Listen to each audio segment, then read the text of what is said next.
Awaken! A gentle voice reached my ears. It felt as though I had been roused from a deep slumber, suddenly becoming aware of my surroundings. The voice came again, accompanied by a light nudge on my arm. I seemed to have just experienced a dream. As I opened my eyes, I hazily discerned a figure beside me. Rubbing my eyes, I could clearly see a woman standing nearby, slightly bent over, gazing intently at me. Lynn, what time is it? I found myself uttering her name instinctively, surprised at my own words. Though my tone was familiar, this woman remained somewhat of a stranger to me. I observed a fleeting look of concern on Lynn's face, her furrowed brow instantly relaxing. Yet, I heard her let out a soft sigh, only to replace it with a bright smile as she raised the corners of her mouth and said, "It's already morning, you can't sleep in so late even. On a day off, not a day off?" The concept was foreign to my mind, as if it had been abruptly implanted, compelling me to recollect events from yesterday and even days prior. I sat up, rubbing my head and gazing at Lynn. Her chestnut hair, freshly dyed yesterday, framed her figure, elegantly clad in a nightgown that accentuated her graceful form, her eyes blinking at me. "What are you staring at? Didn't you promise to accompany me on my day off?" Lynn's tone was filled with anticipation, yet her expression betrayed none of it. It suddenly dawned on me that indeed, just yesterday, while waiting for her to get her hair curled, she had excitedly browsed for nearby attractions on her phone, discussing the options with the hairstylist who had joined in the conversation. I must admit, wherever Lynn is, the atmosphere is always delightful. However, her current demeanor seemed to diverge from yesterday's. At that moment, a yellow-wand white cat leapt from below onto my lap. Its forepaws perched on my abdomen. It stretched its neck, puffing out its fur in a display of bravado, as if defending its territory from an intruder. Startled, I had just awakened without having provoked it. I quickly called out, "Liang Pi," yet it ignored me completely. Curiously, I turned to the window behind me, drawing the curtains aside, that a sliver of light streamed in, revealing nothing but shadows. Tentatively, I reached out to stroke Liang Pi's head, and it gradually retracted its aggressive stance, sniffing me a couple of times before leaping off. This cat was truly formidable. If Lynn hadn't rescued it from the Liang Pi shop, it would likely have perished from hunger by now. Yet here it was, plump and comfortable, audacious enough to tread upon me. "Quickly wash your face. How was the experience of sleeping on the sofa? All night?" Lynn placed her hand on her hip, her expression one of exasperation, though her gaze remained neutral. "Huh."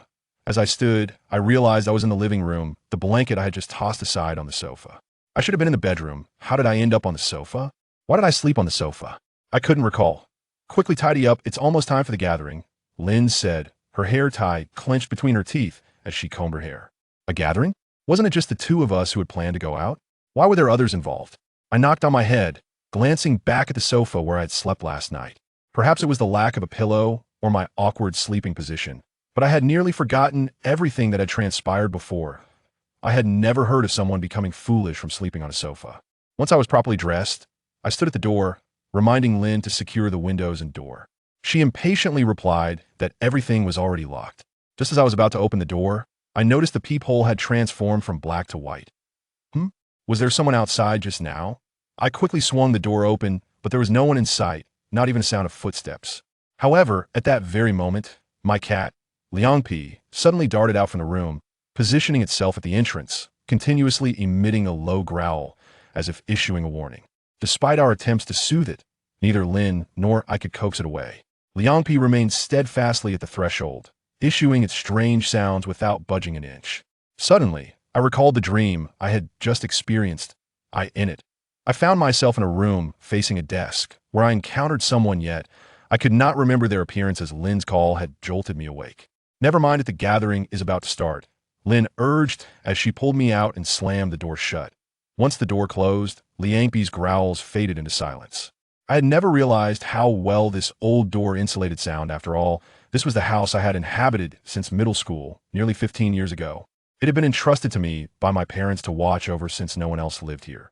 Curious, I leaned closer to the door, intending to listen if Liang Pi was still making its peculiar noises, but was abruptly yanked back by Lynn, nearly losing my balance. "What was that for?" I asked, surprised by the sudden seriousness etched on her face, baffled by the strength she had just exhibited. Lynn appeared somewhat pale, her brow furrowing slightly. "I told you, we're running out of time. But you also." I glanced at my wrist, where she had pulled me, now slightly red. That force felt eerily familiar, yet I couldn't place it. Lin reiterated in an icy tone. We're running out of time. I couldn't comprehend why Lin was so fixated on punctuality while being on time is indeed a commendable habit. For outings like this, the pressure of the scheduled time was inherently flexible. Arriving a bit early or late made little difference, as queuing for entertainment would consume time regardless. As we sat in the car, I noticed Lin's sullen expression, realizing her frustration stemmed from the potential tardiness. I decided to accelerate, hoping to make up for lost time. However, as we approached an intersection, with the green light dwindling to just 3 seconds, I hastily pressed the accelerator, aiming to glide through during the amber light. Unexpectedly, a figure dashed out from the passenger side, prompting me to slam on the brakes. Screech! I could hear the sound of the wheels desperately gripping the ground as the vehicle came to a halt. Upon noticing a figure sprawled across the engine cover, I hurriedly exited the car to investigate. As I stepped out, I instinctively glanced back at the wheels, observing clear tire tracks on the ground, accompanied by the acrid scent of burnt rubber. What struck me as peculiar was the presence of several disordered tire marks surrounding my own, indicating that similar incidents must frequently transpire here. That individual was undoubtedly a seasoned fraudster, and I couldn't help but ponder how many vehicles had fallen victim to this ruse. Just as these thoughts crossed my mind, I heard Lin's voice attempting to shoo the person away. Turning back, I realized that Lin had also exited the vehicle and was pushing the disheveled figure aside. The person stubbornly clung to the hood, prompting Lin to angrily kick at him twice. Witnessing Lin's actions, I rushed over to intervene. Knowing that such behavior could lead to misunderstandings, I managed to halt Lin and quickly offered an apology to the individual, whose matted, yellow hair was pressed against the car, refusing to lift his head or utter a word. I pointed to a glimmering dot on the windshield. I have a dash cam, you should leave now. Despite my attempts at persuasion, the individual remained unmoved. Just drag him off to the side of the road, we need to go, Lin urged, glancing at her watch with annoyance. This was unacceptable. I surveyed the surroundings, observing pedestrians crossing the street as usual, while a long line of cars had formed behind me. With no traffic officers in sight, it became apparent that no one would be able to leave unless this situation was resolved. It seemed this individual was in no hurry to depart. I directed the cars behind me to move into the adjacent lane, but to no avail. Despite the lane being empty, subsequent vehicles continued to queue at the end of the line. Were these drivers completely daft? I muttered inwardly as I watched Lin, during my guidance, pull the person down from the car. I was taken aback as Lin hoisted him aside, yet the individual attempted to crawl back toward us. Lin quickly called for me to get back in the car, and she herself slid into the passenger seat. Seizing this rare opportunity, I promptly took my place behind the wheel and pressed the accelerator, propelling us beyond the parking line. Yet, a heart-wrenching shout echoed behind us. Don't go! Don't go! I thought, bemused by the audacity of this fraudster, who seemed to find amusement in my situation. However, upon reflection, I found it odd that he wasn't pleading for money, but instead uttered those 3 words, as if he were. Stalling for time, I glanced incredulously in the rearview mirror and saw the individual sprinting after us, shouting something unintelligible. Yet Lin leaned over to close the windows and turn up the music. Will anything bad happen? A sense of unease settled within me. As from an outsider's perspective, it might appear as if we were fleeing the scene of an accident. Lin paused for a moment, her gaze fixed upon me, seemingly discerning the meaning of my words. After a while, she chuckled softly and confidently declared, "What can possibly be the issue? We have a recording device that fellow clearly sprang upon us with the intention of extorting money." Hearing Lin's articulate reasoning brought me a sense of relief, yet an unsettling feeling lingered within me. I spotted a small square ahead. I sought a nearby parking space. It had always been a challenge to find parking in this area. Yet today fortune smiled upon me, as a solitary spot appeared, as if reserved exclusively for my use. Discovering a parking space in such a notoriously difficult location felt like the pinnacle of luck. However, the moment I encountered my companions, a pang of anxiety struck me. De Long, Ning Jing, Xiao Tian, Shi Yun, and Li Ji all wore expressions of discontent, their eyes fixed upon me as if my tardiness were solely my fault. Wait a moment, something feels amiss here. I gazed at them in astonishment, having never witnessed such a demeanor from them before. Ning Jing seemed on the verge of speaking, yet her lips merely moved without sound. Her words caught in her throat, prompting her boyfriend, De Long, to swiftly intervene. I observed De Long and Ning Jing whispering to each other, feeling a tinge of oddity, as if they were conspiring in my presence, while the other members of the group cast unfriendly glances my way that I apologized for being late. I remarked, sensing the atmosphere was rather tense, and I forced a chuckle. Xiao Tian waved his hand in resignation. Forget it. Let's get going. Upon hearing this, Lin chimed in. Let's get in the car and set off at S. I turned to open the car door and take my seat. I surveyed my surroundings and suddenly realized I had no prior knowledge of the meeting point being here. Yet, subconsciously, I had driven to this very location. I was baffled by my earlier thought process. It felt as though I had simply arrived at the destination and sought a place to park, everything appearing seamless. However, how I knew this was the intended gathering point remained a mystery to that moment. I noticed the passenger seat was still vacant, and I saw Lin conversing with Shuyun outside, who glanced my way several times and nodded before returning to their discussion. What were you doing?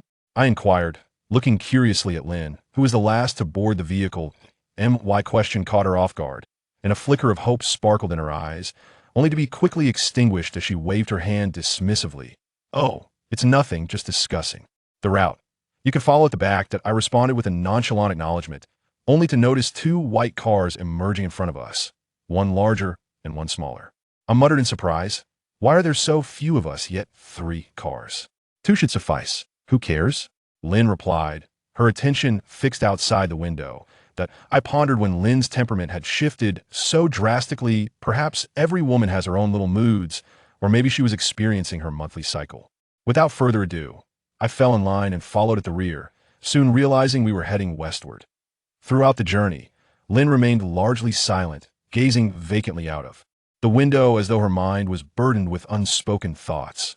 Finding the outing rather tedious myself, I inquired gently, "Is something troubling you?" Lin appeared momentarily taken aback, turning to stare at me in surprise. She seemed to wish to speak but only moved her lips without uttering a sound, ultimately shaking her head in resignation, indicating that nothing was amiss. I regarded her with curiosity, bemused by how her previous demeanor echoed that of Ning Jing. If you have something on your mind, do not hesitate to express it. It is unlike you to be so withdrawn during an outing, I remarked, noticing the traffic beginning to thin out as I followed DeLong's vehicle into the fast lane. Yesterday? Lin looked at me with astonishment, her gaze clouded with confusion. As if she were lost in contemplation, I recounted her animated planning at the hair salon yesterday, and only then did she respond with a soft, "Oh," her expression remaining rather subdued. "Yes, I was quite happy then," she replied, but her reference to then perplexed me. It felt odd that she would delineate yesterday as something distant, as if it belonged to another time altogether. "Be careful," Lin suddenly warned, jolting me back to reality. That I swiftly shifted my focus to the road, realizing I was perilously close to the car ahead. Fortunately, I managed to brake in time, narrowly avoiding a collision. A cold sweat broke out on my back. I had almost rear-ended DeLong's vehicle. After changing lanes, I discovered that the lane I had entered was obstructed by a car that had broken down, with a man in a cap diligently working on it. That figure seemed oddly familiar. After closing the window, I resumed following DeLong's car, exhaling in relief. "Thank you for the warning, otherwise I might have collided." "It's nothing," Lin replied, regaining her earlier composure. A furrow formed on my brow. Lin's behavior struck me as decidedly unusual. This was not her typical demeanor, and DeLong and the others appeared equally off-kilter. Upon our earlier meeting, aside from Ning Jing's intent to converse with me, no one had uttered a single word. Their expressions were grim, as though they were all bracing for some impending catastrophe, each face marked with worry and lethargy, leaving me feeling quite unsettled. I have never been one to harbor a volatile temper, yet I dread entanglements, preferring to navigate through life with a sense of ease. Perhaps each of them harbored their own burdens. "We are about to enter another district," I murmured softly. Lin echoed my sentiment, seemingly unperturbed, yet the destination had been chosen by her. As her boyfriend, it was disconcerting that I was unaware of where we were headed. What I occupied myself with yesterday? Hadn't we discussed our plans for the outing? My mind was a blank slate regarding the details. Even the meeting place this morning felt as though I had stumbled upon it through some form of muscle memory. However, I recall that there are numerous places to explore around here. I had visited this area during my school days. Surely we wouldn't be heading to the same locations I had frequented before, as that would render the experience rather mundane. Have we already passed the last sightseeing area? And are we still heading forward? I inquired, bewildered, glancing at Lin. She nodded. "It's just a short distance ahead." A short distance ahead? I couldn't recall any recreational spots in that direction. Perhaps there were newly established venues of which I was unaware. Regardless, the prospect of the unknown piqued my curiosity. Yet, Upon observing Lynn's demeanor, her expression remained as placid as a still lake, showing little emotion. As the taillights of DeLong's vehicle began to illuminate, I too slowed down and followed them into a parking lot, where I soon spotted a large sign not far off. I parked the car and shielded my eyes from the glaring sunlight, finally discerning the 6 prominent characters spelling St. Blue Ocean Park. An ocean park, it seemed to feature aquatic activities, and, given the pleasant weather, engaging in some water fun appeared quite inviting. I wrapped my arm around Lynn's waist and made my way toward the gathering crowd. Before I arrived, I noticed them huddled together, whispering, but as I approached, their chatter abruptly ceased. "What were you discussing?" I asked, my curiosity piqued, and my gaze ultimately settled on DeLong, my childhood companion, that we had always shared an abundance of topics. Yet today he wore a stern expression, particularly since our arrival here, suggesting an air of reluctance. DeLong managed a strained smile. "Oh, nothing much, just deliberating on what to play later." As he spoke, Jing beside him seemed poised to say something but faltered, her lips moving silently before she resignedly stomped her foot. This only deepened my intrigue. Why had she attempted to speak to me twice, yet held back? This was rather unlike her usual forthright demeanor. Shi Yun and Li Ji also wore solemn expressions. Having been classmates for over a decade, our camaraderie had always been strong, making today's atmosphere particularly unusual. Without uttering a word, Shi Yun turned towards the park, followed closely by Li Ji. However, as he spun around, I distinctly caught his lip movements, seemingly uttering "idiot." Was that directed at me? I was at a loss. While his temper could sometimes flare, I hadn't provoked him in recent days, so it couldn't possibly pertain to me. "Hey, could you refrain from talking so much?" Lynn retorted, her annoyance directed at Li Zi. Li ignored her, and I instinctively grasped Lynn's arm. I had never seen her in such a state, but it was evident she had also noticed Li Zi's unspoken words. Seeing 2 of them ahead, Xiao Tian advised, "Let's not linger, we should catch up." Afterward, he cast a glance in my direction, and I could sense the resignation in his gaze, as though he too was reluctantly making his way toward the entrance of the ocean park. This was peculiar if everyone was so unwilling to come. I certainly did not wish to compel them into an outing. What was with their strange behavior? "What's going on with them?" I whispered to Lynn, deliberately trailing behind. Lynn seemed to have something to say, but in the end, she merely sighed. "It's nothing, let's just enjoy our time." This left me feeling somewhat uneasy, and today, I sensed several peculiarities. The first was my inexplicable knowledge of the meeting point. The second was my encounter with a lunatic attempting to con people. The third was that, apart from myself, everyone else, including Lynn, had much to discuss, while I felt entirely excluded, as if shunned, with no one willing to converse with me. Their faces marred by disdain. "Come on, let's exchange our tickets," Lynn urged, pulling me toward another window, while Li Ji and the others were at a different one. I followed her, puzzled, to a window marked specifically for exchanging tourist passes. Lynn retrieved her wallet from me and searched within, producing a card for the tourist. "Pass. Couple's card. 2 tickets," Lynn announced into the microphone at the window. It suddenly dawned on me that back at the onset of summer, Lynn had insisted on a trip to nearby attractions. At that moment, we happened upon an information kiosk, and I casually acquired a tourist pass that allowed near-free access to all local sites. However, my recollection of this event had considerably faded, and although it had been less than a month, it felt as though ages had passed, nearly slipping from my memory. At that moment, I caught sight of a disheveled individual hastily making his way toward the entrance of the marine park. Isn't that the lunatic? I could not be mistaken. I had been in the car, and although I hadn't gotten a clear view of his face, I was less than half a meter away from him and his tattered green military coat, stained and revealing its stuffing, was unmistakable. How did he arrive here? "You have the tickets."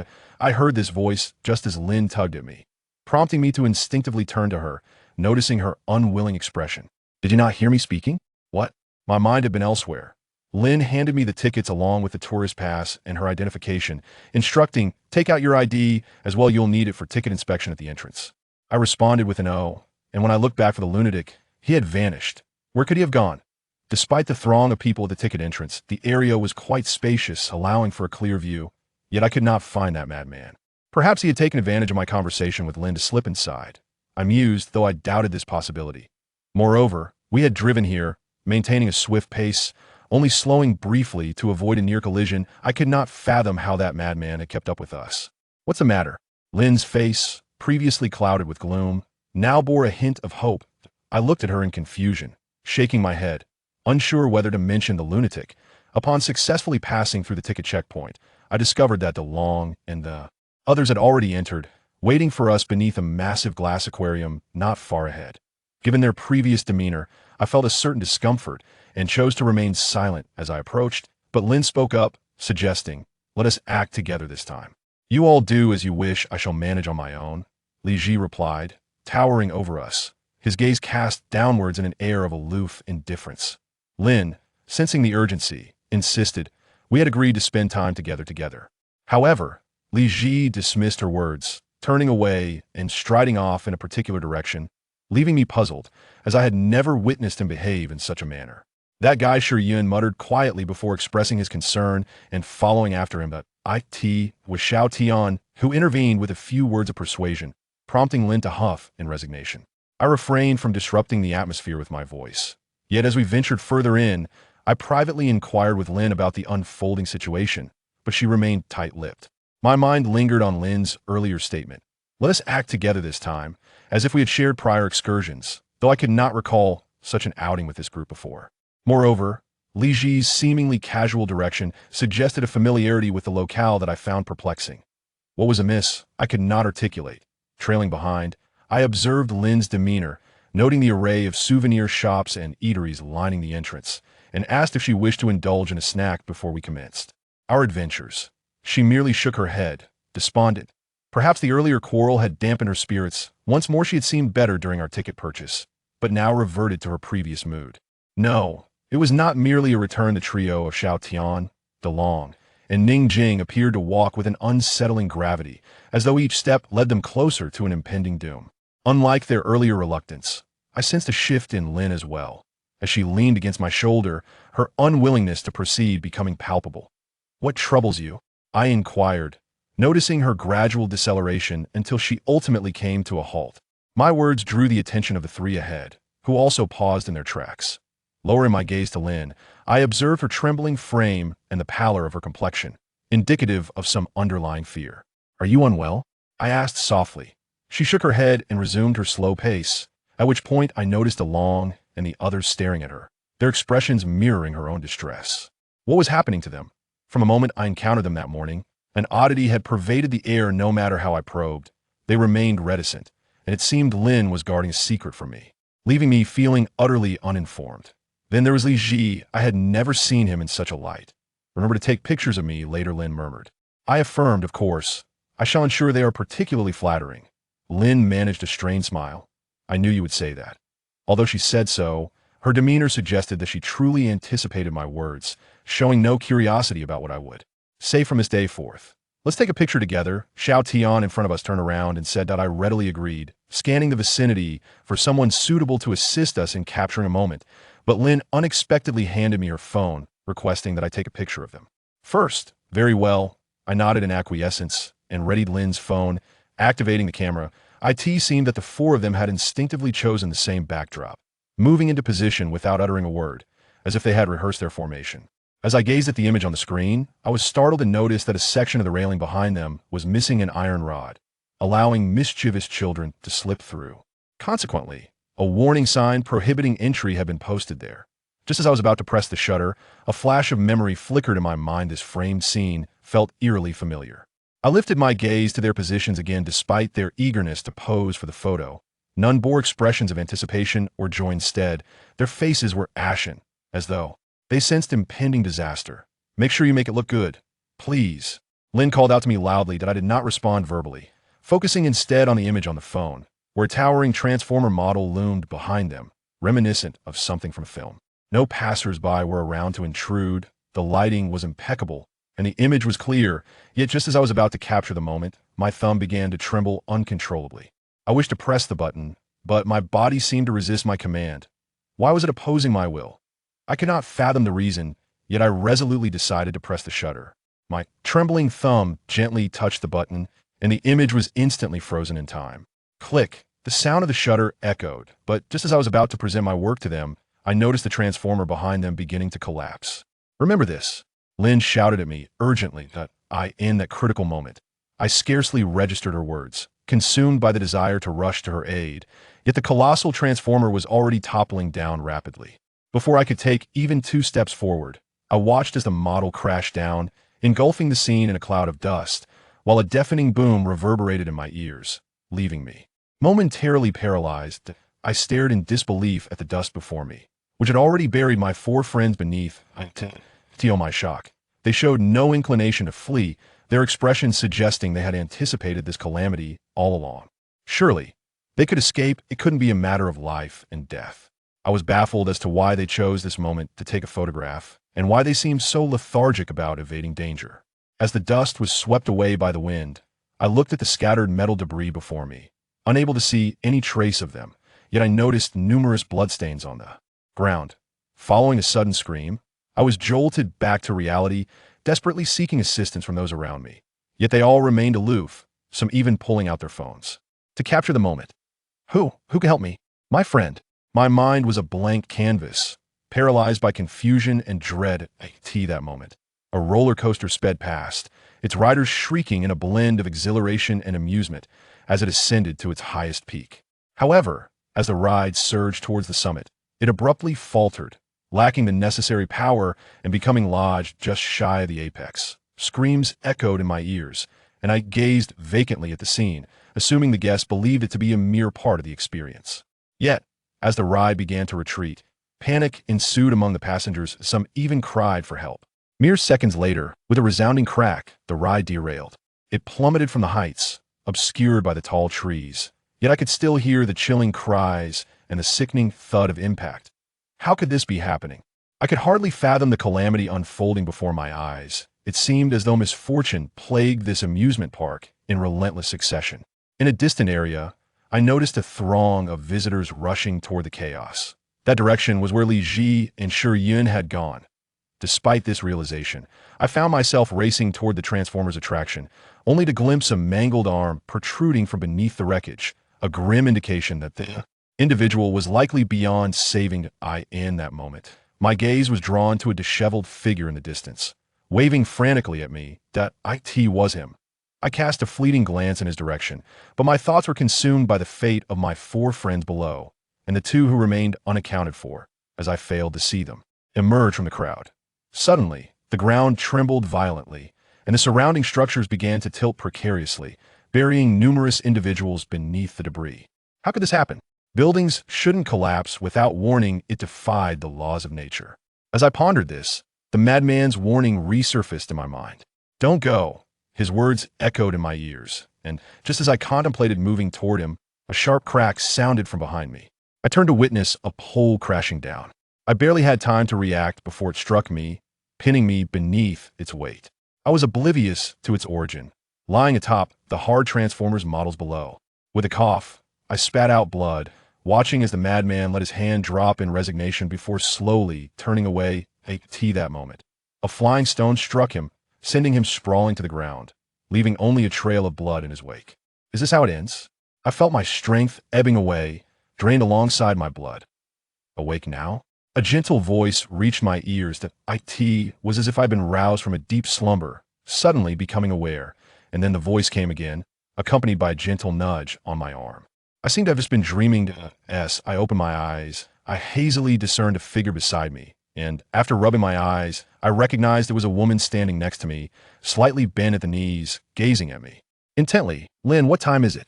I instinctively uttered her name, surprised by the very act. The tone was familiar, yet this woman felt somewhat foreign to me. I observed Lynn's fleeting expression of concern, her furrowed brow instantly relaxing, only to hear her let out a soft sigh before donning a bright smile, her lips curling upwards. As she said, "It's already quite early. You can't sleep in this long during your vacation." Vacation? This concept was entirely alien to my mind, as if it had been abruptly injected, compelling me to reflect upon yesterday and even the many days prior. I sat up, rubbing my temples, fixating on Lynn, whose chestnut hair had been freshly dyed just yesterday. Her nightgown beautifully accentuated her figure as she blinked at me with a curious expression. "What are you staring at? Didn't you promise to take me out to have some fun during your vacation?" Lynn's tone was expectant, yet her face betrayed no hint of anticipation. I could see that moment. I regained my senses, recalling that indeed, While waiting for her to get her hair permed yesterday, she had excitedly browsed her phone for nearby attractions. Even discussing them with the hairstylist, I must admit, wherever Lynn is, the atmosphere is always delightful. But the current demeanor she exhibited seemed a stark contrast to yesterday. Just then, a yellow-wand white cat leaped onto my abdomen, its forepaws firmly planted on my stomach. It stretched its neck, puffing its whiskers towards my head. Its fur bristled, and it arched its back as if defending its territory from an intruder. This startled me. I had only just awakened and hadn't provoked it. I hastily called out, "Liang Pai," but the cat didn't spare me a glance. I curiously turned to look at the window behind me, drawing the curtains aside. The light that streamed and seemed to carry some falsehood, yet there was nothing there. Tentatively, I reached out to stroke Liang Pai's head, and only then did it slowly retract its stance, sniffing at me a couple of times as if searching for something unusual before. Leaping off my body, this cat was truly alarming. Were it not for Lin rescuing it from Liang Pai's shop, it would have likely starved by now. Yet here it was, plump and imposing, daring to tread upon me. "Hurry and wash your face. How does it feel to sleep on the sofa all night?" Lin stood with one hand on her hip, her demeanor quite exasperated, yet her gaze remained neutral. It was only then that I stood up and realized I was in the living room, the only evidence of my previous presence being the blanket I had just tossed aside. I should have been in the bedroom. How did I end up on the sofa? Why was I sleeping on the sofa? I couldn't recall. "Please hurry up, it's almost time for assembly," Lin said, her hair tie clenched between her teeth as she combed her hair. "Assembly? Hadn't we agreed to go out, just the two of us? Why were there others involved?" I knocked on my forehead, glancing back at the sofa where I had slept last night. Whether it was due to the absence of a proper pillow or an awkward sleeping position, I had nearly forgotten everything that had transpired before. I had never heard of someone turning into a fool from sleeping on a sofa. Once I was fully dressed, I stood by the door, reminding Lin to secure the windows and door. She impatiently assured me that everything was already locked. Just as I was about to open the door, I noticed the peephole shifting from darkness to light. Was there someone outside just now? I quickly swung open the door, but found no one there, not even the faintest sound of footsteps. However, at that very moment, my cat, Liang Pai, suddenly darted out from the house, positioning itself at the threshold, its throat emitting a continuous rumbling sound, as if it were issuing a warning. Despite our attempts to soothe it, Liang Pai remained unyielding, standing at the doorway, neither stepping outside nor leaving, just there, purring ominously. Suddenly, I recalled the dream I had just experienced. In it, I was in a room facing a desk where I encountered someone. Yet because Lin had called me at that moment, I woke up and could no longer remember the person's features. "Forget it, we must leave. The assembly time is approaching," Lin urged, pulling me outside and closing the door with a decisive slam.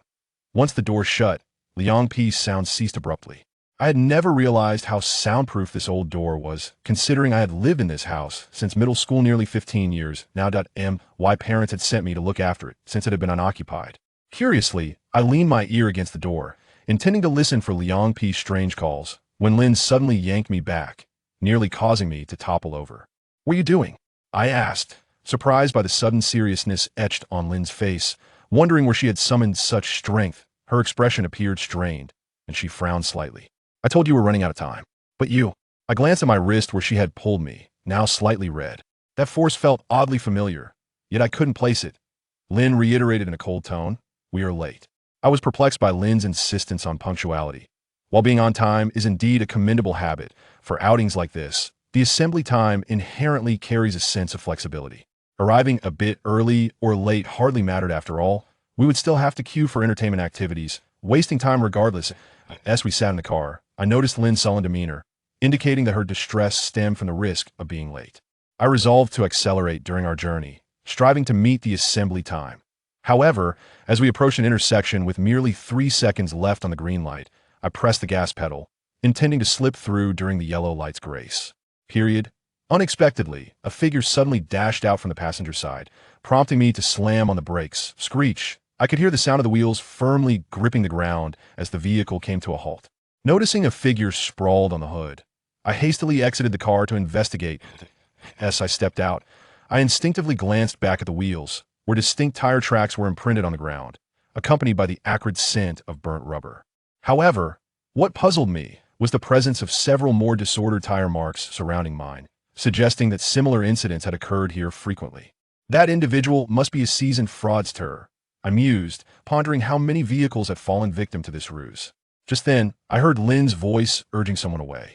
Turning around, I realized Lynn had also exited the vehicle and was pushing the ragged figure off the hood. The person stubbornly refused to budge, prompting Lynn to angrily kick at him. Seeing her actions, I quickly rushed over to intervene. Such behavior could lead to misunderstandings. I restrained Lynn and promptly apologized to the individual. His unkempt, straw-like hair lay against the hood, his face pressed tightly against the car. Refusing to lift his head or utter a word, I pointed to a glimmering light on the windshield. I have a dash cam. You should leave now. Despite my pleasantries, he remained unyielding. Pull him down and toss him to the roadside. We need to go, Lynn urged, glancing at her watch impatiently. This simply could not be allowed to happen. That I surveyed the surroundings. Pedestrians continued to cross the street as a long queue of vehicles formed behind mine, with no traffic police in sight. If this situation persisted, no one would be able to move. It appeared that this person was in no hurry to leave. I directed the cars behind me to shift into the adjacent lane. Yet, to my dismay, none complied, even though that lane was clear, as vehicles continued to queue at the back. Were these drivers lacking common sense? I pondered, just as I noticed Lynn had already seized the opportunity to pull the individual off the car. I watched in astonishment as Lynn lifted him aside, but he attempted to crawl back. Lynn quickly instructed me to get into the car and drive off, promptly taking her seat in the passenger side. Seizing the moment, I hurriedly climbed into the vehicle and pressed the accelerator, propelling us past the parking line. Yet, a heart-wrenching shout echoed from behind. Don't go, don't go. I thought it amusing that this fraudster was attempting to dictate my actions. Upon further reflection, his behavior was indeed curious. Instead of feigning distress for money, he was imploring me not to leave, as if he were buying time. I turned in surprise to glance at the rearview mirror, only to see the earlier figure chasing after us, still shouting something.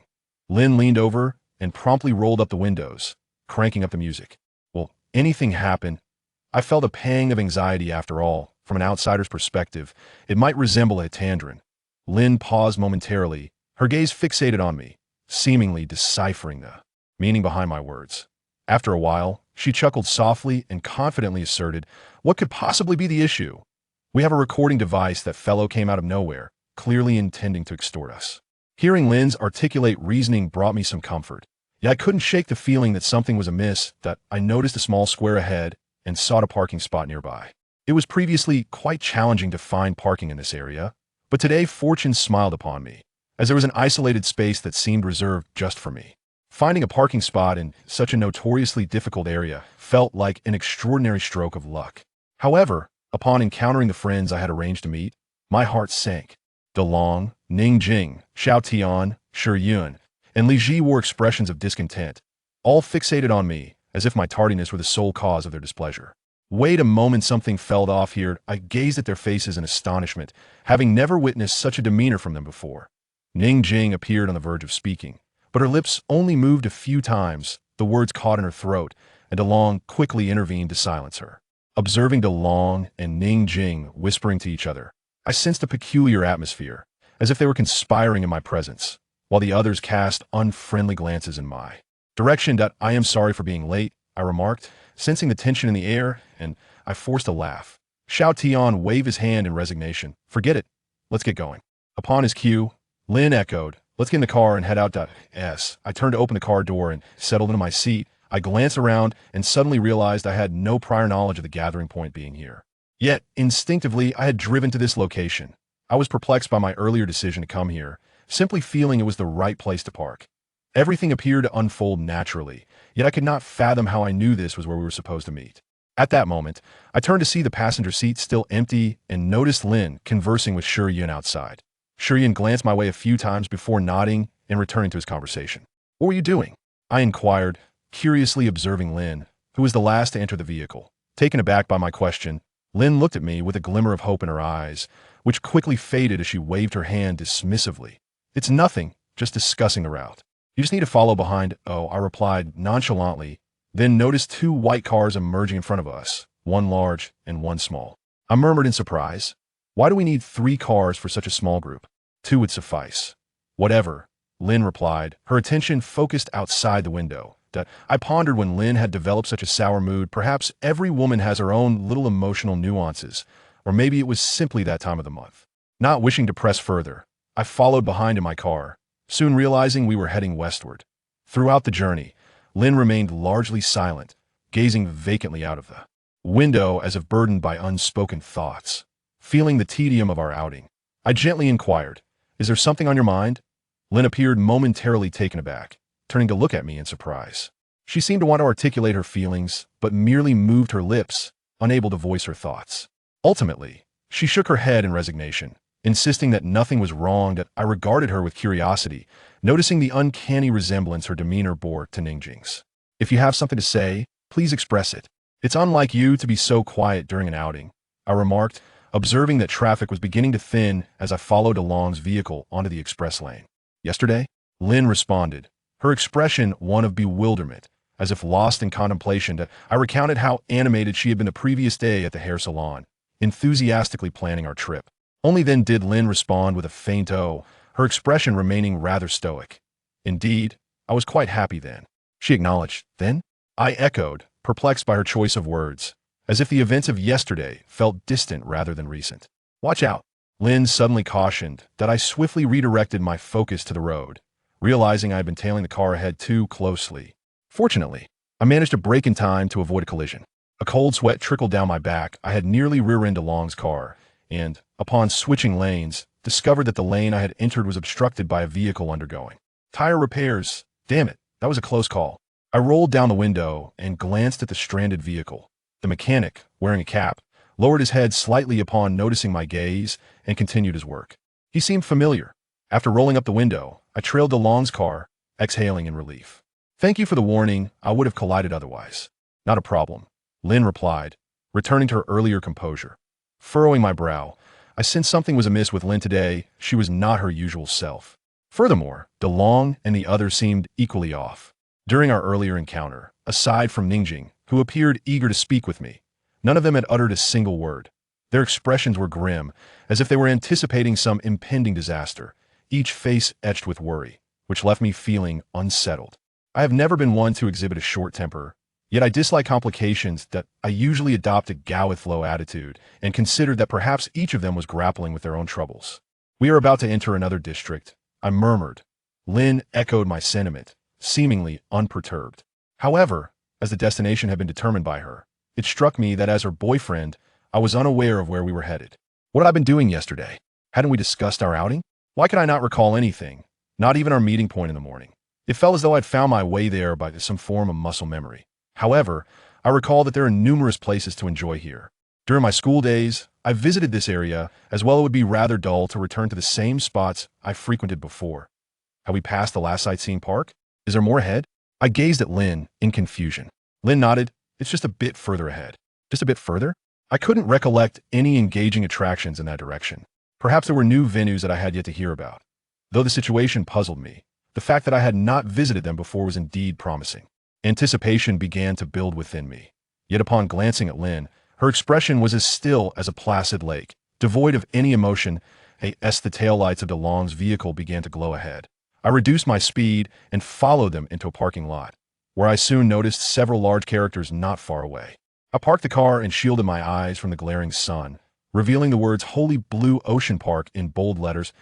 In Ocean Park, it seemed to offer water-based activities, and with such pleasant weather, enjoying the water would be delightful. I wrapped my arm around Lynn's waist and made my way toward the gathering crowd. Before my arrival, I observed them huddled together, whispering amongst themselves. However, upon my approach, their conversation abruptly ceased. "What were you discussing?" I inquired, puzzled by their sudden silence. My gaze finally settled on DeLong, my childhood companion. We had shared countless conversations over the years, yet today he bore a stiff demeanor, seemingly reluctant since our arrival. DeLong forced a smile. "Oh, it's nothing, just deliberating on what to do next." As he finished speaking, Ningjing appeared poised to say something, yet her words faltered and she merely stomped her foot in frustration. This only heightened my curiosity. Why had she attempted to speak to me twice, but failed to articulate her thoughts? This was quite unlike her usual outspoken nature. Yun and Li Ji also wore solemn expressions. Having been classmates for over a decade, we had always maintained a good rapport, yet today felt distinctly unusual. Without uttering a word, Yun turned and headed toward the park, with Li Ji following suit. However, as he turned, I distinctly observed his lips forming the word fool. Was he referring to me? I was perplexed. While Li Ji could occasionally exhibit a short temper, I had not provoked him recently, so it was clear he was not directing his ire at me. Hey, could you refrain from being so talkative? Lin snapped at Li Ji in discontent. Li ignored her, and I instinctively grasped Lin's hand. This was a side of her I had never witnessed. Yet, it was evident that she had also caught Li Ji's earlier remark. Seeing two individuals ahead, Xiao Tian suggested, "Let's not linger, we should catch up with them." He glanced at me, and I sensed a tinge of helplessness in his eyes, as if he too was trudging toward the entrance of the ocean park against his will. It was such a strange situation. If everyone was reluctant to be here, I certainly did not wish to force them into a day of enjoyment. What was with their peculiar behavior? What is wrong with them? I asked Lin, deliberately walking behind. Lin seemed to have something to articulate, yet ultimately sighed, "It's nothing, let us continue with our activities." This left me with an unsettling feeling, and today, upon waking, I sensed numerous discrepancies. The first was my inexplicable awareness of the meeting point. The second was my encounter with a madman attempting to swindle others. The third was that, aside from myself, everyone, including Lin, had something to say, while I appeared to be excluded, with no one willing to converse with me. Their expressions. "Sour.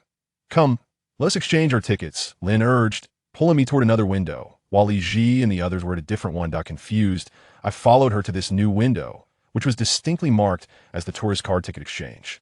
Lin retrieved her wallet from me and fished out a tourist card. "Couple card, 2 tickets," she announced into the microphone at the window. It dawned on me that when summer had just begun, Lin had insisted on visiting nearby attractions, and we had fortuitously passed by an information booth where she obtained a tourist card, granting nearly free access to all local scenic spots. However, my memory of this event had faded significantly. It felt as though it had occurred ages ago, despite it being less than a month since. At that moment, I noticed a disheveled figure hastily making his way toward the entrance of the ocean park. Wasn't that the con artist? I was certain of it. While I hadn't clearly seen his face from the car, the tattered green military coat he wore, with exposed cotton, was unmistakable. How had he arrived here? "You have the tickets." I barely caught this voice before Lin yanked me back, prompting me to instinctively glance at her. She wore an unwilling expression. "Did you not hear what I said?" "What?" My thoughts had wandered elsewhere. Lin handed me the tickets along with the tourist card and her identification, instructing, "Take out your ID, as well you will need it for entry checks later." I acknowledged with an "oh" and looked up again, only to find that the madman had vanished. Where could he have gone? Although the ticket entrance was bustling with people, the area was quite spacious, allowing for a clear view, yet the madman was nowhere to be seen. Perhaps he had slipped through the entrance while Lin and I were conversing. I mused, though this seemed unlikely. Moreover, we had driven here, maintaining a swift pace throughout the journey, only slowing down briefly when nearly rear-ending another vehicle. I could not fathom how that madman had managed to follow us. "What is troubling you?" Lin's expression had shifted from earlier gloom to a hint of hope. I regarded her with curiosity, shaking my head, uncertain whether I should mention the madman. Upon successfully passing through the ticket checkpoint, I discovered that the long end. The others had already entered, waiting for us beneath a grand glass aquarium not far ahead. Given their earlier demeanor, I felt a twinge of discomfort as I approached in silence. However, Lin spoke up, saying, "Let's act together this time." "You all do as you wish, I shall manage on my own," Li Ji replied, towering above us, his gaze always looking down, exuding an air of aloof indifference. Lin, slightly anxious, insisted we had agreed to enjoy ourselves together. Yet Li Ji offered no further response, and, having heard Lin's words, turned and strode purposefully in a particular direction. I watched him in confusion, having never seen him behave this way before. "That guy," Shi Yun muttered softly, then decided to follow him, expressing concern. It was Xiao Tian who intervened with a few words of persuasion, prompting Lin to huff in resignation that I wished to avoid disrupting the atmosphere and remain silent. But as we ventured deeper, I discreetly inquired about the situation. Lin, however, refused to divulge any details. What lingered in my mind was Lin's earlier statement about acting together this time, as if we had previously embarked on an outing, though I could recall this gathering being our first excursion. Moreover, Li Ji's seemingly nonchalant direction suggested an unsettling familiarity with the locale. Something felt amiss, yet I could not pinpoint it. As Lin and I trailed behind, I observed that upon entering, we were surrounded by numerous souvenir shops and food stalls. That I asked her if she wanted to grab a bite before exploring, but she shook her head despondently. Perhaps the earlier quarrel had dampened her spirits. Once more she had been in better form while purchasing tickets, yet now seemed to revert to her previous state. No, it was not merely a return to her former disposition. I sensed that Xiao Tian, DeLong, and Ning Jing, despite their apparent casualness, seemed to tread as if marching toward a gallows with each step. Unlike their earlier reluctance, Lin appeared to be changing, leaning against my shoulder, seemingly hesitant to proceed further. "What's wrong?" I asked as Lin slowed her pace, eventually coming to a halt. At my words, the three ahead also paused, looking down at Lin, who rested against me. I noticed her trembling slightly, her complexion growing increasingly pallid, as if gripped by fear. "Are you unwell?" I inquired softly. Lin shook her head and resumed her slow pace, but I soon realized that DeLong and the others were watching her with troubled expressions, their faces mirroring her distress. What was the matter with them?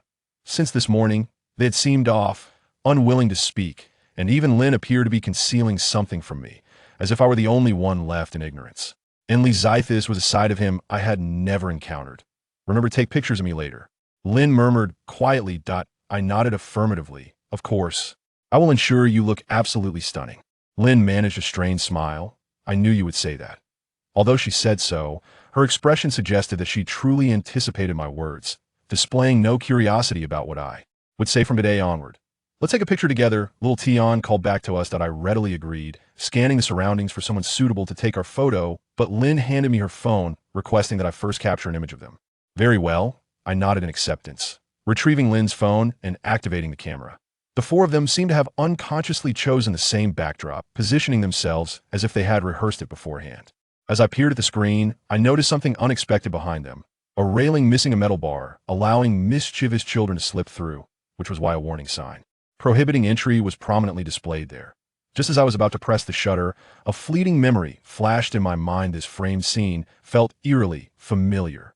Glancing up at their positions, I observed that, despite their eagerness to take a photo, none bore expressions of anticipation or joy. Instead, their faces were ashen, as though they were aware of impending calamity. "Make sure I look good, please," Lin shouted at me. I did not respond, my gaze fixed on the screen, where behind them loomed a towering Transformers model, just as imposing as those seen in films. The area was temporarily devoid of passers-by. The lighting was perfect, and the image was clear, yet just as I was about to capture the moment, my thumb began to tremble. I yearned to press the button, but my body seemed to resist my intent. Why this resistance against my will? I could not fathom the reason, yet I resolved to press the shutter. My trembling thumb gently brushed the button, and the image was instantly frozen in time. Click! The sound of the shutter echoed, but just as I was about to show my creation to them, I noticed the Transformers behind them beginning to collapse. "Remember this," Lin shouted urgently. In that critical moment, I disregarded her words, driven only by the impulse to save her, yet the towering model was already toppling swiftly. Before I could take even 2 steps forward, I witnessed it crashing down, my vision engulfed in dust, while the deafening bang left me rooted in place. I stared in disbelief at the cloud of dust, which had buried my 4 friends beneath it. What astonished me further was their complete lack of urgency to escape, their expressions betraying an eerie sense of foreknowledge. Surely they could have fled. It was not an inescapable fate, that I could not comprehend why they had chosen this moment to pose for a photo, nor why they appeared so lethargic in avoiding the disaster. As the dust was swept away by a gust of wind, I beheld the scattered metal debris before me, completely obscuring my friends, yet I noticed numerous bloodstains on the ground. Immediately followed by a piercing scream, I regained my senses and sought assistance from those around me, hoping they could lend a hand. Yet they all remained indifferent, some even pulling out their phones to capture the moment. Who can help me? My friend. I was at a loss, my mind nearly blank. That moment, a roller coaster whizzed by, its passengers emitting shrill cries of exhilaration and delight, only to ascend to its highest peak. However, as the ride surged upward, it encountered a jarring halt. Lacking the necessary momentum to reach the apex, the cacophony of screams filled my ears, and in my dazed state, I assumed the riders believed it was merely a part of the experience. Yet, as the ride began to retreat slowly, the passengers grew restless, some even calling for help. Mere seconds later, a sharp crack echoed, and the ride derailed. The vehicle plummeted from great heights, disappearing behind treetops, but the agonizing screams and the thud of impact reached my ears. How could this be happening? I could hardly fathom the calamity unfolding before me, one disaster after another at the amusement park. Meanwhile, I was oblivious to the chaos elsewhere, as numerous visitors began to flee in panic. That direction was where Li Ji and Shi Yun had gone. Though this thought crossed my mind, I found myself rushing towards the Transformers attraction, only to see a blurred arm crushed beneath debris, a grim indication that the individual was likely beyond saving that moment. I caught sight of a disheveled madman waving at me from a distance that was him. I merely glanced his way and thought nothing more, my sole focus on my four friends below, with the fates of the other two still uncertain, as I failed to spot them amidst the fleeing crowd. Suddenly, the ground beneath me trembled, and the surrounding structures began to sway precariously, burying many beneath the rubble. How could this be? How could a stable building collapse so suddenly? This defied the laws of nature. I pondered, when suddenly the madman's warning echoed in my mind. "Don't go!" His voice reverberated in my ears, but just as I intended to approach him, a crack resounded behind me. I turned to see a pole toppling down. I had no time to evade. The pole crashed down upon me, pinning me beneath its weight. I was oblivious to its origin, surrounded by the hard Transformers models beneath me. I coughed up blood, witnessing the madman lower his hand in resignation before slowly turning away. But at that moment, a stone hurtled through the air, striking him and sending him sprawling to the ground, leaving behind only a trail of blood. Was this how it was to end? I felt my strength ebb away, draining with each drop of blood. Just as my consciousness began to wane, I sensed a gentle nudge. "Wake up." A woman's voice penetrated my ears. I furrowed my brow, feeling my awareness gradually return to my body, processing the auditory signal with my slowly awakening mind. Who was that voice? The identity eluded me. Upon opening my eyes, I found myself alone. Instinctively glancing around, I realized I was in my own home, yet there was not a soul in sight. Where had that person gone? I struggled to recall who it was, but a vague silhouette of a woman kept surfacing in my mind, a maddening sensation of almost recalling yet failing to do so. It struck me that I had never had a girlfriend. Rising from the sofa, I circled the room, and every indication suggested I was the sole occupant. There was no second person here. Moreover, I did not even own a cat, yet I could feel that peculiar sensation on my abdomen, as if a feline had leaped onto me. Damn this dream. I tapped my head. Perhaps I had simply fallen into a deep slumber once more. It seemed I had drifted into the same dream again, where I saw an elderly gentleman with spectacles seated behind a desk, smiling kindly at me, as though he had said something. I remembered handing him something as well. At that moment, my phone rang. It was Xiao Tian calling, proposing an outing and encouraging me to invite a few more people along. The mere mention of an outing ignited an inexplicable sense of panic within me. Initially, I intended to decline, but after a moment's hesitation, I acquiesced. "All right, I will keep you posted," I responded before Xiao Tian ended the call. Listening to the busy tone that followed, I felt a twinge of regret for agreeing to go out, though I could not pinpoint the source of this apprehension. I got up to stretch and dressed, preparing to venture out for a meal. Yet, as I opened the door, I instinctively glanced down and even blocked the door's threshold with my foot, as if fearing something might escape. How strange. What was I so concerned about? Stepping outside, I turned back to close the door, and vaguely, I heard a cat's meow nearby. I scanned the surroundings but found nothing, and with a sigh of relief, I locked the door behind me. While strolling down the food street, I contemplated what to eat first in order to satiate my hunger before devising a way to decline Xiao Tian's earlier suggestion. Engrossed in my thoughts, I was unexpectedly drawn into a shop by an enthusiastic proprietor. "What can I get for you?" I sat down, resigned, thinking it mattered little where I dined.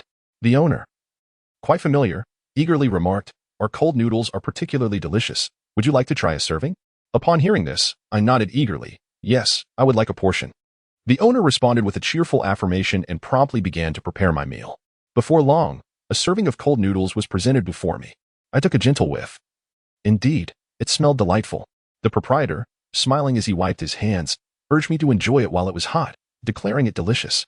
I was initially perplexed, my stomach already grumbling with hunger. The enticing aroma wafting through the air was irresistible, had it not been for the decorum of dining. I could have devoured the cold noodles in mere moments. Just as I was savoring my meal, a familiar voice emerged from behind me, inquiring, "Boss, is this cat yours?"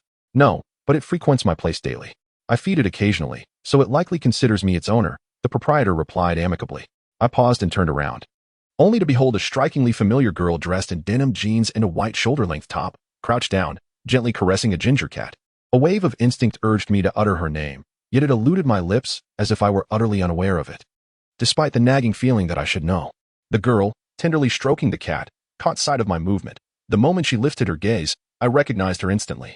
She stood up, cradling the cat, seemingly unperturbed by the potential mess it might make on her clothes. "Do you also fancy this cat?" she asked. "Cat?" I lingered my gaze on it for a moment. I noticed its remarkably large eyes and ears, and I mused that it would not be unattractive as it matured. "Its name is Liangpi," I replied. "Liangpi?" Upon hearing my words, she burst into laughter. Although it wasn't the first time I had witnessed her smile, the context rendered it somewhat awkward. I glanced around, relieved that the other diners were oblivious to our exchange. "That is quite a meaningful name. I assenti it." "A cat in a Liangpi shop," she said with a smile to both me and the owner. Then she implored the proprietor to give her the cat.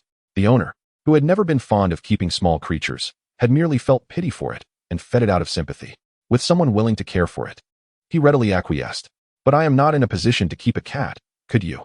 She turned to me, her eyes brimming with affection for the feline. I frowned slightly but nodded in agreement.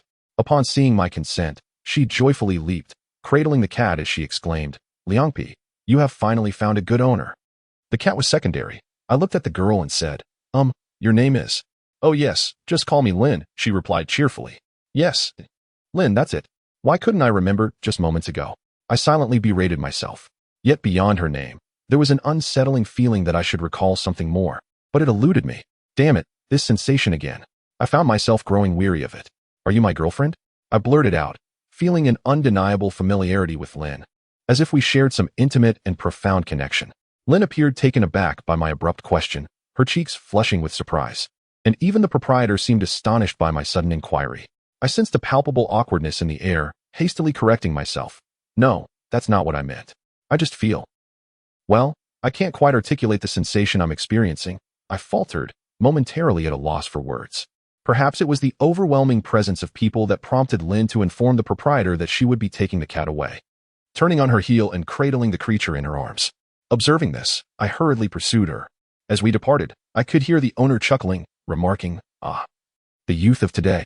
I was taken aback by my own unfiltered thoughts escaping my lips, disrupting what had been a pleasant atmosphere and rendering it awkward.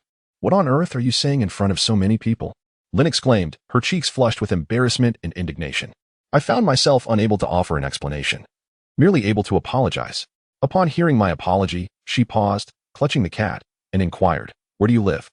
"I need to see your environment before I can trust you with the cat, and you must allow me to visit it afterward." I hesitated but ultimately acquiesced, inexplicably feeling that this was my obligation. Upon arriving at my residence, Lin entered and gazed around in astonishment. "You live here all by yourself?" I nodded, responding, "Indeed.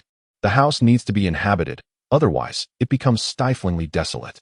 Lin surveyed the surroundings and seemed somewhat satisfied, finally entrusting me with the cat. After exchanging contact information, she took her leave, mentioning she had other matters to attend to that evening and would return the following day to check on the cat, urging me to keep my phone accessible. Her demands were quite considerable. I mused as I closed the door behind her. Glancing back at the cat, I found it comfortably sprawled on the sofa, its eyes gently closed. How is it that this cat appears as if it has returned to its own home? I pondered, sitting beside it and stroking its fur. This sensation felt familiar, devoid of anything but a sense of recognition, as if I had always been able to touch it. The cat, too, seemed unperturbed by my affection. It nestled into my hand, contentedly exposing its belly. Suddenly, my phone rang, causing the cat to open its eyes wide, fixating on the device. I checked the screen and saw it was a call from Xiao Tian. So I answered. "I've confirmed DeLong and his wife, along with Li Ji and Shi Yun. How many people do you have on your end?" Xiao Tian asked directly. Listening to him, I stammered for a moment before admitting uncertainty. After a brief silence, Xiao Tian replied, "Well, let me know once you have a clearer count. It doesn't matter if you have one or two more." "All right, we'll be in touch," I concluded, ending the call. An unsettling feeling lingered, as if I were under scrutiny. Xiao Tian's tone suggested he was certain we would have a larger gathering. Lin suddenly crossed my mind, though I couldn't quite grasp why. Just after I hung up with Xiao Tian, my phone rang again. Checking the screen, I saw Lin's name and quickly answered, "Hello? Why couldn't I reach you?" A familiar voice echoed. Even the tone on the phone felt remarkably recognizable. I recounted the recent call from Xiao Tian, and upon learning that I was heading to a place she had never visited, she immediately expressed her interest. "Would you mind if I joined you?" Lin inquired without any hesitation. After a moment's hesitation and recalling Xiao Yan's earlier words, I responded, "I don't mind at all. Count me in. Also, please add me on WeChat. I want to see the Liangpi on video." As soon as Lin finished speaking, she hung up, as as if we were already well acquainted. I barely had time to respond before the call ended, and I opened WeChat to find a friend request waiting. Indeed, it was her, and I clicked to add her. Instantly, a video request popped up, catching me off guard. After a brief moment of hesitation, I accepted it and saw Lynn on my screen. In that very moment, a thought flashed through my mind. Quick, turn the camera towards the Liangpi. Hurry, direct the camera towards the Liangpi. Lynn exclaimed, her expression filled with urgency. Chapter 5. A sense of familiarity indeed, it was that phrase. My heart skipped a beat as I pondered why I was aware she would utter such words, as if I had previously experienced this identical scene. Yet, I distinctly remembered. Focus on Liangpi. I wanted to see Liangpi. Just as I lost my train of thought, Lynn's voice suddenly resonated. I quickly responded, directing the camera of my phone towards Liangpi, who was grooming itself. Upon noticing my approach, it disdainfully turned its back on me to continue preening its fur. Laughter echoed from my phone, and I felt a twinge of embarrassment. Our conversation swiftly transitioned from Liangpi to travel plans. Lynn inquired about my intended destinations, but I was uncertain about my travel arrangements. Do you have any places in mind? She asked instead. I furrowed my brow, contemplating.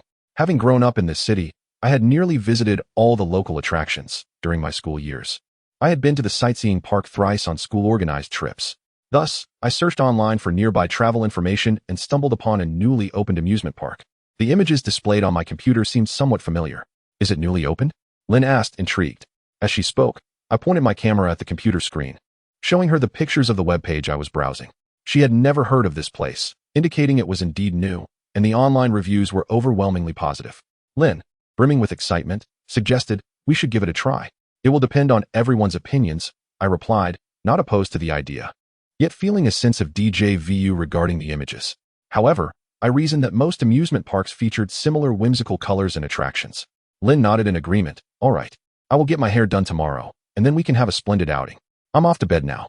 With that, she ended the video call, leaving me to ponder the notion of hairstyling, a thought that seemed to linger from a dream I could not quite recall. The following day, I was roused from my slumber by the ringing of my phone. Groggy, I answered and heard Xiao Tian's voice on the other end. I've arranged everything for our outing, including DeLong and his wife, Li Ji, Shi Yun, and just you from your side? There's also a new friend named Len. I yawned as I spoke. Xiao Tian chuckled upon hearing this. Oh, so you have a girlfriend now? You were reluctant to mention it yesterday. No, it's just someone I've recently met. Not a girlfriend, I hurriedly clarified, concerned about the potential awkwardness if they teased me.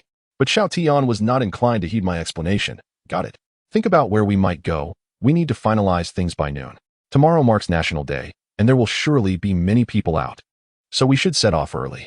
As I began to speak, Xiao Tian interrupted me on the phone, exclaiming, Indeed, great writers need not go to work. I shan't linger. I must hastily prepare for my own shift. With that, Xiao Tian ended the call before I could utter another word.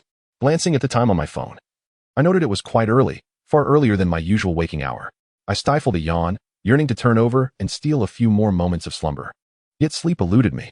Strangely, I realized I had dreamt not a single dream the previous night, despite typically experiencing peculiar visions no matter the duration of my rest. I rapped my forehead lightly, pondering whether my mind, often brimming with eccentric thoughts, had grown rusty. Lying there proved futile. My thoughts drifted to the odd occurrences of late. Suddenly, I felt a gentle pressure upon my abdomen, causing me to inhale sharply. Meow? I gasped in surprise, only to discover Liangpi had leapt onto my bed. Her forepaws firmly planted on my belly, her slit pupils fixed intently upon me. After a moment of mutual gaze, I noticed the room was dimly lit. Yet Liangpi's eyes appeared as vertical slits. Under normal circumstances, they should be round in such light. Perched regally upon me, she maintained her stance, unwavering. Yet, as seconds ticked by, her pupils gradually expanded into their usual round shape, and she softly mewed before gracefully dismounting from my torso. What a peculiar cat. Words failed to capture the sensation I experienced during our exchange, as if I were under scrutiny, as though something about me was amiss. Suddenly, the phone rang, startling us both. Liangpi, sensing an intruder, bristled her fur and emitted a low, menacing growl. I answered the call. So early? Yes. I'm off to get my hair done.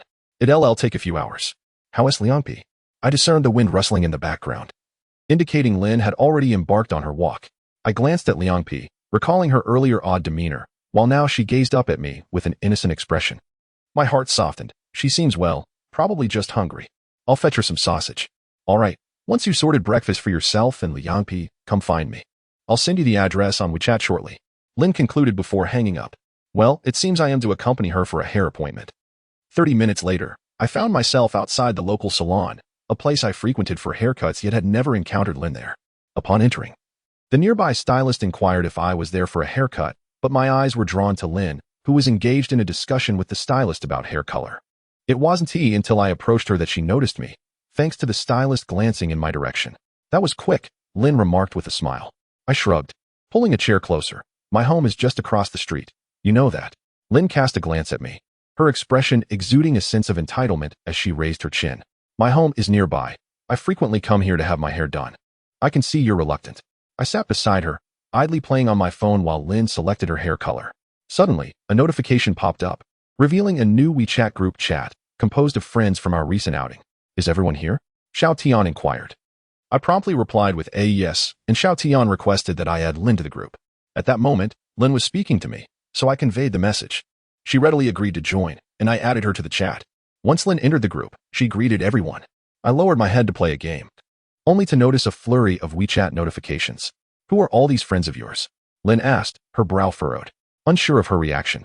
I explained that Xiao Tian and Li Ji were my high school classmates. Shi Yun was Li Ji's childhood friend from the same school, and DeLong was my childhood friend who married Ning Jing.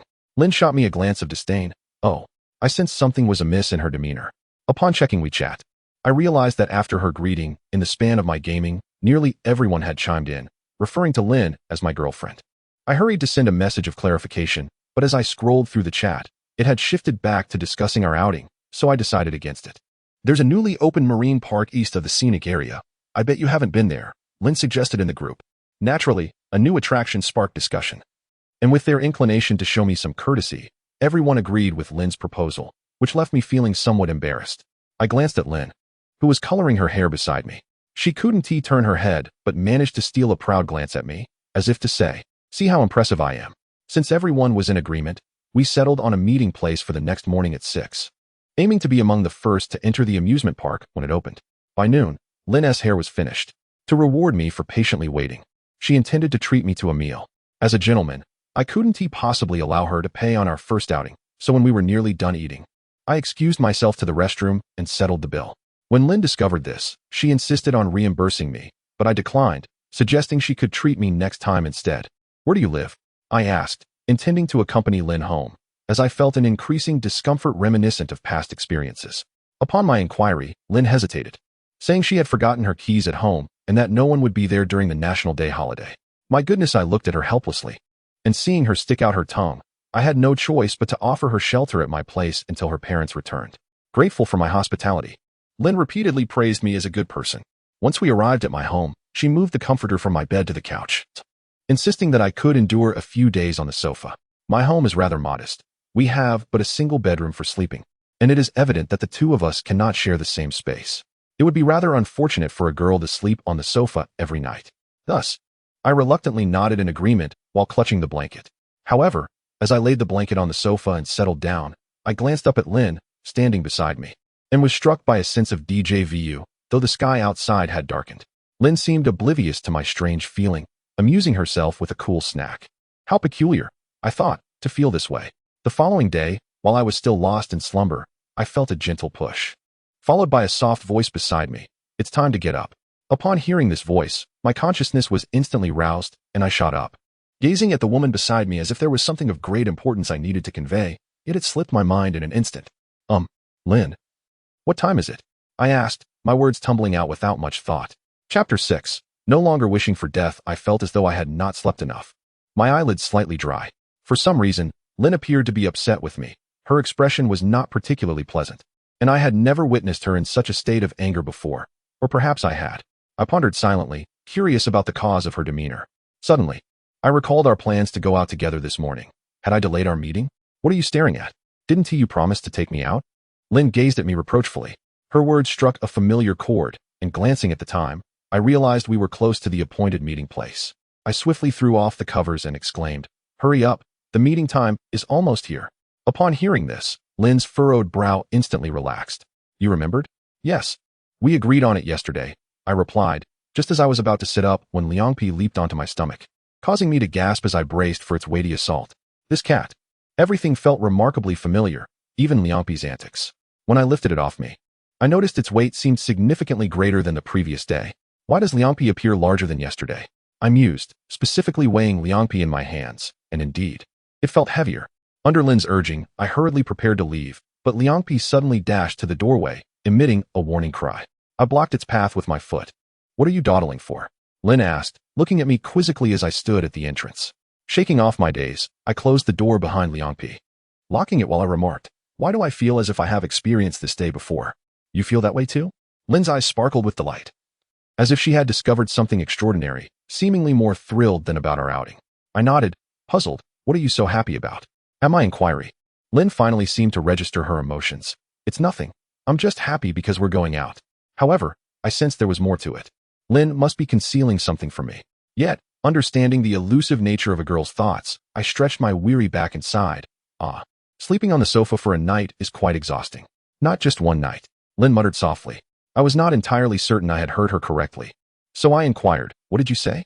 Lin quickly shook her head. Nothing. How peculiar, I thought quietly to myself, before pulling open the car door and settling inside. Lin entered with a familiarity that felt almost nostalgic, rummaging through the glove compartment for tissues. As I started the engine, I casually asked about it. Her face instantly flushed with a hint of embarrassment, as she offered a vague explanation about the tissues being placed there. Yet, I felt as if Lin had been observing me. She must have known where the tissues were kept, despite this being her first time in my car. Throughout the journey, I found myself pondering not only the matter of the tissue, but also the irate expression on Lin's face upon my awakening and the overwhelming sensation of the cool skin jumping onto me. These feelings felt strikingly familiar. As I was contemplating this peculiar sensation, Lin suddenly exclaimed, "Be careful." Reacting instinctively to her warning, I slammed on the brakes, causing the vehicle to lurch to a halt. To my astonishment, a disheveled madman had thrown himself onto the hood of my car. A cold sweat enveloped me as I regained my composure and exited the vehicle to assess the situation. I have a dashcam recording. You should be aware of that. Moreover, this is at an intersection. There's undoubtedly surveillance footage capturing your antics, I stated calmly, as if I had encountered a similar situation before. The madman, with his unkempt appearance, refused to budge despite my attempts to reason with him. Ultimately, I had to forcibly drag him off the car. In that moment, I noticed a flicker of surprise in his eyes. I paid no heed to his astonishment. My priority was to leave promptly as I was running late. I hurriedly entered the car and shut the door. Just as I was pulling away from the intersection, I heard the madman chasing after me, shouting, "You can't go. You can't go." The phrase struck a chord, one I was certain I had heard before. Yet, I hesitated momentarily.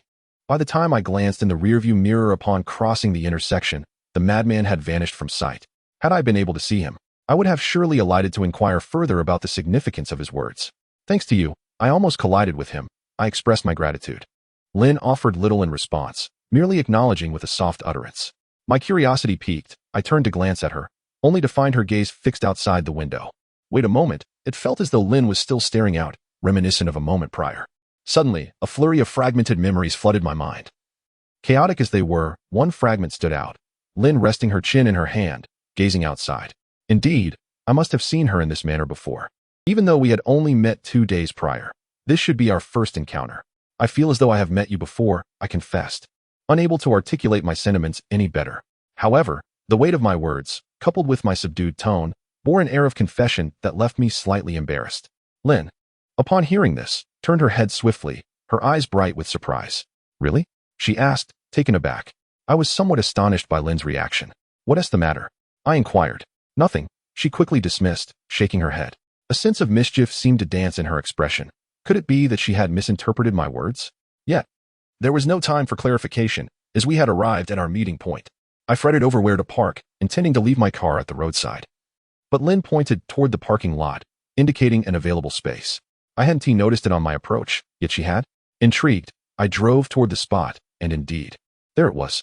After parking, I stepped out to find that Xiao Tian and the others had already arrived, their expressions rife with impatience. And they seemed indifferent when I introduced Lin. I am uncertain why they behave this way, yet it evokes a sense of familiarity within me. I shall let them be. However, Lin approached with a friendly demeanor, saying, "Don't be like this. Cheer up today." Upon hearing her words, it seemed that Xiao Tian and the others breathed a sigh of relief, while only Li Ji maintained a stern expression. Casting a cold glance in my direction after she finished speaking, accompanied by a dismissive huff. Have I offended him? From the moment I first encountered Li Ji, I sensed a certain chill in his gaze. Nevertheless, as classmates, we grew closer over time, and he often looked after me, fostering a bond that has endured even after graduation, as we frequently keep in touch. Yet, this demeanor of his does not seem novel to me, though I struggle to recall when I last witnessed it. At that moment, DeLong approached, giving my shoulder a reassuring pat. "Don't mind it, let's get going. It will be fine in a little while." Xiaotian quickly urged everyone to board the vehicle, advising me to stay at the rear. I remained oblivious to the cause of Li Ji's discontent. After all, we were all out to enjoy ourselves today, and it would be inappropriate to express annoyance. Thus, I acquiesced to DeLong and Xiaotian's encouragement and returned to the vehicle. After a while, when Lin had yet to board, I noticed she seemed to be engaged in conversation with Shiyun, speaking at length before finally returning to the car. "Do you know him?" I asked Lin, puzzled. For if they were acquainted, why had I not seen them discussing this matter in the group chat before? Lin's expression was somewhat peculiar, and she awkwardly nodded, sort of. I was uncertain what this response entailed, but I sensed there was more to Lin than met the eye. I refrained from probing further and observed as two white vehicles, one larger and one smaller, pulled out. I followed closely behind DeLong. Our route continued westward, and an unsettling feeling lingered as I trailed DeLong. After contemplating for a considerable time, I observed him suddenly decelerate, and an image flashed through my mind of someone repairing a vehicle ahead. The individual, wearing a cap, glanced in my direction. I instinctively reduced my speed to maneuver around a car, and as I passed slowly, I caught sight of a man, donned in a cap, engaged in fixing a vehicle, who also lifted his gaze toward me. Thump, thump. My heart raced, and Lin, sitting beside me, asked softly, "What's wrong?" It felt as though Lin was probing me like a detective. However, I was utterly perplexed by the day's events. Thus, I recounted what had just transpired. "I see. Perhaps you'll remember why in a bit. There's no need to rush," Lin reassured me. I nodded, feeling as though she were guiding me through this labyrinth of thoughts. After some time, as we approached the entrance of the amusement park, a sudden urge to inquire where Lin was heading crossed my mind, even though I was well aware of our destination. Upon arriving and parking the vehicle at the amusement park, I stepped out, exhaling a long sigh of relief, only to notice Shiyun massaging his temples as he alighted. "Yunzai, what's wrong?"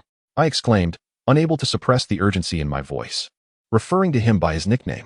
Shiyun shook his head. "Perhaps it's because I skipped breakfast this morning. My head feels a bit heavy." As I was about to speak, it seemed that Xiaotian, who was nearby, overheard me and hurriedly approached to inquire whether Shiyun experienced a sensation akin to recalling a long-forgotten memory. Indeed, Shiyun replied emphatically. I noticed that Xiaotian appeared poised to continue speaking when DeLong intervened and pulled him away. It struck me as peculiar. I too had previously felt such an inclination, yet how was it that Xiaotian articulated it so precisely? When I turned to glance over, I was oblivious to the conversation taking place among DeLong, Ningjing, Li Ji, and Lin, as they exchanged whispers with Xiaotian. When I approached Xiaotian to inquire how he knew, he cast a fleeting glance at them and merely waved his hand, stating that he was just rambling and urged me not to take it to heart. It seemed as though they were in cahoots, and I found it curious how Lin had become embroiled in the matter. Just as I turned my head, I caught snippets of their hushed murmurs, including Xiaotian's slightly disgruntled remark, "I certainly do not wish to die again." I was bewildered by their discussion, especially as it veered into such morbid territory. At that moment, Lin strode over decisively and grasped my arm, saying, "Let us go exchange tickets, do not mind him." Chapter 7. The 37th death from exchanging tickets to entering the venue. The entire process felt strangely familiar. Yet I could not recall when I had purchased the Travel Pass annual card with Lin. I inquired when she had made the purchase, and she merely mentioned that after finishing her hair yesterday, she had passed by an information kiosk and had procured the card using both of our identification cards, with the payment surprisingly coming from me. This particular incident eluded my memory. I only vaguely remembered her getting her hair done, but the details of how she returned home afterward remained shrouded in obscurity. Had I experienced a lapse in memory? Such an occurrence was entirely foreign to me. I did not indulge in alcohol, making such a situation improbable. However, Lin's words rang a bell, albeit faintly. "All right, stop pretending you've forgotten. I know you were generous," Lin remarked, urging me to quickly join the others who were already waiting ahead. This had little to do with being generous. The truth was, I genuinely could not recall the events, and since the group was ahead, I resolved to inquire about it in detail later. Among our group, Li Ji stood tallest. As I approached, he resembled a solitary beacon, though his expression bore a hint of coldness, suggesting he was not particularly pleased. As I neared, I overheard Xiaotian softly advising him, "Don't be upset. Isn't there already some progress? What good does that do?" Li Ji scoffed. casting a sidelong glance at Shiryun. Shiryun was rubbing his temples with his thumb, his brow furrowed, appearing far from well. Curiosity piqued. I wondered what they were discussing. As I walked closer, they exchanged glances but did not resume their previous topic. Noticing Shiryun's discomfort, I asked if he was still able to participate. If not, he could take a rest in the car. I'm fine, much better, Shiryun replied softly. However, his response caused the expressions of nearly everyone to darken. Li Ji impatiently remarked, "Stop rubbing it. Just bear with it." I was aware that the two had been childhood friends for many years, yet such a tone seemed excessive. Nevertheless, Shiryun merely furrowed his brow without retorting. I might as well wander over there for a while. Li Ji, evidently perplexed, sighed after his statement. Shiryun seemed inclined to follow and say something, but he abruptly massaged his temples again, appearing to be in pain once more. Let us stick together. He might be dealing with something frustrating. Best to let him have some quiet time, Xiao Tian suggested with resignation, glancing at both Shiryun and me, seemingly seeking our agreement.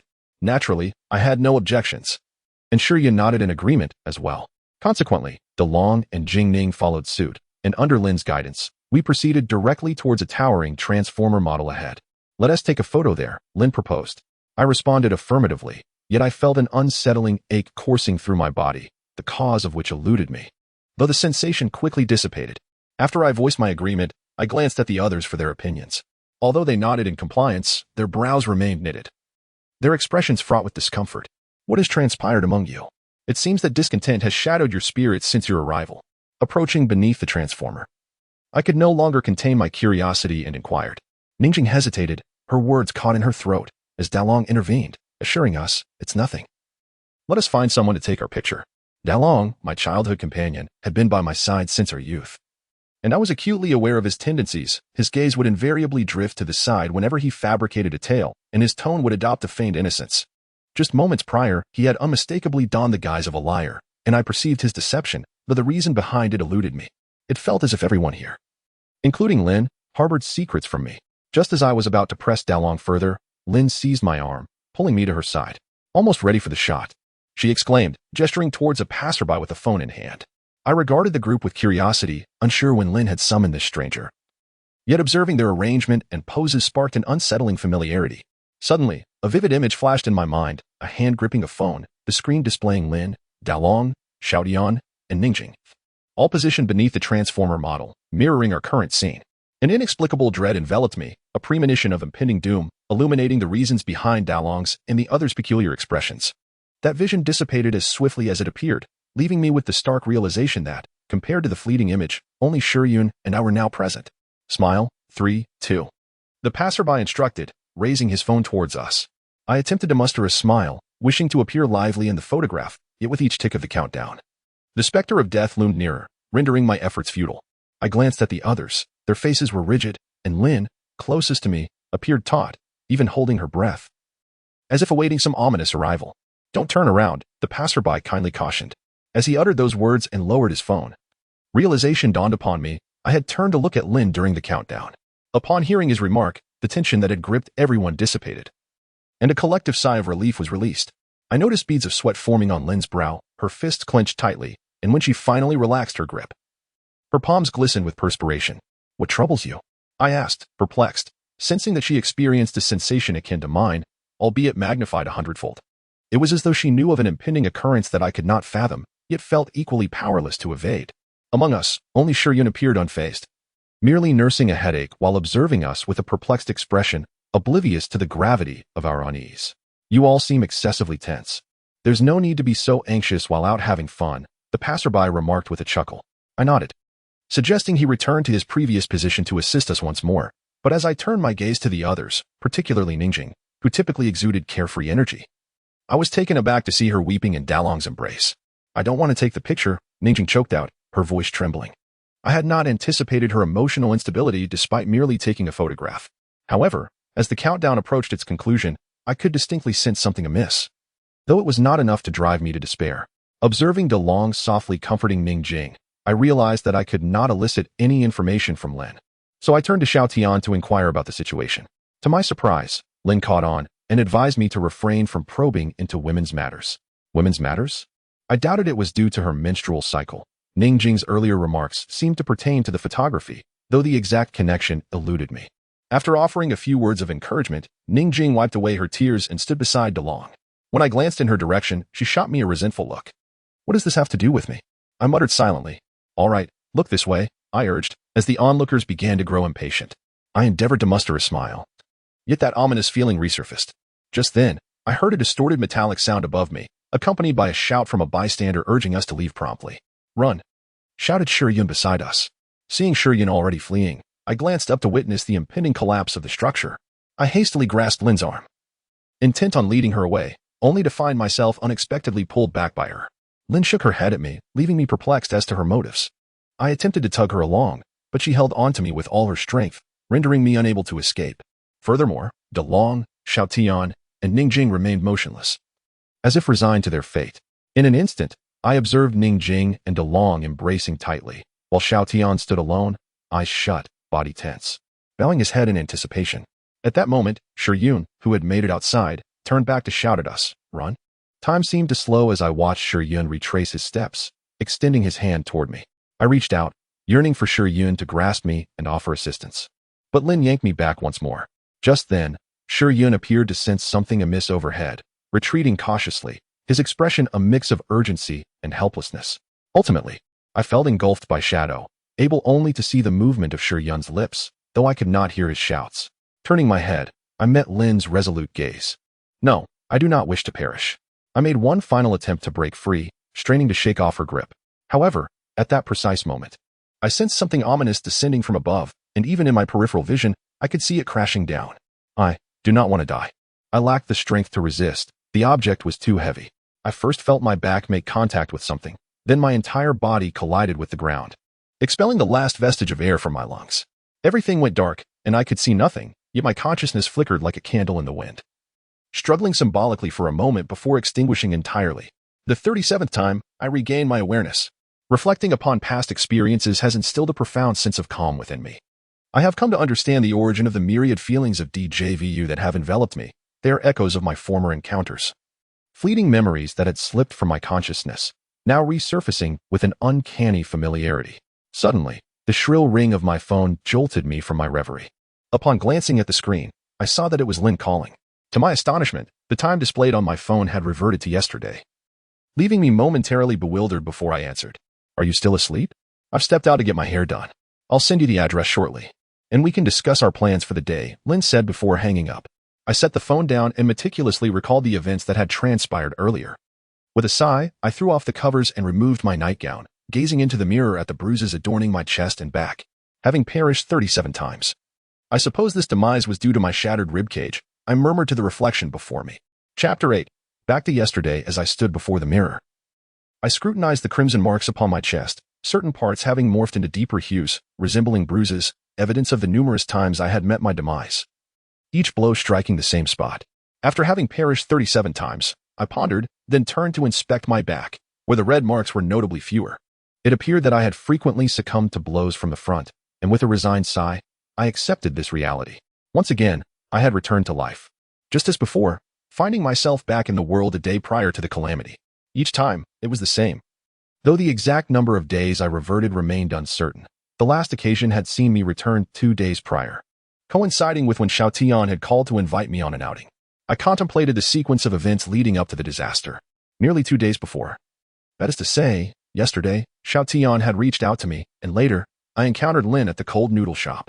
Today, Lin was having her hair done and would soon send me the address of the salon, whereupon I would consult her regarding our travel plans. It seemed there was no opportunity to decline Xiaotian's invitation for the outing.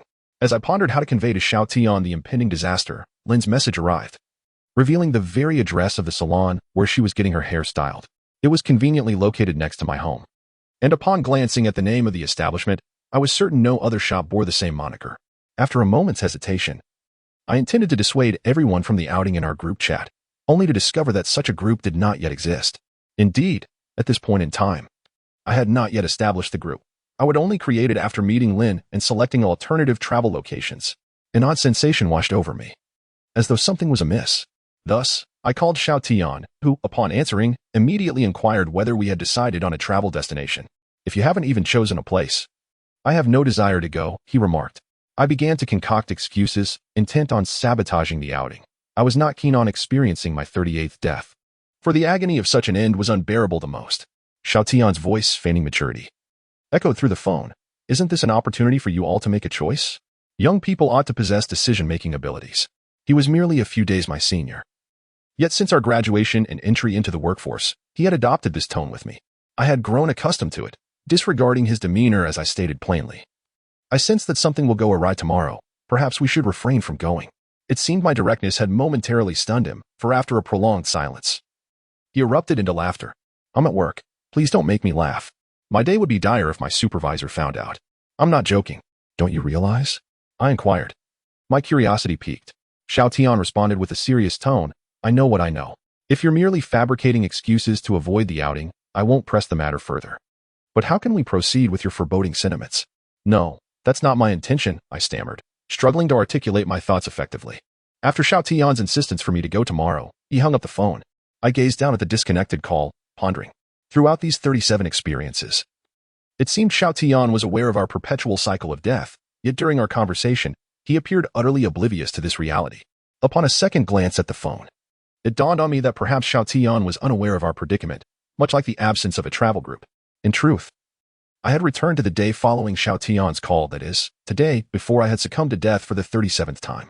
After midnight, or at some undetermined hour tomorrow, we would collectively enter the cycle once more. Following death within the cycle, I would likely revert to the time before the 37th occurrence, only to re-enter the cycle again. This thought sent a chill down my spine. Why were we perpetually drawn back to the moments preceding the cycle, only to be thrust into it again?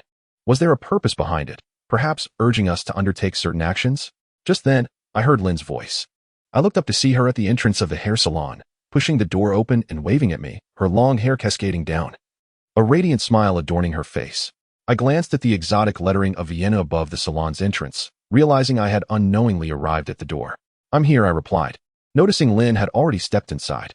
As I approached, Lin was discussing hair dye colors and prices with the stylist. Upon seeing me, she excitedly pulled out her phone to show me the travel destination she had discovered the previous night. As she scrolled through her screen, I noticed one of the places was an ocean park. I began, but Lin quickly interjected, I want to go to this ocean park. It's newly opened and likely to be bustling with people. I enjoy lively atmospheres. Indeed, she thrived in vibrant settings. Otherwise, she wouldn't so eagerly want to travel with us, whom she had only just met. No, I meant to ask if you were my girlfriend, I inquired. Feeling somewhat awkward, yet I pressed on. Upon hearing my question, Lin's face flushed, reminiscent of her reaction yesterday. The stylist coughed awkwardly and deliberately stepped away, prompting Lin to whisper, You already asked me that yesterday. I suddenly recalled that I had indeed posed that question while at the cold noodle shop, but to me, it felt like ages ago. Right, I had forgotten, I admitted, rubbing my nose, realizing that for her, it was merely yesterday. Noticing Lin's inquisitive gaze, I sensed the words she was about to utter, and she did not disappoint. Lin cautiously asked, You don't have a girlfriend, right? Then when you introduce me tomorrow, you can refer to me as your girlfriend, but we should first interact as friends to see how it goes.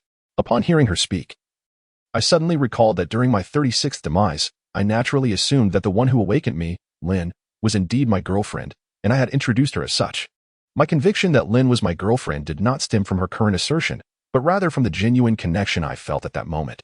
She was undeniably my girlfriend, and there was no room for doubt. Yet, I found myself perplexed as to why I had so effortlessly regarded her as such, beyond mere verbal designation. Noticing my silence, Lin softly inquired, Do you think I'm being too forward? She added, You don't need to. This introduction is quite sufficient. It felt as if I had shared a lengthy companionship with Lin, yet observing her bashful demeanor suggested that our relationship had only just begun. Nevertheless, I sensed that something was amiss, though I could not pinpoint it. Lin simply smiled at me. After a while, I began discussing our upcoming outing with Lin and subsequently created a group chat for the excursion. Given our familiarity, when I added Lin to the group, everyone playfully teased me. Before I had the chance to introduce her, Lin preemptively introduced herself as my girlfriend. Upon reading her message, I glanced at Lin, who was styling her hair. She appeared somewhat shy, seemingly aware of my gaze yet intentionally avoiding eye contact. As I observed the lively chat, it was evident that Lin quickly integrated with everyone, discussing the outing, and to my surprise, they graciously allowed her to choose the destination. Lin ultimately selected Ocean Park, and there were no objections from the group. I watched the flurry of messages, only responding occasionally when mentioned directly. Initially, I found it peculiar that the conversation was so vibrant, yet when we gathered, everyone's expressions seemed rather discontented. Had some unpleasant remarks transpired along the way? Although I had initiated the group, I spoke infrequently, believing that such decisions should be made collectively. My primary concern was simply to enjoy time with everyone, regardless of the destination.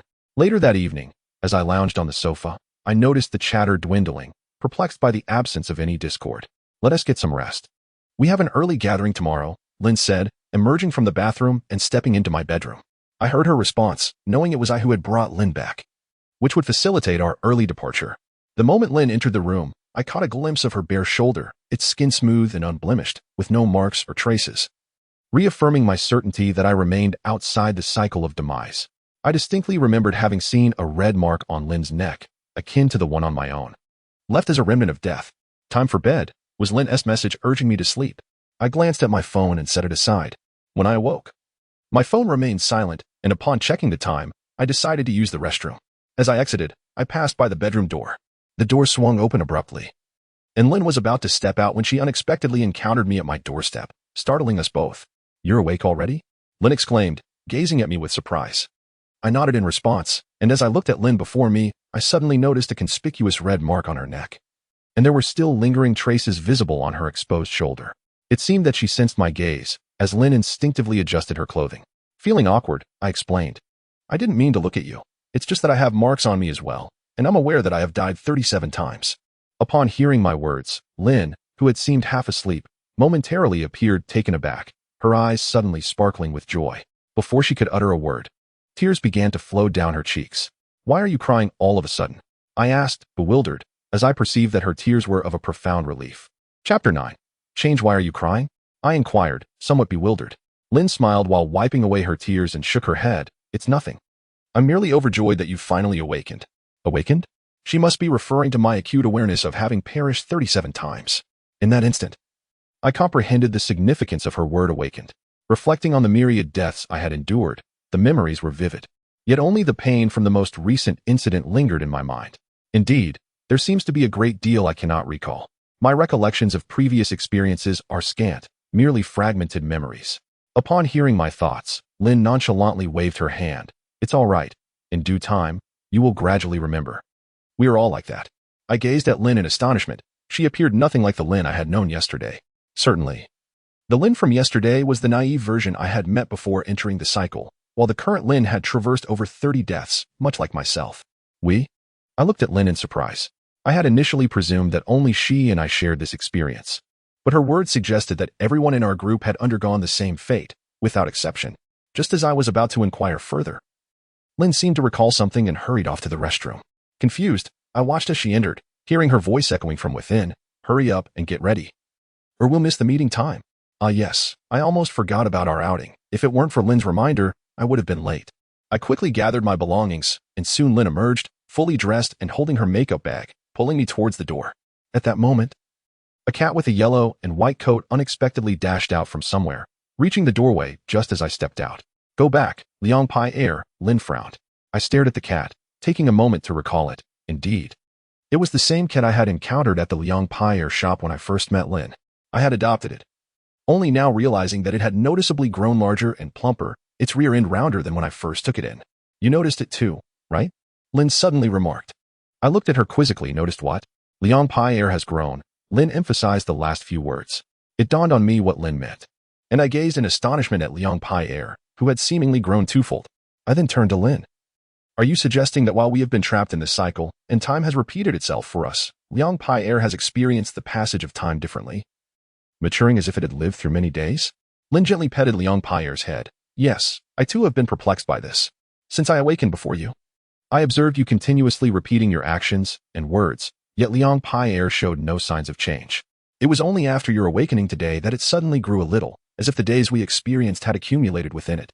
Lynn's words were somewhat perplexing, and I found them rather convoluted. I inquired, "How many days earlier did you awaken than I?" "A full 15 days, she replied in a hushed tone, as if this revelation was not one to be celebrated but rather a source of distress for her. I nodded in understanding. During those 15 days when I remained in slumber, the cool noodles remained unchanged, perpetually resembling the very first day. However, upon my awakening, the cool noodles seemed to have aged 15 days, transformed into their current state. Realization dawned upon me, and I nodded again. Surely, there must have been some change during that time. It is inconceivable that they could grow to this state in just 15 days. Lynn closed the door and began descending the stairs, remarking, "Indeed, when I awakened, I suddenly noticed its growth." By then, I had already faced death over 20 times. Once in the car, I pondered aloud, could it be that we, the travelers, experienced a cycle of rebirth upon our initial demise, albeit in a sequential manner? Just as I was about to pose the question, Lynn abruptly cautioned me to pay attention, prompting me to recall that someone would dash out at this intersection. Yet, as I passed through, I saw no disheveled figure emerging. The person didn't come. I muttered while navigating past the intersection, remaining vigilant. But there were no unusual actions around me, allowing me to pass through the junction with ease. Lynn furrowed her brow, indeed. I glanced at her. She no longer exhibited the previous agitation and irritation. Instead, her curiosity about the absent ragged individual suggested she too was puzzled by their absence. I vaguely remembered encountering that person a few times but could not recall the specifics, so I asked Lynn. Her response startled me. She had seen him a total of 15 times, which meant that I had nearly collided with him 15 times after her awakening. I had managed to break in time during the first 2 encounters, and the rest were thanks to Lynn's timely warnings. So many encounters. I was taken aback. However, Lynn shook her head. It was more than that. After my awakening, when I first saw that person lunging towards the car, I felt an odd familiarity. As if I had crossed paths with him before my awakening. I stared at Lynn in astonishment, surprised that she shared my sentiment. This implied that the ragged individual had appeared before both Lynn and me no less than 20 times, perhaps even more. When you perished each time, did you dream? I queried, still intrigued by the peculiar visions that seemed to arise from my deaths. Lynn frowned slightly. No, not at all. Each time I died. I merely returned to the previous 3 days to relive the same events. The previous 3 days? I gazed at Lynn in surprise, realizing that her experience of time after death exceeded mine. While I occasionally revisited moments from 2 or 1 day prior, she had 3 full days to relive. 3 days might not seem extensive at first glance, yet during the 15 days I remained dormant, she had to endure a total of 45 days of repetition. Seemingly attuned to my thoughts, Lynn offered a faint smile. In truth, I have tried ignoring you at the Liangpi shop and even refrained from going there altogether at certain times. Yet, upon awakening on that day, I found myself still in your bedroom, unable to alter anything. I had not yet attempted what Lynn spoke of, though perhaps I would not have the opportunity to do so. And what of dreams? I felt that Lynn's remarks did not address the crux of my concern. Dreams? Lynn furrowed her brow, seemingly perplexed by my insistence on this topic. I nodded, but she shook her head in response. I looked at her in confusion, even slowing the vehicle until Lynn felt compelled to elaborate. I have not dreamt since my awakening. Strange, isn't it? It was indeed peculiar. How could one exist without dreams? Yet, I found it even stranger that I had vivid dreams myself. Lynn regarded me curiously. Why do you inquire about this? I recounted a bizarre dream I had. One that seemed to recur each time I faced death, identical in nature.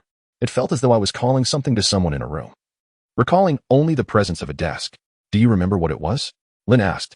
I shook my head, unable to recollect, only aware it was something rather small. Upon seeing my negative response, Lynn did not press further, seeming disinterested in the notion of dreams.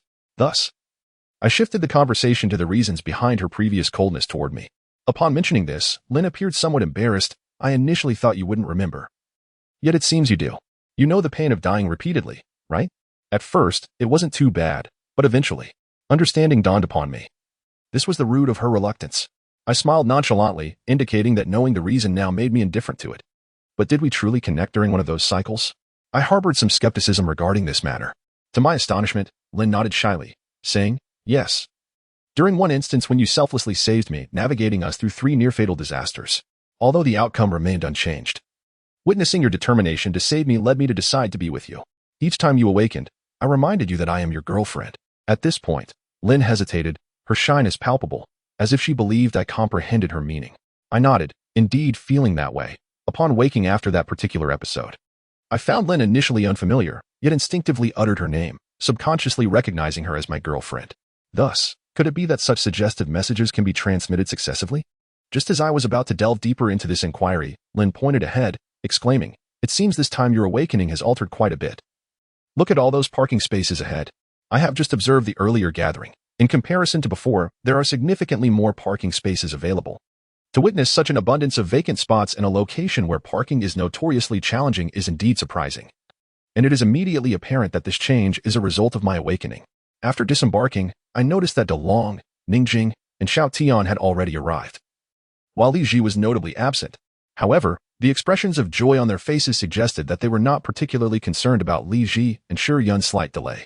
Lin approached and greeted them, then turned to me with a radiant smile, announcing that I had awakened. This revelation took Xiao Tian by surprise as he looked at me and inquired, "You've awakened? Am I not the last one?" I gazed at Xiao Tian in astonishment, then turned to De Long and Ning Jing, who were stifling their laughter and shaking their heads. De Long, my childhood friend, is someone I have known for years. I can read his expressions like an open book. I asked him, "Did you and Xiao Tian make a bet?" De Long confirmed it, being an honest person. He left me no choice but to direct my exasperation at Xiao Tian. "When will you ever rid yourself of this troublesome habit?" Just as we were conversing, Li Ji's car pulled up. Chapter 10. The oddities were late. "Let's set off immediately," Li Ji declared, rolling down the car window to address us directly. After speaking, I noticed Li Ji furrow his brow, as if he had detected something amiss, before shifting his gaze to me, seemingly having guessed that I was the one who had awakened. Upon hearing his words, Xiao Tian was the first to respond, displaying considerable energy. However, I observed De Long and Ning Jing whispering to each other, with Ning Jing's demeanor appearing somewhat off, reminiscent of my previous encounter with her. Lin urged me to get into the car, and I followed closely behind De Long's vehicle. Ning Jing's unsettling mood piqued my curiosity, prompting me to inquire about it with Lin. Lin, with a hint of resignation, replied, "It is indeed troubling," for Ning Jing was the second to awaken, having endured far more deaths and suffering than we have. It became clear why, during our last encounter, she had seemed to want to say something to me. Her eyes filled with reproach. Truly, if I were to empathize with her, I could only grasp a fraction of her experiences. I nodded and took a deep breath, acknowledging that awakening was beyond my control. You may not be able to control it, but I believe it relates to one's ability to observe their surroundings, Lin stated bluntly, seemingly indifferent to my feelings. Was I indeed numb to the events around me? According to what Lin had previously mentioned regarding the cat named Liang Pai, it implied that each awakening not only allowed Liang Pai to grow, but also altered the parking spaces in the gathering area. The changes were undoubtedly more extensive than I had noticed, which perhaps accounted for my slower awakening. From my perspective, I had assumed that as more individuals awakened, the process would accelerate. Yet, it was the opposite. Lin murmured softly, and I glanced at her while following De Long's vehicle, noting her furrowed brow. Upon reflection, I found her reasoning sound. During the initial awakenings, there were hardly any significant changes, akin to unraveling a mystery with limited clues. Yet, as the number of clues increased, one would expect the unraveling to become easier. Paradoxically, it had grown more challenging, defying logic. As for the reason behind this phenomenon, neither Lin nor I could elucidate it. However, Lin informed me that Li Ji was the first to awaken, followed shortly by Ning Jing, while Xiao Tian and De Long had awakened on the same day, with Lin following thereafter. By the time it was my turn, a considerable interval had passed, leading to their impatience and evident frustration, which was entirely understandable. I could empathize with them. I had never placed blame on them, as I might have reacted similarly. "And what of Shi Yun?" I began, but Lin interjected. "Still not awakened. We have no idea how much longer it will take. You should prepare yourself for an 8-year struggle. It turns out I am truly not the last one after all." It seems that the wager between De Long and Xiao Tian was made when neither Shi Yun nor I were present, based on the changes they had already perceived, betting on who would awaken first. However, judging by the circumstances, it appears that Xiao Tian has lost. At this moment, I suddenly noticed that De Long's vehicle had begun to decelerate, prompting me to swiftly reduce my speed as well. The situation mirrored the last time, nearly resulting in a collision with the car ahead. Then, a memory surfaced from my past experiences. I followed De Long as he changed lanes and spotted a broken-down car on the roadside, with a man in a cab diligently attempting repairs. As I passed by, our eyes met, and once again, I felt a sense of familiarity with this man, as if I had encountered him in a dream before, though it certainly was the same dream from my previous encounter in the house, where I had entrusted something to another individual who was not him. Lin seemed to have never paid much attention to the man in the cap. Suddenly, as if recalling something important, she reminded me to get out of the car with her shortly and asked Shi Yun to take our photographs. "Why take photos?" I inquired. Puzzled, Lin simply stated that it was an idea conceived by Li Ji, aimed at facilitating my awakening by repeatedly emphasizing the same concepts. I recalled that prior to my awakening, I had only held a camera, taking pictures of Lin and the others, witnessing the collapse of a transformer model. This realization sparked a sense of awareness within me. Lin seemed to grasp my thoughts and nodded solemnly. Damn it. Could it be that this time I am destined to be crushed by the transformer model? The mere thought of knowing how I would perish cast a shadow over my spirits. It was easy to imagine the emotional turmoil that Lin and the others, who had awakened before me, must have endured while awaiting my awakening. Why repeat the same actions with me? I suddenly asked, seeking to alleviate my mood. Lynn, perceiving the shift in my tone, gently patted my shoulder before explaining. When a person repetitively engages in the same activity, the impressions grow increasingly profound. If one cannot discern changes in their surroundings, it is better to document their experiences, so that when they encounter the same situation again, it feels familiar. Yes, that sense of familiarity. I had experienced such a feeling before. I couldn't help but commend her for coming up with this idea. Lynn, however, chuckled and replied, "This notion wasn't originally mine. It was first conceived by Li Ji, applied to both you and me, but your awakening took significantly longer than mine." I looked at her awkwardly, realizing, so that's how it is. Perhaps I was just a bit more oblivious. Now that some time had passed, Lynn seemed unconcerned about how lengthy my awakening had taken. I nodded, acknowledging that my awakening indeed stemmed from Lynn's earlier vehement reminder to remember. Yet, I felt that my prolonged state of dormancy was likely due to repeatedly experiencing the same dream. However, I cannot simply claim that my lack of awakening is a consequence of being ensnared by a dream. That would seem rather like making excuses. Did you find the man in the cab, who was repairing his vehicle earlier, somewhat familiar? I shifted the topic as I drove. Lynn appeared unfazed, responding in a calm manner. Isn't he the one we almost rear-ended? Indeed. Lynn shook her head. I see him every time. You should be aware of that. Having witnessed this scene so often, I feel like everyone looks familiar. Noting Lynn's indifference towards the man in the cap, I chose not to pursue that line of conversation further. However, I recalled past encounters, having seen many familiar faces. Yet only this man in the cap elicited such a feeling within me. I was certain I had seen him somewhere before. I mused inwardly. Upon arriving at the entrance of the marine park, I noticed Lynn gazing around, as if she had discovered a new world. "What are you looking at?" I inquired. With a smile, she replied, "Everything around has changed. It's truly delightful." I chuckled at her, realizing she was indeed a girl with a keen sense of observation. I, on the other hand, felt little difference. I merely noted that a path had been worn through the grass nearby, no longer lush. Following the path led us directly to the entrance of the marine park, without any detours. As before, Lynn insisted on exchanging tickets, but this time she appeared particularly joyful. "You seem quite happy," I observed, sensing something unusual. Lynn nodded. "Yes, you have awakened, and now we just need Shuyun." Moreover, Li Ji mentioned he encountered that ragged man we met earlier. "Shuyun encountered him as well?" I exclaimed, astonished. "How do you know?" I had not heard Li Ji mention this. Previously, at the meeting point, he had merely rolled down his window to say a quick word before driving ahead. It was during our drive. He mentioned it in the group chat, Lynn explained, shaking her phone. I then took out my phone and discovered over 40 messages in the travel group chat.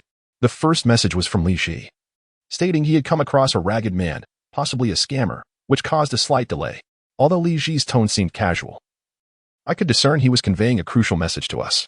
So, anyone who encounters that ragged man is the next to awaken? I found it hard to believe.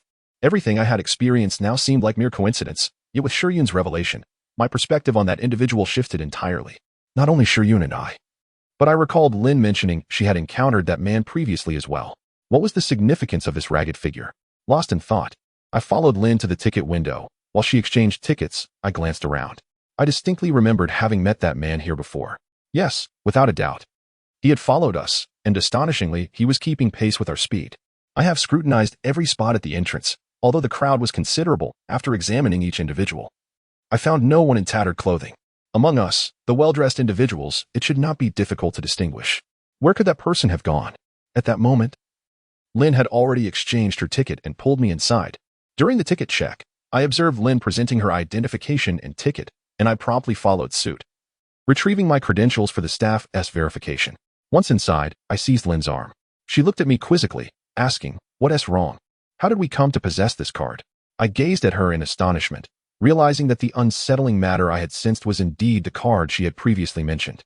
Lynn extended the card towards me, saying, "Isn't this the one we casually obtained a month ago at the information kiosk by your doorstep?" Mid-sentence, Lynn halted, seemingly aware of something amiss, and gazed at me in astonishment. Chapter 11. Temporal logic. Lynn paused mid-sentence, and upon observing her expression, I realized she too had come to an understanding. You are the one I mentioned a month ago, saying it would be impossible for us to obtain this card." After Lynn spoke, she turned the card over in her hands, contemplating it. I indeed recalled mentioning to Lynn about acquiring this card a month prior. Though the details were somewhat hazy, had she not brought it up, I would have completely forgotten. "A month ago, we were strangers," I asserted with certainty. Lynn nodded in agreement. I was aware that Lynn also understood. In a true sense of time, We had only met the day before yesterday. Yet, due to our repeated deaths, it felt as though we had known each other for quite a while. Lin gazed at the card and murmured softly, "I cannot fathom how this has come to be. I instinctively believe this card was issued to us a month ago. However, why would we have known each other a month ago, and what circumstances led us to be familiar enough to apply for this card? Especially under the guise of a couple? Do you remember?" I inquired, struggling to recall any details. Lin shook her head, stating she had a vague memory of the moment we applied for the card, but the earlier details of where we were or why we sought the card eluded her. Even how she came to know me was a mystery. "Lin." Suddenly, the voice of Xiao Tian broke through. It dawned on me that we had lingered at the entrance for too long. Xiao Tian and the others had already entered and were beckoning us to join them. I turned to look and noticed only Li Ji wore an impatient expression. The others did not seem particularly eager for us to hurry. It appeared that, aside from Li Ji, nearly no one was inclined to hastily perish amidst the disaster. As Lin and I approached, I heard her casually remark, "I remember we met over Liangpi, yet somehow the day for applying for the card abruptly jumped back to a month ago. Was it because of that cat?" I mused internally, finding my recollections almost indistinguishable from Lin's, save for the discrepancy in the timelines of acquiring the card and our introduction, which seemed somehow inverted. Were it not for Lin's earlier comment, I might have suspected we had undergone some form of memory transplantation, yet such phenomena seemed unlikely for ordinary citizens like us. "Why are you so slow?" Li Ji asked, his impatience palpable as he regarded us. Before I could respond, he had already moved ahead. Had I not been so familiar with his demeanor, I might have thought him genuinely upset. Yet Lin leaned in to quietly ask if Li Ji was always so particular. I chuckled and explained, "Li Ji is one of those sharp-tongued yet soft-hearted individuals. He may sound harsh, but he does not truly mean it."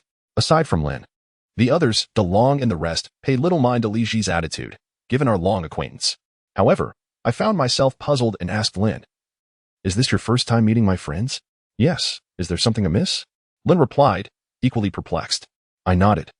"Although we have crossed paths repeatedly in our past cycles of death, it appears you do not yet know them well. In other words, when I first introduced you to them, it was indeed your first encounter, correct?" "Yes," she confirmed. After some contemplation, Lin remarked, "That's correct. If Lin and I had met and become close enough to obtain a couple's card for a trip a month ago, my nature would undoubtedly have led me to introduce her to my friends. Given that my social circle is limited, those who could accompany us would comprise nearly 70% of it. Thus, there would be no reason for Lin not to have met them." It seemed Lin also sensed my skepticism. "Are you suggesting?" "Indeed, we may not have met at all a month ago," I boldly speculated. Lin's eyes widened in surprise, but I distinctly remember. In truth, both Lin and I shared the same memory. The exact nature of our situation remained unclear. One possibility was that our memories had become disordered, but the likelihood of such an occurrence happening simultaneously to two individuals was exceedingly low. De Long, embracing Ning Jing, turned to me and inquired, "What secret conversation are you two having?" "Nothing," I replied awkwardly, taken aback by De Long's teasing. However, amidst our exchange, I noticed Ning Jing's demeanor was persistently melancholic, her eyes swollen and red, suggesting she might have shed tears on the way here.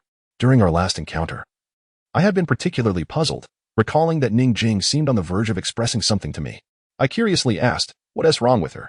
"It's still about the impending death," De Long replied, his tone laden with sorrow and resignation.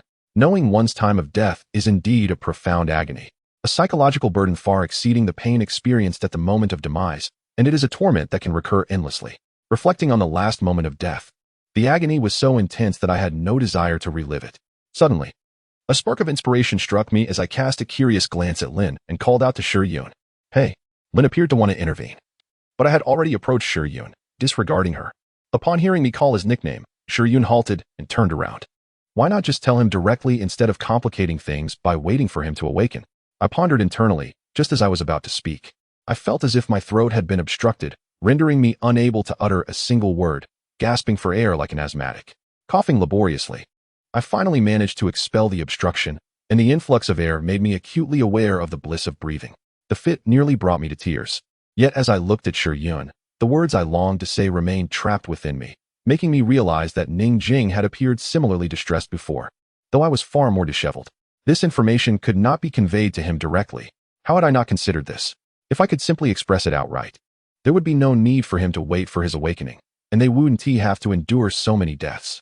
Damn it, I should have thought of this sooner. At that moment, Lin came over to pat my back, and I felt significantly better. When I lifted my gaze again, I caught sight of Li Ji shaking his head in resignation as he continued onward. "What is wrong with you?" Shiryun asked, looking at me with curiosity. I waved my hand dismissively. It's nothing. I just need to drink some water and will explain shortly. Shiryun nodded, retrieving a bottle of water from his bag and handing it to me. I gulped a few mouthfuls, casually changing the subject to divert attention from the earlier incident. It was then that Lin informed me that only those who had awakened could discuss such matters with one another, and that it was impossible for the awakened to convey this information to the unawakened. The reason behind this remained a mystery to all. How peculiar, I thought. Lin's tone suggested it was an established rule. No wonder I could converse about this with Lin, but not with Shiryun. Previously, when Ningjing attempted to speak with me, she must have wanted to directly share this information as well.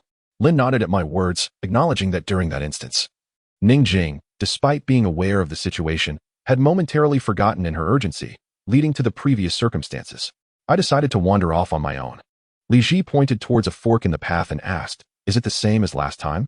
I looked at him quizzically, but he merely glanced back at me before proceeding down the small path. Lin gave me a light pat and whispered, "Next time, I'll add you to our little group." This morning's events were so sudden that I forgot. A little group? I hadn't anticipated they had formed one privately. It seemed only the awakened could join, which explained their lack of direct communication yet the unspoken understanding among them. Concerned for Li Ji's safety, Shiryun was about to follow him when Xiao Tian stopped him, saying, "Let him be. We'll go take some photos over there." I then noticed Xiao Tian pointing towards a nearby transformer model.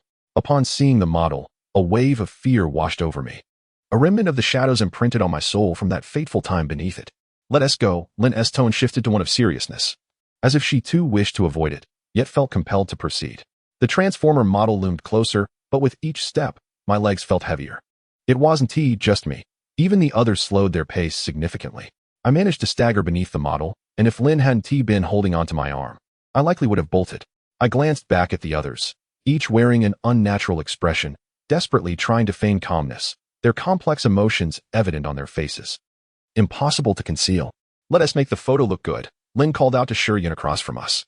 He didn't respond, engrossed in adjusting his camera, perhaps unaware of the expressions that adorned our faces at that moment. Am I really going to die? I suddenly felt that I lacked Lin's courage. My arm began to tremble uncontrollably, and my heart raced. If I could see my own face, I imagined it would be a ghastly sight. At that moment, Lin grasped my hand, and I realized I had managed to calm myself somewhat, turning to look at her. Lin forced a smile in my direction before turning away.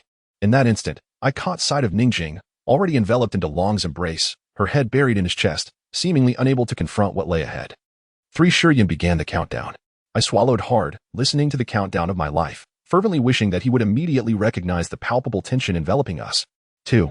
I noticed that Shiryun continued his countdown, seemingly oblivious to the unsettling atmosphere. Did the photograph truly appear appealing in such a state? Why did he not utter a word to alert her? When Shiryun called out 1, I realized that this was in vain. He seemed completely unaware of the unease that shrouded us. "Come here," Shiryun suddenly shouted at us. At his urging, I lifted my gaze and noticed that the entire model began to collapse. The steel cables that had once supported it were snapping one by one, whirling through the air and emitting a sharp whooshing sound. Lin suddenly clung to me, and before I could offer her any comfort, I witnessed a headless body beside us fall to the ground with a dull thud. Was it Xiao Tian? Chapter 12. Calculated intentions. I trembled violently, only then realizing that I had fallen asleep, awakening to find myself still on the sofa. At that moment, the bedroom door creaked open. Lin emerged, holding her phone, casually calling my name. I paused, recalling that I must have been struck by a falling transformer model. I hadn't perished then, merely experiencing excruciating pain. I remembered seeing Shiryun rushing over in a panic, saying she would call for an ambulance, but everything thereafter was a blur, realizing I had experienced another death. I instinctively touched my waist, sensing a faint lingering burn on my skin. It must have been my spine that had been directly shattered. I could hardly feel my lower body. Looking down at the mark on my waist that nearly bisected me, I muttered to myself. Just then, my phone buzzed, the alarm I had set for yesterday. I picked it up to silence it and noticed a new message from a group chat. It was a freshly created group named Awakening. I looked up in surprise at Lin, who was waving her phone at me before stretching lazily and heading to the bathroom. I noticed a distinct red mark on her shoulder, long and thin, resembling a sharp scar. It appeared Lin had just invited me to this small group, likely the one she had mentioned previously. However, that mark on her body, it lacked the deep purple bruises, suggesting it was newly acquired. Coupled with the memory of those steel cables soaring through the air and witnessing Xiao Tian's headless body fall, had Lin been struck by the cables as well? I recalled hearing Ningjing's cries before being struck. Then the enormous model collapsed, and both Long and Ningjing fell silent. In my panic, I had lost track of Lin before I too was hit. Before long, I received a message from the Awakening group. Li Ji had spoken. There's new progress. New progress? After I died, the time to escape the cycle has shortened. Damn it. What about you guys? Li Ji's words echoed in the group. I noticed that Shi Yun was notably absent. It seemed he had not awakened last time. Moreover, Li Ji had cursed, indicating his discontent with the shortened time outside the cycle. Yet, the progress he mentioned. Indeed, I hadn't returned to the cycle. I had simply awakened on the sofa. This must be what Li Ji referred to as the time being shortened. My time outside the cycle had been reduced to merely a day or two, and after the shortening, it had vanished entirely, propelling me directly from the sofa back into the cycle. Following Li Ji's message, others began to respond, stating that their time in the cycle had also been trimmed. Me too. I woke up directly this morning. After pondering for a moment, I decided to share my situation in the group. Xiao Tian immediately replied, saying I was fortunate, sparing me from the torment of time outside the cycle. Everyone envied my circumstance, except for Li Ji, who remained silent. Upon hearing the plaintive meow of a cat, I glanced down to find Liang Pai brushing against my feet, incessantly meowing. I took a generous handful of cat food to feed it, thinking that if fortune should frown upon me, there would still be plenty of cat food when I awakened next. Of course, by misfortune, I meant that Shi Yun had yet to awaken. At that moment, Lin emerged from the restroom, urging me to tidy up quickly so we could depart. Men tend to prepare much faster than women, yet I found myself dawdling, ultimately having to wait for Lin to finish her makeup before we could leave. You know our situation. Why are you still applying makeup? I teased. Lin, exasperated, replied, this is what Li Ji requested. To maintain a sense of uniformity so that Shi Yun might feel a sense of familiarity during our outing. Very well, I acquiesced. Though I pondered how well-informed Li Ji seemed regarding this event, it struck me that I hadn't conversed with Li Ji privately in the past few days, and I felt it necessary to engage him in discussion, as he appeared to possess more knowledge than we did. As we drove past a traffic light, Lin did not remind me this time. She was preoccupied with her phone, perhaps responding to messages in our small group chat. In a moment of inspiration, I asked Lin, what if we don't go? Lin paused, taken aback. Ignoring all traffic regulations, I made a U-turn, recalling the disheveled man we once encountered who warned us against going. If he said we should not go, then I resolved not to go at all. By abstaining, Lin and I would evade the fate of being struck by that transformer model and would not meet with peril at the amusement park. What are you doing? Lin exclaimed in panic. I chuckled softly. Of course, I'm going back. Have you forgotten our encounter with that man who cautioned us? He likely wishes to prevent us from visiting the amusement park, perhaps even from awakening. Seeing Lin fall silent, seemingly in agreement with my perspective, upon our return home, she pulled out her phone, announcing that Xiao Tian and the others had already arrived and were urging us to join. I waved my hand dismissively. Let us ignore them. We shall remain at home. If they choose not to visit the ocean park, they should encounter no trouble. However, when I opened my phone, I discovered that Lin had already informed the group that we would not be attending, which promptly ignited a flurry of activity within the chat. Li Ji even called me. We're not going. You all go ahead, I stated directly into the phone. Li Ji replied firmly, no? You must come over, quickly. I detest this authoritative tone. Rather than respond, I asked, I sense you know far more than we do. Why not just tell us what's going on? Why the insistence on our presence? As soon as the words left my lips, Li Ji fell silent, and after a pause, he said, you need to hurry over. I could tell he was deliberately withholding information from us, so I hung up the phone. He called. Lin seemed to waver slightly. I gazed at her and stated resolutely, we shall not go today. I refuse to believe that by avoiding that amusement park, we will encounter any misfortune. Sensing my determination, Lin sat beside me and replied, very well, I shall stay with you. As time ticked away, I found myself frequently checking my phone, enduring the incessant calls from them and perusing their messages in the group chat. Eventually, I grew weary of reading them. Most were pleas urging me to hurry over. When I stopped looking, their messages ceased. I opened my phone, intending to check the time, only to discover the last message in the group was from DeLong, stating that they had already set off for the amusement park and that I was welcome to join. I only wished to check the time. There was no way I would venture to that amusement park, risking my life. It's nearly time, Lin reminded me, gesturing towards the clock on the opposite wall. No sooner had Lin spoken than my phone vibrated unexpectedly, startling me. Upon opening it, I found a video sent by DeLong, and out of curiosity, I accepted it, revealing a familiar scene. This was indeed the amusement park. They had arrived. Lin leaned in to observe my phone, exclaiming, wait, this is definitely the amusement park. But why can't I see DeLong and the others? The perspective seems fixed to a certain spot. Suddenly, a cacophony erupted, followed by shouts, and the screen began to shake violently, accompanied by a deafening roar. Witnessing this, Lynn gasped in astonishment, covering her mouth. The calamity had indeed occurred. I frowned at the screen as the thunderous noise grew louder and seemingly closer, yet the figures of DeLong and his companions were nowhere to be seen. Only other visitors darting chaotically before the lens, lost in panic. The noise intensified to such a degree that I felt my phone speaker could barely withstand it. And then, the vibrations caused the phone to flip over, pointing skyward, just in time to see it crushed underfoot, severing the signal. The signal may have been lost. But the noise persisted. Initially, I was oblivious until Lynn, gripped by fear, clutched my arm, making me realize something was amiss. Why was there noise around me too? Before I could fully comprehend the situation, the ground trembled violently as ornaments tumbled from their perches and the house shook ferociously. The chandelier from the ceiling crashed down, prompting Lynn to scream in terror. Following that sound, I sensed an impending disaster overhead. I stood up, intending to pull Lynn to safety, but felt a sudden slackness in my grip, as if her hand had lost strength, yet I could still feel her fingers intertwined with mine. In an instant, the room was engulfed in smoke and dust. Confused, I coughed several times before realizing Lynn's hand had lost its hold, feeling as though it weighed nothing more than an arm. It was severed. Panic surged through me as I hastily released her hand, yet Lynn's grip remained tenacious. With a forceful tug, I managed to discard her severed arm onto the floor, while the sofa where we had been sitting was now buried beneath the fallen debris of the ceiling. I inhaled sharply, realizing that had I been a moment slower, the consequences could have been dire. Blood began to seep from the cracks in the stone, and the absence of cries for help suggested that survival was unlikely. The entire sofa lay buried beneath the debris, leaving little space in the living room. I hurried to open the door to the living room, but the door had warped severely and refused to budge. Cursing under my breath, I dashed towards the bedroom window. Just then, a thunderous rumble echoed above, and I felt something press down upon me, too heavy to brace against before it crashed down. Where was I? I struggled for a moment, realizing the weight had lifted, and I could open my eyes, only to find myself standing before a grand door. Go inside. I heard a woman's voice.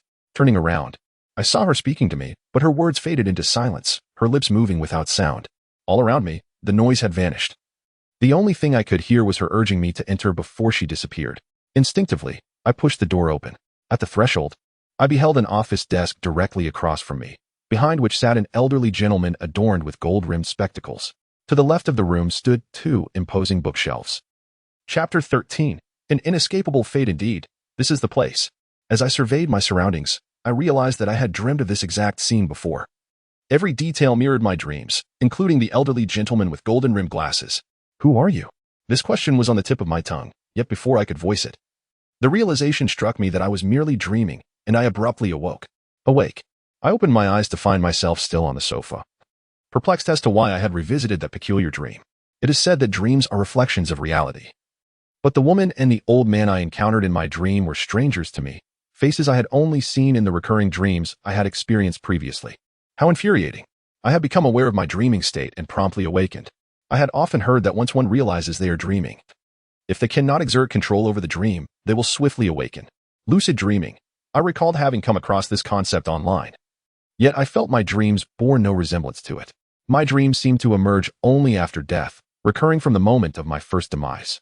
Lucid dreaming, on the other hand, resembled a deliberate creation of dreamscapes, allowing one to experience a sensation akin to out-of-body exploration. Good heavens, what am I rambling about? I ruffled my hair, attempting to extricate myself from my recent thoughts, only to lift my gaze and find Lynn standing before me. What are you doing? Lynn regarded me with a strange look. I shook my head. Sensing something amiss, she placed her hands on her hips and inquired, "Did you experience something after my death?" After death? It suddenly dawned on me that Lynn had perished on this very sofa, and I cast a wary glance at the piece of furniture behind me, noticing an irregular red mark on Lynn's arm near her shoulder. That must be where her arm had been severed, I mused, realizing she likely had died instantly. Unaware of her fate. No, I merely had that strange dream again, I replied candidly. Yet Lynn remained skeptical, insisting on knowing the details of my dream. However, upon sharing only part of it, her interest waned. Then, with a grave expression, Lynn stated, "Only one day remains." I furrowed my brow. What do you mean, one day? The time outside of reincarnation after death has been reduced to a single day, she sighed, appearing uncertain whether this was a blessing or a curse. I, however, found little concern in this. It was Lynn's demeanor that puzzled me. What is it? This has never happened before. Ever since you awoke, everything seems to be shifting. And despite your reckless behavior last time, we still met our end. Lynn fixed me with a penetrating gaze. I could sense the hint of reproach in her tone. But I felt powerless. Had we succeeded last time, we would have succeeded. I simply hadn't anticipated that calamity would continue to shadow us. Thus, it seemed we had no choice but to proceed to the amusement park as originally planned. Regarding Lynn's remarks, I refrained from defending myself, as my thoughts had ultimately faltered. Noticing my silence, Lynn turned to head to the restroom, suggesting I tidy up as we would be departing shortly. I could discern a hint of disappointment in her tone. I knew she was a woman of contradictions, reluctant to break the rules yet equally unwilling to be constrained by them. While awaiting Lynn's return, I busied myself with my phone.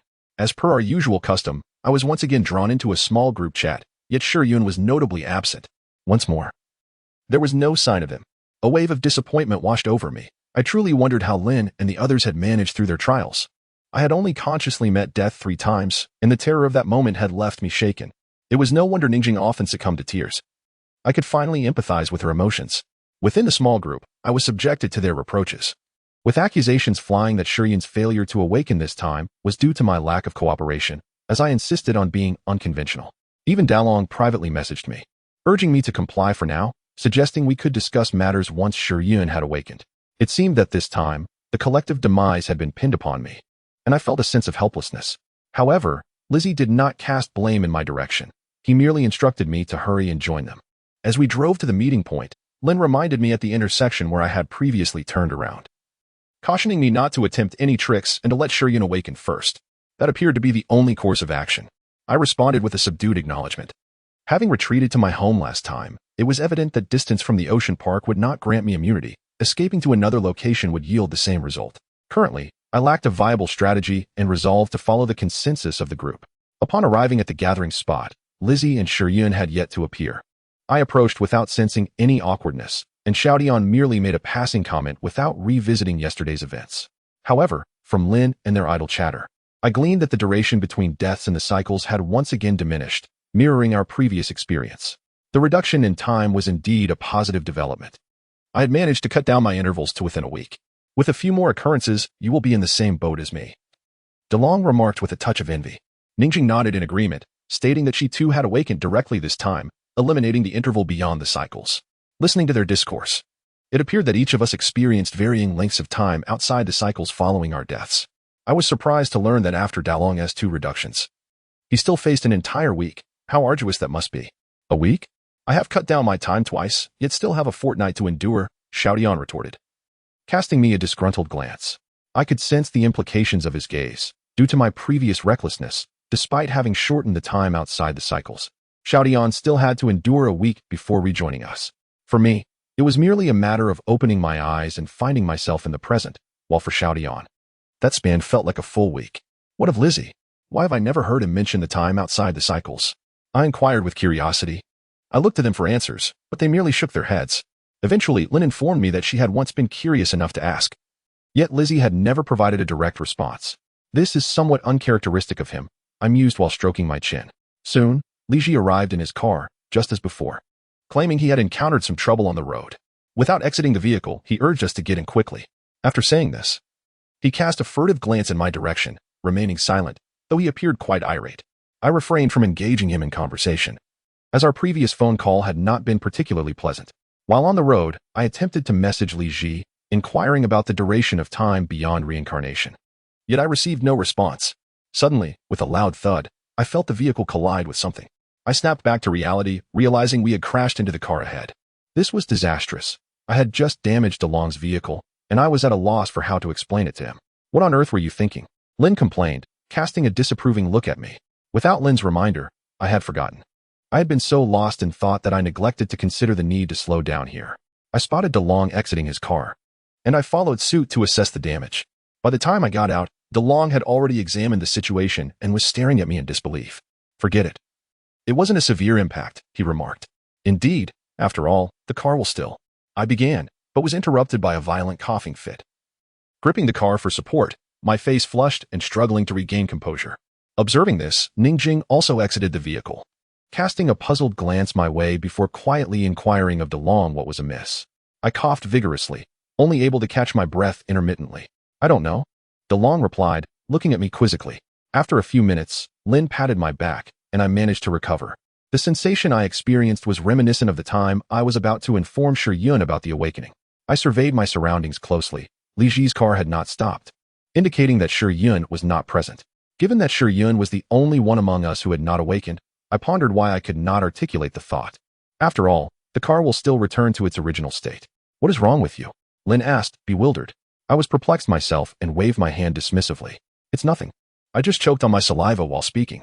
Although such occurrences are not uncommon, the looks exchanged between DeLong and Ningjing suggested they were skeptical of my explanation, though they seemed powerless to challenge it. Let us get back in the car, DeLong said, glancing at me before returning to his vehicle. I silently climbed back in, followed by Lin. Once the door was shut, Lin queried, did you choke on your saliva? I gradually started the engine, trailing behind DeLong, and replied without turning my head, what else could it be? You clearly looked like. Like what? I countered. Like you were about to discuss our situation. And then, Lin trailed off, understanding that Shi Yun was in Li Ji's car and could not possibly hear my words, yet I had still exhibited such behavior. I was at a loss, remaining silent, but as I glanced at the area we had just passed, I noticed a BMW parked there. A man wearing a cap appeared to have finished repairing his vehicle and was now stretching his back. On several occasions, I found this man to be strikingly familiar. At this moment, he had already completed his car repairs. Could it be that not only were circumstances beginning to shift, but the progression of events had also advanced? Did you notice? Lin followed the direction of my gaze. I nodded. Of course, I had observed it. Each time I passed by. That sense of déjà vu regarding the man in the cap captured my attention profoundly. The events had indeed progressed, Lin concluded softly. However, my focus diverged from Lin's. I sensed that the suffocating sensation I had just experienced in my throat might be linked to this man in the cap. I was not entirely certain, as he appeared here consistently, much like any other passerby, and I had never encountered him at the ocean park. It was only upon reaching our destination and disembarking that I noticed Li Ji conversing with DeLong, occasionally glancing in my direction. Did you perceive the information? Without hesitation, I approached Li Ji directly, disregarding the others nearby, to inquire face to face. Chapter 14. The mysterious Li Ji upon hearing my words. It seemed that only Li Ji understood their meaning. His brow furrowed, and his expression grew somber. I have yet to settle the score with you. Settle the score? What could he possibly mean?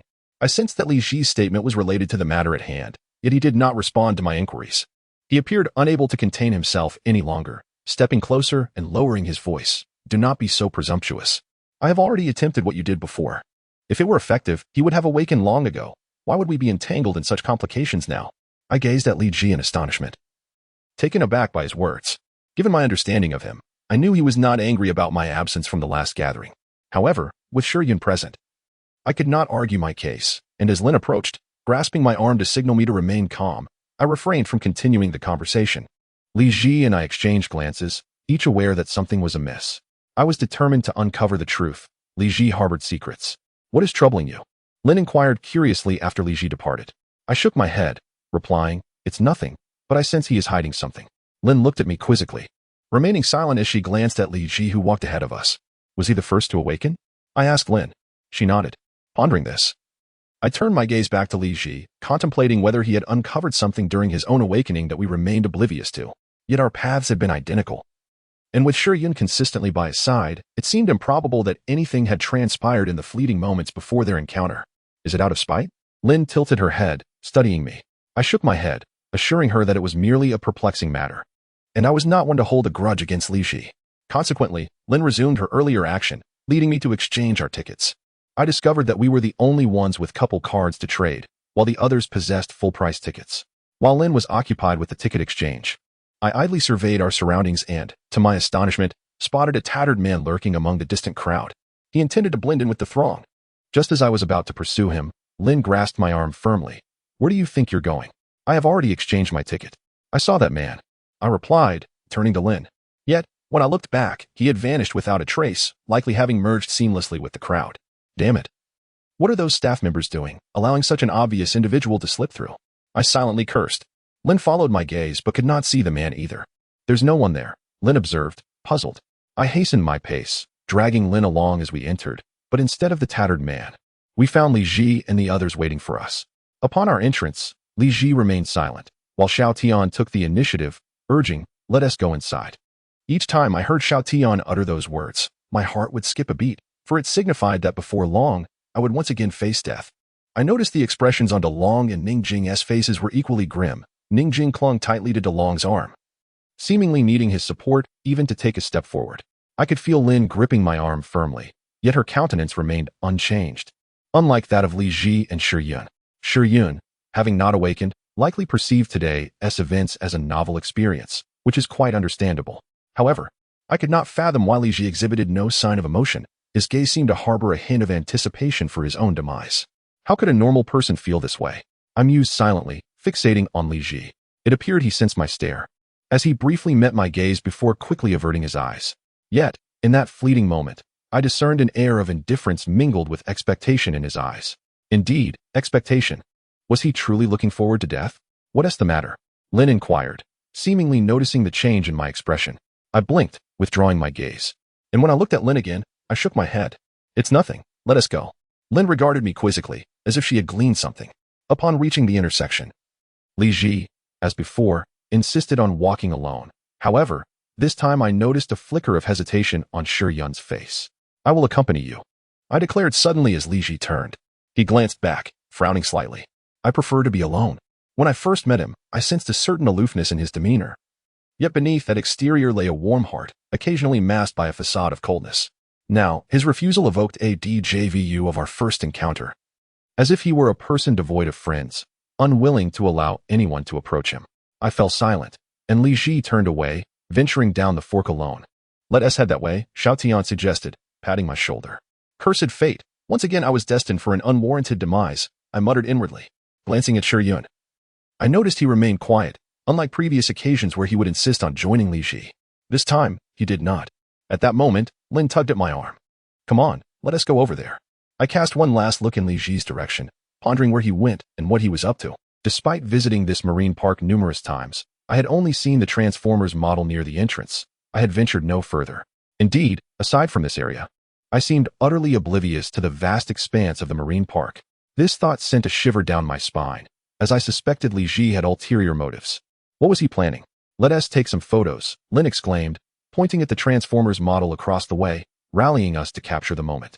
I was interrupted from my reverie by her voice. Turning around, I noticed Shi Yun gazing at the model, seemingly lost in thought, and I wondered if he had realized he had been here before. Shortly thereafter, Lin thrust the camera into Shi Yun's hands, requesting him to take a picture for us. However, it took Shi Yun quite some time to regain his composure. I initially assumed he would notice something amiss, but to my surprise, he approached a passerby and asked him to take the photo for us. Go ahead and take it, Xiao Tian urged. Simultaneously, I sensed Xiao Tian's subtle cue, as if he were encouraging me to echo his sentiment. Yet, since Shi Yun had already enlisted the help of a stranger, I refrained from adding anything further. I noticed a hint of disappointment on Xiao Tian's face. I understood his perspective. After all, it had been Shi Yun who took the last set of photographs. And perhaps this time, he would recall something while capturing the moment. Yet, my mind was preoccupied with thoughts of Li Ji and his solitary activities. Perhaps it had something to do with the repetitive scenarios we had encountered. Considering this idea had originated from him, yet he remained entirely uninvolved. Why isn't Li Ji here? I mean, you understand, I whispered to Lin. Cautious of Shi Yun overhearing, Lin furrowed her brow slightly, replying softly, we'll discuss it in detail next time. I nodded. At this juncture, there was little choice but to proceed as we were. I merely hoped the process would unfold swiftly. Please, do not make me endure the agony of a slow demise again. 3, 2, 1. The passerby counted down, and in that instant, time seemed to stretch infinitely. The sound of his voice elongated. Just then, I caught sight of a familiar figure. It was the man in tattered clothing. He stood directly across from us, an expression of helplessness on his face as he gazed our way. It suddenly dawned on me that he had mingled in when I entered. However, due to the prior incident with Li Ji, he had slipped my mind. At this pivotal moment, he stood unabashedly before us, while Lin and the others appeared completely oblivious to his presence. Before I could ponder further, I felt something pressed down from above, and then everything faded to black. When I awoke, I found myself still reclined on the sofa. I exhaled deeply. The last time, death had come swiftly, catching me off guard. Lost in thought, I suddenly felt a sharp pain at the back of my head. Instinctively, I reached up and surmised that perhaps my skull had been fractured during the previous incident. At that moment, Lin emerged from the bathroom, and upon seeing that I had regained consciousness, she headed straight for the restroom. Through the door, I called out, I saw that man. You mean the one in tattered clothing? Lin raised her voice slightly, evidently astonished. Leaning against the wall, I replied, yes. He was standing right across from us while we were taking the photo, so conspicuously visible. Did you not see him? Of course not. Who would pay attention to that at such a moment? We were on the brink of death. Lin's tone was matter-of-fact as it resonated from within. Indeed, at that time, everyone was acutely aware of their impending demise, which is precisely why no one paid him any heed. Could it possibly be that individual? This person was cognizant of our preoccupation with the notion of death, thus manipulating our psychology to deduce that we would undoubtedly overlook him, allowing him the audacity to stand there and observe us? If this is the case, it poses a significant dilemma, for this individual possesses a profound understanding of human psychology. I sense that the situation has become rather intricate. By the way, Li Ji was the first to awaken. Did you not perceive anything amiss with him? I continued the conversation I had started previously with Lin beneath the model. What seems amiss? Lin's voice quickly responded.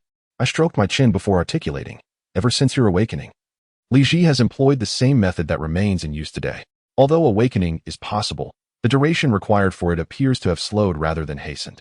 The bathroom door swung open, and Lin gazed at me in astonishment. Are you suggesting that? Chapter 15.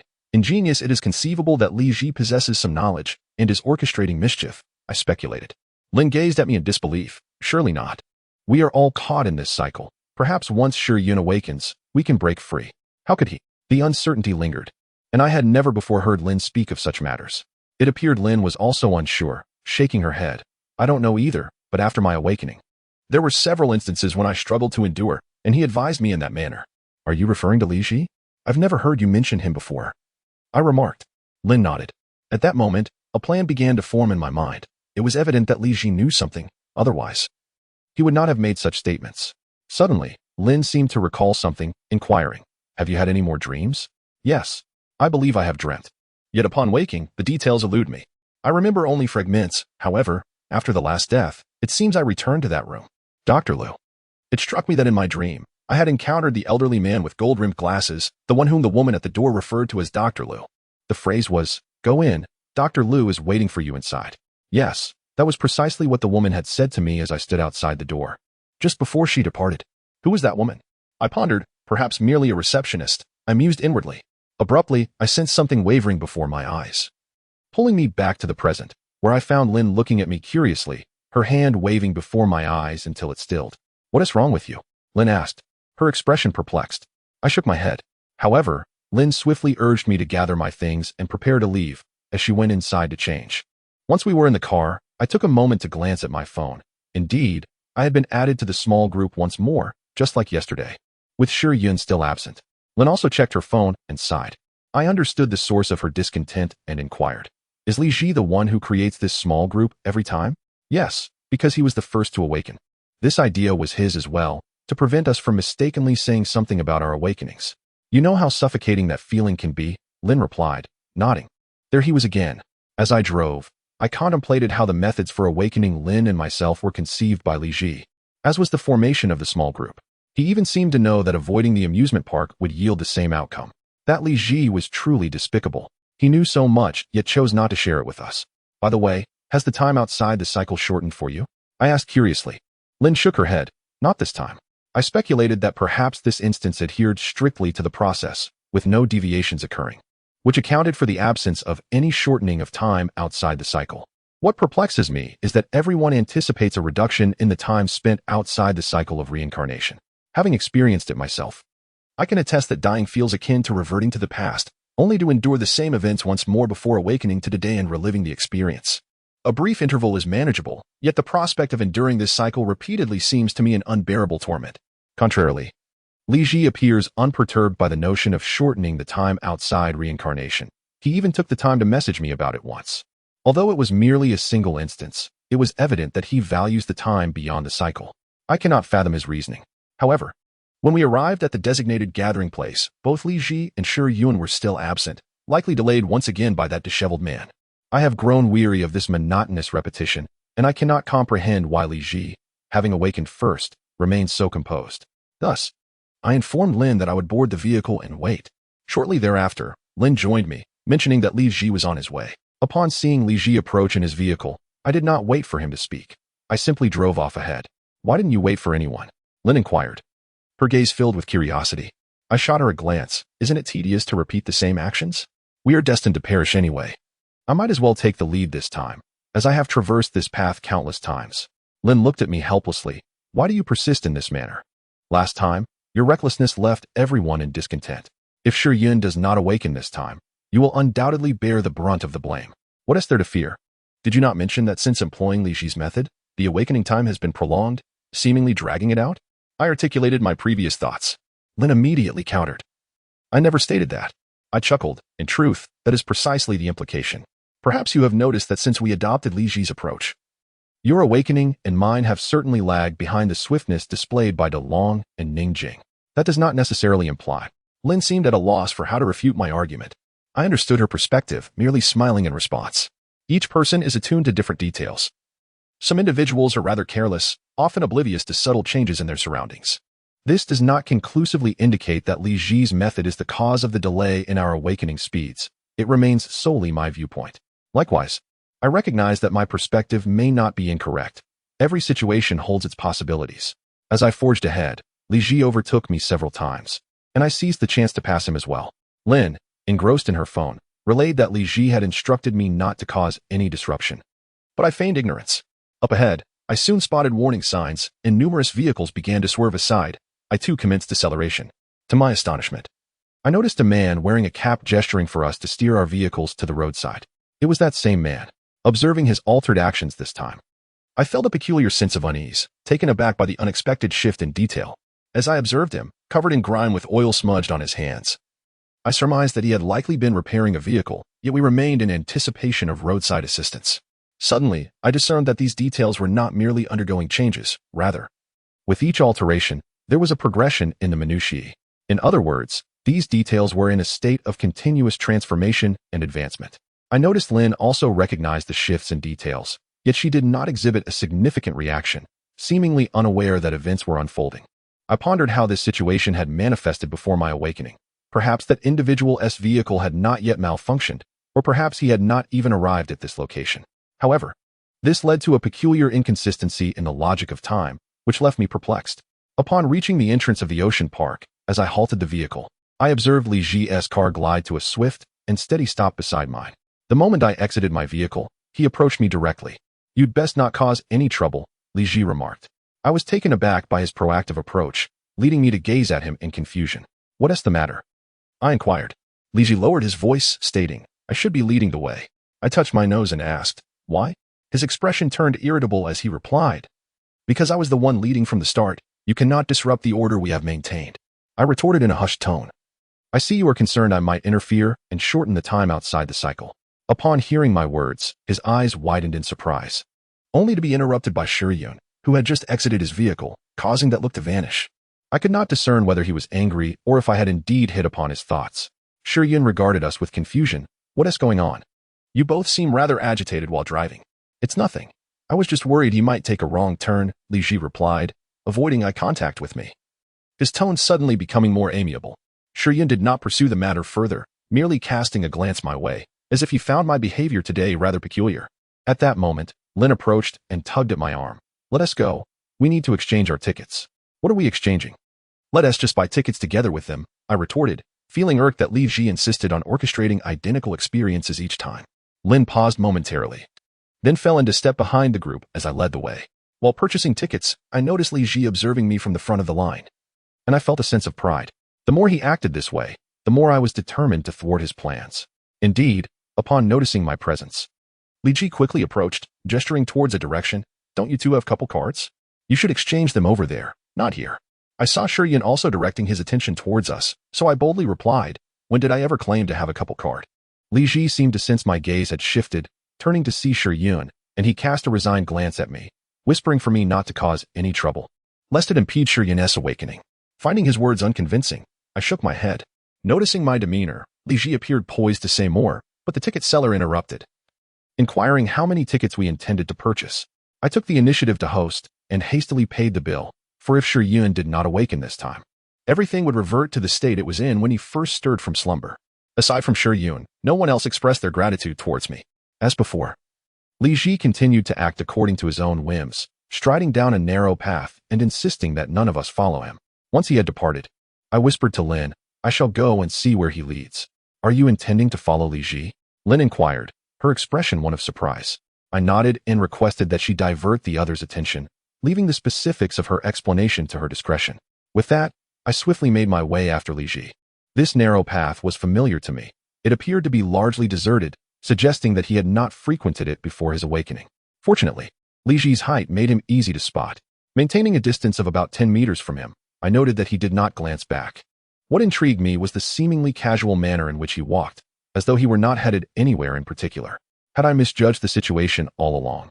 Chapter 16. Sudden extension. This place was unfamiliar to me, a locale seldom visited by tourists, with most of the newly arrived patrons hastening towards Lin's grand thoroughfare. The sparse crowd instilled a sense of trepidation as I trailed behind Li Ji, compounded by the absence of any concealment. Were he to glance back, he would undoubtedly catch sight of me. To my astonishment, however, Li Ji did not turn around, but instead continued to stride forward nonchalantly, his light steps betraying no indication of someone who was acutely aware of their impending demise. Surely, he must know of his fate. Could it be that he is not only cognizant of his impending death, but is also willingly embracing it? This thought struck me as I began to perceive a connection between this revelation and the gradual awakening I had observed in Lin. Though I could not precisely articulate the nature of that connection, an inexplicable sense of correlation lingered in my mind as I continued to observe Li Ji, who wandered aimlessly ahead. Suddenly, Li Ji halted after taking a couple of steps, and a pang of anxiety surged within me. Had he discerned my presence? Despite my efforts to conceal myself, he remained stationary without turning around. Was he merely standing there? I scrutinized him for some time, noticing that the vicinity was not as desolate as I initially thought. Not far ahead loomed an arched, cartoonish entrance, flanked by souvenir shops. Why did he choose to pause here? Just then, I felt the ground tremble beneath my feet, reminiscent of an impending earthquake. My attention was soon drawn to the shop on Li Ji's left, where a massive swordfish sign swayed ominously, appearing to loosen, its pointed end aligning directly with Li Ji. Did he intend to? Before I could ponder further, the tremors intensified, and fissures began to manifest in the ground to the east, widening and proliferating as they advanced toward us. Every structure within the cracked vicinity succumbed to the chaos, and soon the shop to Li Ji's left began to collapse, the colossal swordfish sign plummeting to the ground. The scene erupted into pandemonium. I barely had time to steady myself when, amidst the clamor, I heard Li Ji emit a low groan, only to realize that the swordfish's pointed end had pierced his chest, causing him to tumble to the ground. He died just like that. I gazed in disbelief at Li Ji's fallen form, his face devoid of agony. On the contrary, it bore an expression of anticipation, as if he had fulfilled some long-sought purpose. At that moment, I noticed Li Ji's gaze shifting towards me. He had spotted me. Our eyes met, and his expression morphed into a complex mixture of emotions, confusion etching deeper into his eyes. Yet, as he coughed up blood, his gaze began to lose its focus. And after a few futile struggles, he succumbed. The ground trembled, buildings crumbled. I remained transfixed on Li Ji, astonished that he had recognized me in his final moments. Seeing him engulfed by the debris of the collapsing structures, I swiftly turned and fled. This narrow path lacked substantial buildings, rendering it relatively safe for the time being. As I retraced my steps, I discovered that the structures around me had largely collapsed, and the model of the transformers had vanished, implying that Lin and the others had. Just as this thought crossed my mind, I caught a glimpse of a tattered figure weaving through the chaotic crowd, prompting me to pursue them urgently. However, amidst the throng of fleeing individuals, I struggled to navigate through the masses, only to find that the person had disappeared. Where could they have gone? I scanned my surroundings, witnessing only the panicked throngs and the crumbling edifices, as well as the ground, which was beginning to fissure ominously. Suddenly, the earth beneath me began to tremble, as if a hidden force stirred beneath, and the cracked surface resembled drifting ice upon the ocean. With a sudden jolt, I felt myself plummeting. My vision darkened, and the sensation of weightlessness threatened to topple me, prompting my hands to instinctively grasp for support. I felt the coolness of a wall against my palms, leaning against it to steady myself. At that moment, I heard a woman beside me inquire, "Sir, are you all right?" I abruptly opened my eyes to find myself leaning against the wall, with a woman beside me offering her support. She seemed to be the one who had spoken. She regarded me with a peculiar expression, as if she sensed my scrutiny, and shyly withdrew her hand from my arm. Once again, I was in this place. I gazed at the door I had encountered several times before, along with the corridor and, of course, the woman. It was the same person who had previously urged me. "Please, go in. Dr. Liu is inside." "Are you all right?" she inquired tentatively. I nodded, indicating that I was fine. She smiled and nodded back, saying, "Please, go in, Dr. Liu is inside." The dialogue mirrored our previous encounter, and I stared at her in astonishment, realizing that I must have perished to be experiencing such a dream. "May I ask your name?" I inquired hastily, knowing she was about to depart. Mu Qing, she replied, next time you come, just look for me at the front desk. With a sweet smile, she turned and left. I vacantly nodded, watching her fade into the distance, a sense of perplexity washing over me. From her words, I sensed that this dream was far from ordinary. Mu Qing, why did a woman I had never met before, along with a name I had never heard, appear in my dream? I had always believed that dreams were mere reflections of reality, suggesting that if there were no elements to reflect upon, I should not dream of this unfamiliar woman named Mu Qing. Could it be that I had encountered a woman like her in reality at some point, and that Mu Qing was a name I had heard elsewhere, thus intertwining the two in my dream to create this figure? Yet it felt more intricate than that, particularly because of her preceding words. Next time you come, just look for me at the front desk. That statement resonated with a sense of authenticity, not in the sense of this world being real, but rather that the sudden premise of this dream felt startlingly genuine. Through this scenario, I gleaned from her words that she was employed as a receptionist here, and all who came to consult with Dr. Lu had to go through her to schedule an appointment. It was not a matter of merely walking in to see him. This implies that numerous individuals frequented this place, a diverse array of characters, and following this thread, I could discern more branches, from which emerged a vast network. This was the essence of social interaction. Once social connections were established, one inevitably became reliant on society. With society came the nation, and ultimately the entire world. At this realization, I was momentarily startled, but then reminded myself that upon awakening, I would once again find myself on the sofa, leading me to perceive that, despite the vividness of this setting, it was merely a dream. Upon opening the door, I found myself back in that room, directly facing Dr. Lu. Suddenly, a signal flickered in my mind, and I sensed that I was on the verge of awakening. Before I could utter a word, my body moved autonomously, producing from my pocket a necklace adorned with a pendant. How could I not recall possessing this necklace? Before I could ponder further, I had already awakened. As I opened my eyes to the chandelier above, I reached out to grasp my phone on the nearby coffee table, but my hand met only air. My heart skipped a beat as I realized I was not on the living room sofa, but rather in the bed of my bedroom, with my phone resting beside my pillow. Why was I not on the sofa? Hastily, I rose and ventured into the living room, only to find it empty save for myself. Where was Lynn? Not only her, but even the cat I had adopted was missing. Surely, this couldn't be. I thought it improbable, yet I dashed back to the bedroom to retrieve my phone, only to discover that the time was set to 2 months prior to the day of the cycle. How could I have suddenly regressed to 2 months ago? I had never heard Lynn or the others mention a return to such an earlier time outside the cycle. It seemed the maximum was about half a month. To find myself transported back 2 months was utterly inconceivable. I was astounded. It appeared that Lynn and the others had a fixed timeline outside the cycle, as the periods had been shortened due to my mischief, yet they all experienced the same reduction. The shortest interval had merely been a direct awakening on the day of the cycle after death. The sudden extension of time was unprecedented in their discussions. Could it be due to my association with Li Ji this time? Previously, I had acted independently, departing with Li Ji from Lin and the others. Although I had made some discoveries, awakening 2 months prior was undeniably difficult to articulate. If this were an isolated occurrence, I could accept it. This meant that there were still 2 months remaining until the day of the cycle. I pondered whether there might be an opportunity to prevent the occurrence of the cycle. However, upon reflection, I deemed it unlikely, for Xiao Tian and the others had far more experience outside the cycle.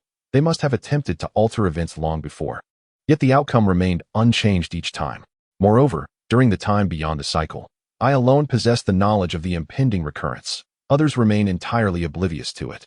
Even if both Xiao Tian and I were to return to 2 months prior, it would represent 2 entirely distinct pasts. What then should I endeavor to accomplish during these 2 months? Reflecting upon that time, which corresponds to now, what were those of us who embarked on the excursion to the ocean park engaged in? Dalong and Jingjing would be adhering to their usual work schedules, with only occasional gatherings among us. As for Xiao Tian, despite our amicable rapport, our regular communication is sparse. Our relationship possesses a certain distant familiarity, characterized by infrequent contact. Shiyun is someone I came to know indirectly through Li Ji. Although we attended the same school in the past, our encounters were rather limited. Speaking of Li Ji, I distinctly recall that 2 months ago, he was utterly unreachable, with no one aware of his whereabouts. It was only a fortnight prior to our outing that he suddenly re-established contact. I remember, upon finally reaching him, inquiring about his activities during that period. He consistently evaded the question or, at times, would abruptly fall silent after responding. Indeed, 2 months ago, it seemed no one had a clue about Li Ji's endeavors. Not even Shiyun, who was supposedly his closest confidant. Chapter 17. Intricate connections indeed. I found myself unable to reach anyone.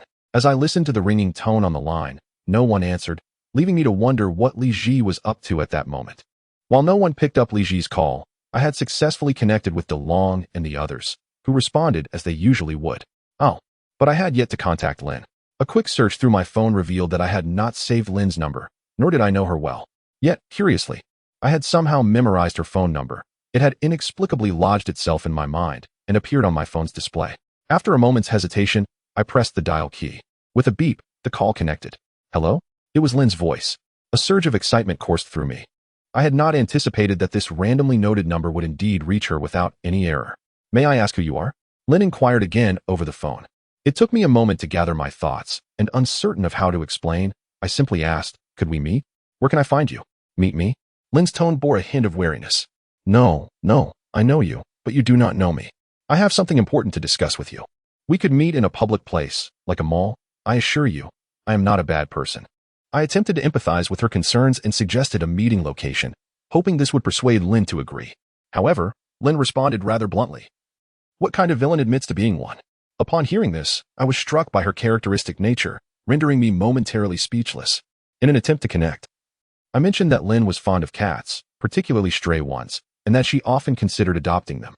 I also remarked on her meticulousness regarding her hair, noting her intention to change its color soon. Surprised by my observations, Lin took a moment before asking, how do you know this? I pressed on, so let us meet. I truly have matters to discuss with you. I spoke gently, coaxing her. Yet, Lin stubbornly retorted, first, you must tell me how you know this. And then I might consider meeting you. I began to negotiate, suggesting that I would share my knowledge upon our meeting. After a brief pause, Lin, seemingly frustrated, raised her voice. You creepy stalker who has been watching me from the shadows, trying to coerce me into meeting you. Let me make this clear. I am not the least bit curious about how you know these things, you big creep. With that, she hung up. I stood there, phone in hand, momentarily stunned by her choice of words. As I pocketed my phone, I realized I knew very little about Lin. I was unaware of her profession or where she resided. However, I felt a strong inclination that I could find her at a particular place. I set out directly for the Liangpi shop, the very location where I had first encountered her, and there I spotted a mother cat. Her coat reminiscent of the Liangpi's colors, with a notably swollen belly. The cat is pregnant, and it seems she is about to give birth. Could it be to Liangpi? I recalled the first time I encountered Liangpi, which must have been 2 months ago, also in this very place, when she was already able to eat. This means the mother cat will soon give birth to Liangpi, and in 2 months, I shall adopt her. Yet, I have not seen Lin here. I should have had the chance to meet her, as there are many neighborhoods nearby, but this street is the only one where Liangpi is available. And Lin works at the hair salon right by my doorstep, indicating that her home is also in the vicinity. However, after waiting for several days, I still have not seen Lin. My patience is slowly waning, yet I continue to reassure myself that Lin is nearby, merely not coming here for Liangpi. One day, I encountered the mother cat again. Her belly had returned to its original shape. I gently stroked her head. She remains quite sociable with humans. Surely, she has given birth to Liangpi, I thought. Now that Liangpi has already been born, I suppose I might only see Lin on the day I adopt her. This thought made me anxious, prompting me to call Lin. I hadn't contacted her in the past few days, and when I called this time, she abruptly hung up on me. Oh no, she rejected my call. At that moment, the owner approached and said, you come here every day for Liangpi. Would you like a serving today? Not today, I'm not very hungry, I replied, feeling disheartened as I turned to leave. Just then, I spotted a familiar figure at the street corner. It was that shabby man. As our eyes met, he looked at me with curiosity. But upon noticing my gaze approaching him, he immediately fled in panic. Damn it, this time I won't let you escape. I dashed toward the street corner. And just as I turned the corner, I saw Lin walking toward me with a bag, seemingly unaware of my presence. It was only when I realized we were about to collide that Lin finally reacted, closing her eyes in fear and screaming. No one expected Lin to appear at the street corner at that moment, and we crashed into each other, causing me to attempt to catch her. But she fell to the ground. How do you walk? After falling, Lin quickly got up and pointed at my nose. I was momentarily taken aback. But seeing that she seemed unhurt, I glanced in the direction where the shabby man had fled. With Lin's interruption, I could see not even a trace of him anymore. Noticing my attention was elsewhere, Lin placed her hands on her hips and scolded. How rude of you. You bump into someone and don't even apologize? I awkwardly looked at her and said, yes, I'm sorry. I wasn't paying attention. I was taken aback by Lin's assertiveness toward strangers. She was so kind to me, yet her demeanor was completely different now. Is an apology all that is required? Lin widened her eyes, seemingly recalling how painful her fall had been. I hesitated. Didn't you just say to apologize? Suddenly, Lynn gazed at me in astonishment, her brow furrowing as she scrutinized me. Gradually, she retrieved her phone and dialed a number, and almost instantly, my phone began to ring. Lynn looked at me in surprise and pointed at my nose, exclaiming, "Indeed, I recognize your voice. You are the pervert who called me." I was taken aback that she had figured it out. Hastily, I waved my hands, realizing that her previous words might have been overheard, and explained, "I am not what you think. I truly had something important to discuss with you. You claim you haven't been following me, yet I caught you in the act." Lynn retorted loudly. Noticing Lynn's imposing demeanor, seemingly unafraid of me, perhaps due to the presence of numerous diners around us, my irritation dissipated. "Could you please let me speak? I genuinely have a matter to discuss with you. Had I not caught you, you would have continued to stalk me. I will call the police and see how they handle you," Lynn declared bluntly, as she proceeded to make the call. Despite my attempts to clarify, Lynn refused to listen and continued to inform the police of the situation. Before long, the police arrived, and Lynn and I were taken back for questioning in the patrol car. Fortunately, I received only a verbal warning, as I had not committed any illegal acts. Upon exiting the police station, I spotted Lynn waiting for a ride at the entrance. "If you call me again, I will sue you for harassment of my normal life." "Next time, luck won't be on your side," Lynn warned, seemingly still irked as she saw me emerge. I looked at her in silence, then called a taxi for her, courteously opening the door and allowing her to enter. Simultaneously, Lynn cast a wary glance in my direction, instructing the driver to start the journey. I had not anticipated Lynn's astuteness. I initially intended to overhear her destination to seek her out later. However, she instructed the driver to proceed without delay, leaving me with no recourse. Upon returning home, I pondered how I possessed numerous advantages when facing Lynn, including knowledge of her preferences, yet still failed to earn her trust. I had assumed I was in a position of advantage, but Lynn's vigilance around strangers was unexpected. Surely, my initial phone call had triggered her wariness. For during our first encounter at the cold noodle shop, she had not exhibited such resistance. After enduring a 2-month ordeal, I awoke from the sofa. "You're awake." Lynn's voice broke the silence. I opened my eyes to find her standing before me, her gaze somewhat peculiar. I glanced at my body, noticing only the bruises from my previous demise. How did I end up on the sofa? I wondered, looking at the couch beneath me and then at Lynn, who had unexpectedly appeared in my home, finally recalling the events that had transpired. "Why do you look at me like that?" I asked, perplexed. Lynn furrowed her brow. "I called you for a long time before you finally woke up. Did you?" "I had no idea," I replied, reflecting on the 2 months beyond the cycle. I felt somewhat disoriented. 2 months was an eternity, and I had almost forgotten about the cycle, only to awaken once more on the sofa after falling asleep the previous night. It has come to today. The mere thought of facing death once more fills me with reluctance. Lynn gazes at me with an expression of bewilderment. "Of course, it's today. Are you confused? Could it be that your time beyond the cycle has lingered too long, causing you to forget today's events?" Lynn then looks at me with astonishment, seemingly believing she has hit upon the truth upon seeing my lack of objection. I nod, confirming her suspicion. Lynn, in disbelief, covers her mouth and sits on the sofa, exclaiming, "How is that possible? Did you not say that aside from dreaming, you awaken right here after dying?" "Indeed. I had thought that I had no time beyond the cycle, yet after my last demise, I experienced 2 months outside of it. I am at a loss, uncertain of the circumstances." When I see Lynn hastily reach for her phone, I immediately stop her, and she looks at me curiously. I sense that the matter is not so straightforward, shaking my head at her. "Last time, we parted ways, and I feel this incident may be connected to my surveillance of Li Ji." Chapter 18. Regression. As I finished speaking, Lynn gazed at me with a hint of unease in her eyes, as if weighing her options. I remained silent, observing her. Ultimately, it appeared Lynn had reached a decision. She relaxed her posture and looked back at me. "Do you mean we should refrain from informing Li Ji and the others about this matter?" "Yes," I affirmed with a nod.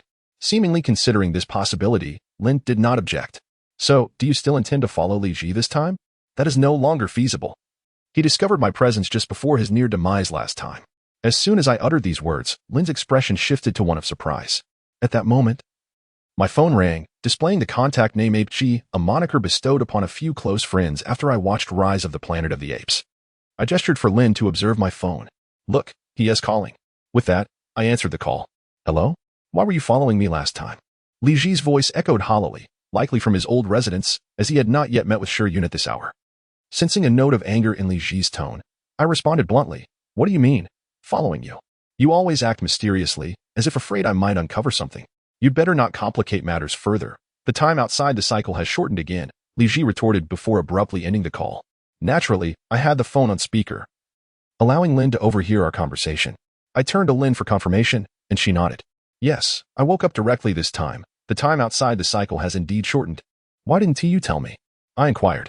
If Li Ji had mentioned it, I would still be unaware of the time reduction. Lin explained, in comparison. It seems rather odd that your time outside the cycle has suddenly been extended so significantly. I comprehended Lin's reasoning and requested her to refrain from discussing this matter carelessly. She had agreed, and I reiterated my plea for her to remain silent until we reached our rendezvous point. However, as we traveled, I pondered whether my following of Li Ji was the cause of the time reduction outside the cycle, or if other factors were at play. By the way, what did you do 2 months ago? Lin suddenly turned to face me after gazing out the window. The mention of events from 2 months prior made me feel somewhat awkward. I continued to insist there was nothing of note, yet Lin was insistent, claiming I surely must have had a more eventful period. Left with no choice, I finally admitted, actually, the first half wasn't so dull. After attempting to contact them, I found everything remained exactly as it had been 2 months ago, except that I could reach everyone but Li Ji. What happened to him? Lin appeared taken aback by the notion that Li Ji was unreachable at that time. I shook my head. I am uncertain. I just couldn't get through to him. Even Yun, who was closest to him, couldn't reach him either. No one knows where he disappeared to during that time. Didn't you try any other methods? Lin inquired. I went directly to his parents' house, but they were equally in the dark about his whereabouts. They merely mentioned he hadn't returned home for several days to eat, and that he claimed to be busy over the phone. They were the only contacts I had who might be able to reach Li Ji. At that moment, I felt reassured that since Li Ji was answering his parents' calls, there was surely nothing amiss.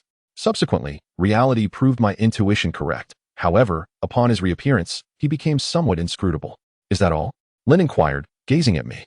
Her probing question made me acutely aware of my embarrassment, prompting me to reply, that's all. Lin then followed up with, you never sought me out? Struck by the accuracy of her statement, I was on the verge of denial when Lin saw through me, insisting that I must have looked for her and urged me to recount the circumstances. With no recourse, I confessed, I did seek you out. But you didn't recognize me and even called the police. Upon hearing this, Lin stifled a laugh, saying, I suppose I really would react that way to a stranger. And then? I was taken to the police station for questioning. I replied candidly. I refrained from elaborating on the details, but upon hearing my account, Lin could no longer contain herself and burst into laughter, doubling over in mirth. I cast her a helpless glance. It was the first time in my life I had been taken to a police station, and it was all due to her. Seemingly sensing my silence, Lin made an effort to compose herself and remarked, I must say, you are quite remarkable. You know me and yet ended up getting taken to the police station because of me? I found myself at a loss, replying. How could you expect me to earn your trust when you don't even know me? Suddenly, I realized that if I were to return to a time 2 months or even earlier in this cyclical existence to seek out Lin, I would have to gain her trust immediately. Lin pondered for a moment, stroking her chin, and said, I have a small rose tattoo on my ankle that I usually don't show. You might find that convincing. As she spoke, Lin lifted her pant leg, revealing an exquisite rose tattoo on her ankle. I then turned my gaze back to the road and said, that's not feasible. Last time, you labeled me a peeping Tom. If I bring up the rose on your ankle again, I might never leave the police station. Lin, upon hearing this, seemed to agree, scratching her head and stating, I can't come up with a better idea. You'll have to figure it out. What? I exclaimed, astonished that she didn't have a clue about how to earn her own trust. How little she understood herself.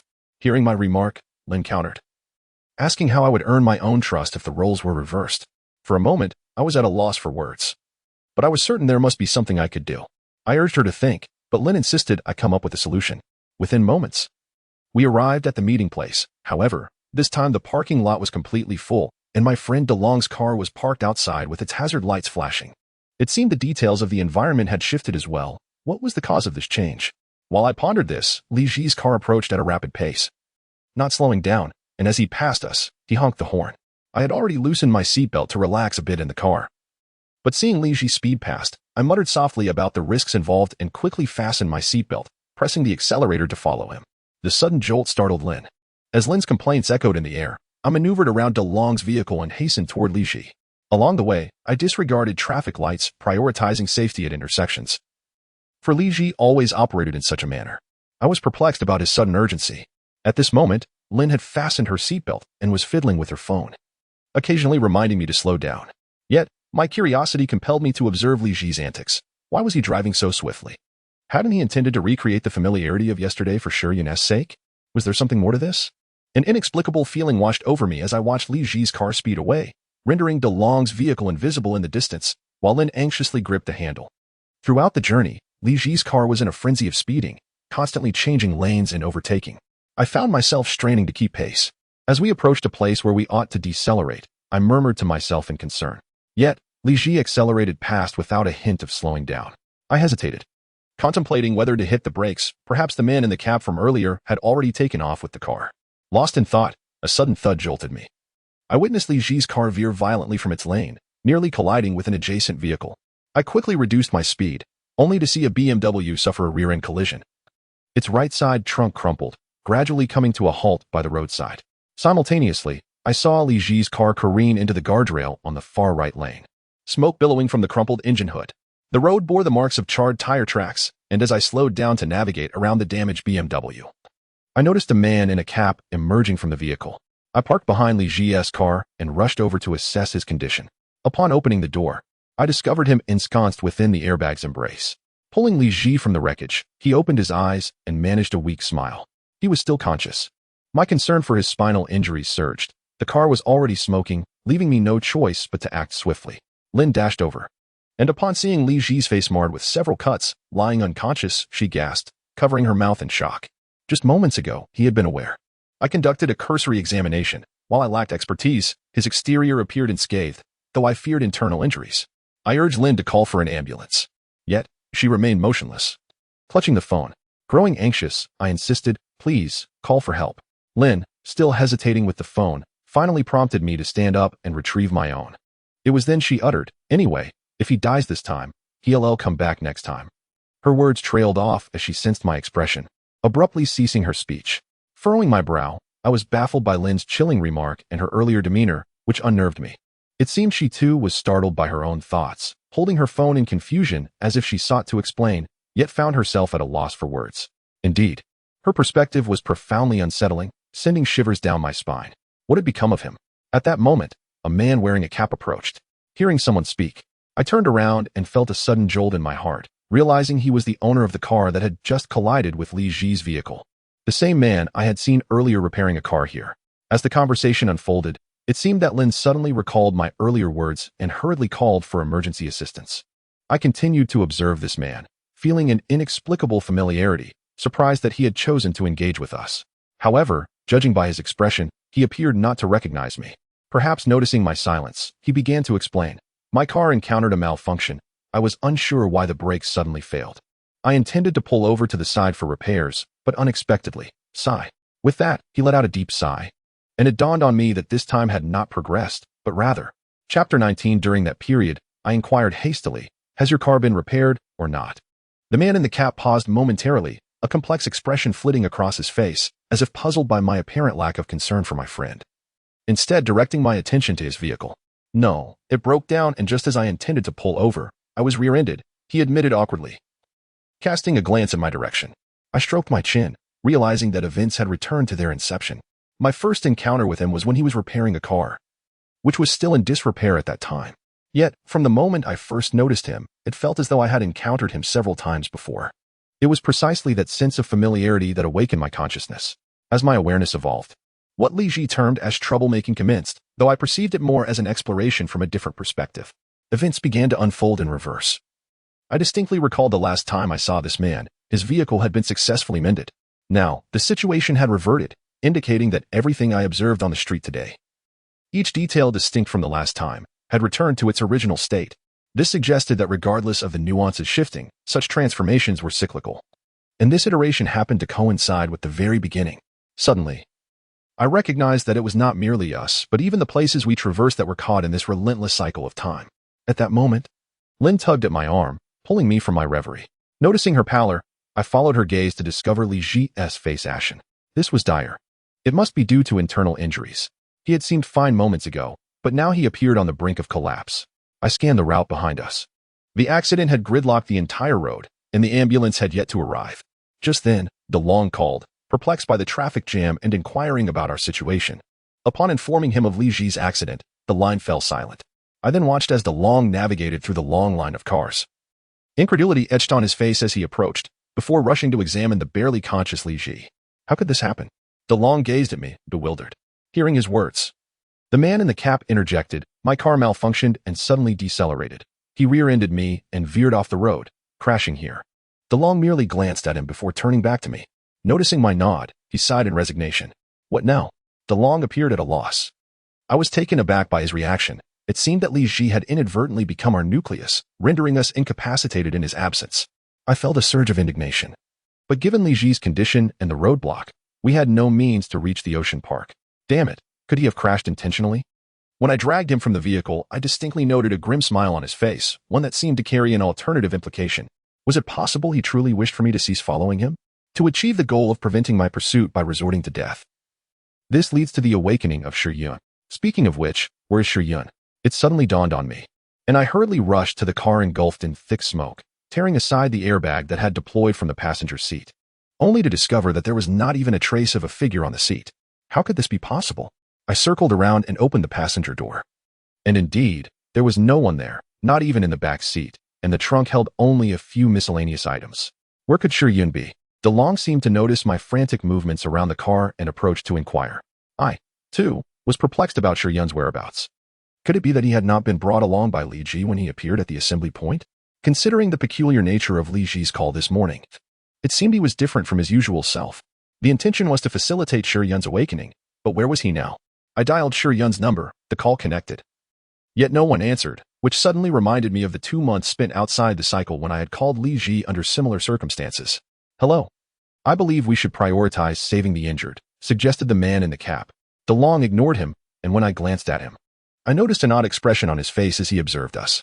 At that moment, the sound of an ambulance approached, and the man in the cap proposed that we move Li Ji closer, as it would be nearly impossible for the ambulance to reach us. Initially, I intended to decline, but seeing the police approaching from the gaps between the cars, I had no choice but to comply with his suggestion. Just as I bent down, the ground suddenly trembled, and I witnessed the cars on the road jolt. It's coming. I straightened up, my gaze fixated on the spreading fissure that was advancing towards us. Identical to the scenario I had encountered previously. The man in the cap and the police were thrown into a panic, as were the bystanders, yet we remained composed, fully aware of the impending reality. In that moment, I noticed DeLong hastening towards his vehicle, while Ning Jing rushed to meet him, perhaps out of envy. I grasped Lin's hand tightly. Lin turned to look at me, and I met her gaze. The panicked crowd surged past us in haste, leaving only the two of us unmoving, with the man in the cap urging us to flee for our lives. However, I paid him no heed. My eyes fixed on Lin, who remained equally still. If only we could return to 2 months prior, when I would still be searching for her, Lin said. Leaning closer, I embraced her tightly, assuring her, absolutely. In the next instant, the ground before us collapsed, and as I held Lin, I closed my eyes, feeling the sensation of falling, while Lin clung to me even tighter. Suddenly, the feeling of her embrace vanished, and I felt an abrupt return to solid ground. My legs unprepared for the impact, causing my knees to buckle almost to the point of collapse. I opened my eyes to see the door before me, realizing that I had arrived once more. The woman named Mu Qing.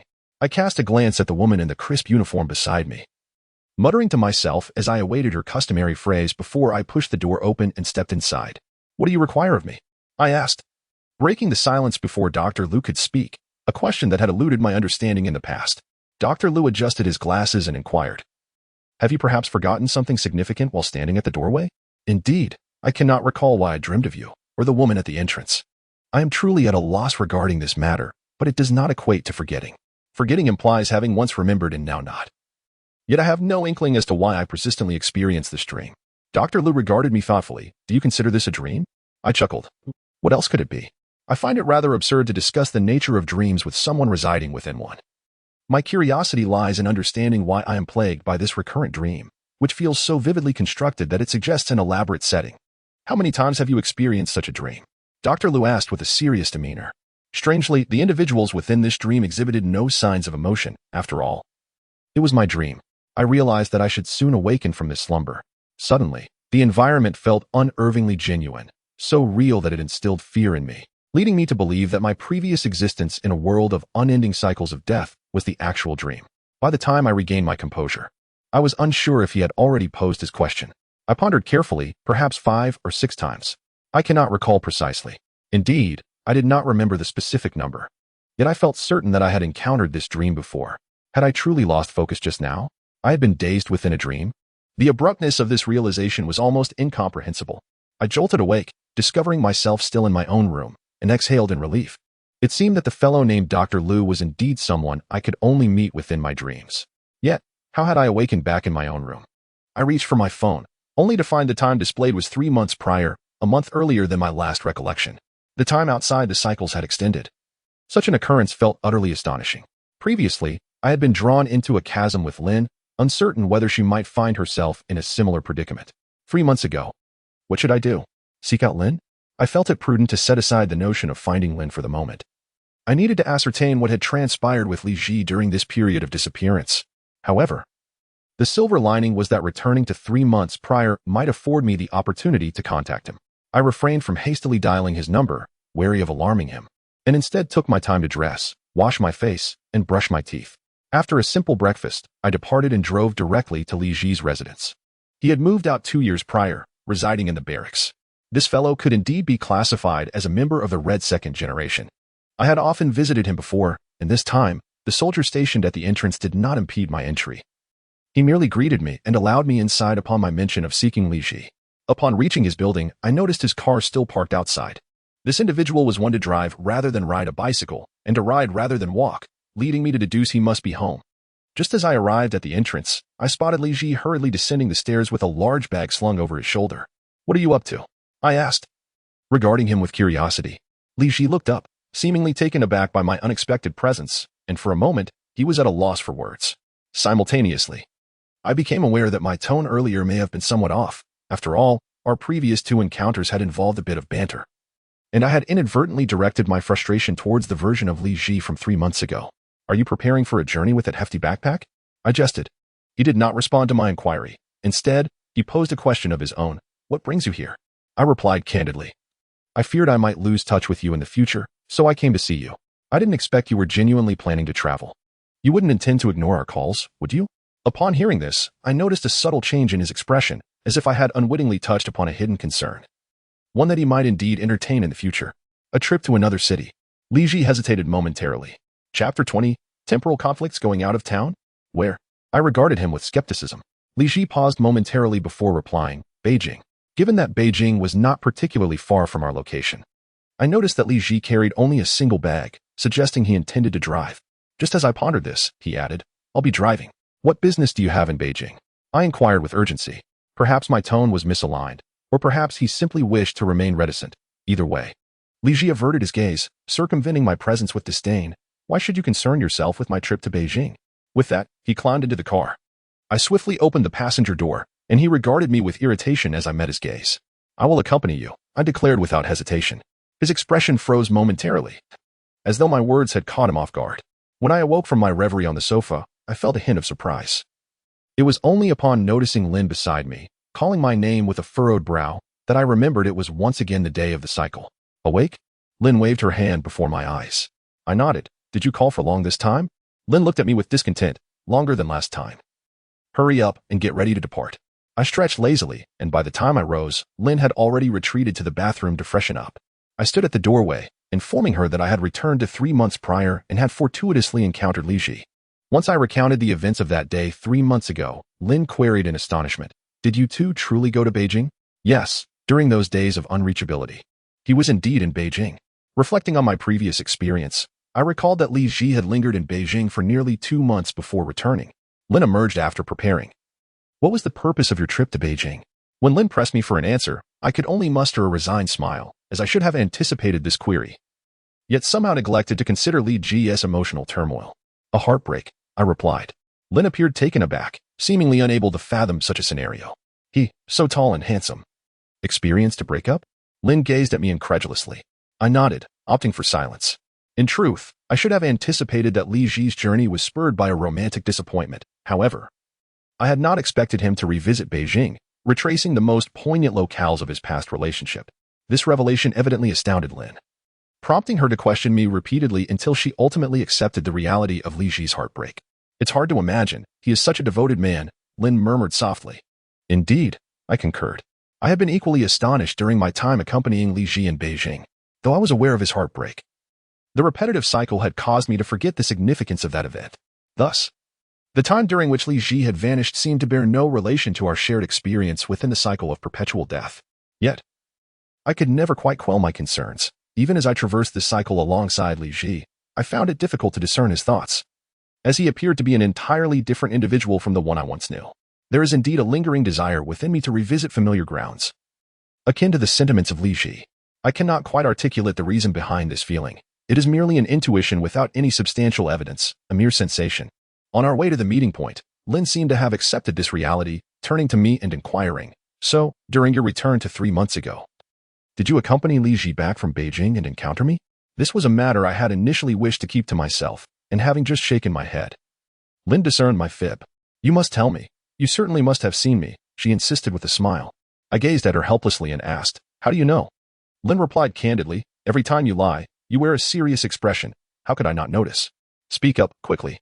With no alternative, I recounted to Lin the events following my return from Beijing, when I first saw her. After escorting Li Ji home, I returned to my place, feeling quite famished. As I searched for something to eat, I decided to visit the Liangpi shop, intending merely to see if the dish was available, only to find Lin there. Much like my first encounter with her, she was playfully engaging with a mother cat that had just given birth. At that moment, I was unsure of my thoughts. Perhaps I even believed that this Lin was the same one I had known in our cyclical existence. I approached her with familiarity, stating, "This is just a mother cat, having birthed a litter. Is that so?" Lin replied, somewhat surprised, as she gently caressed the kittens.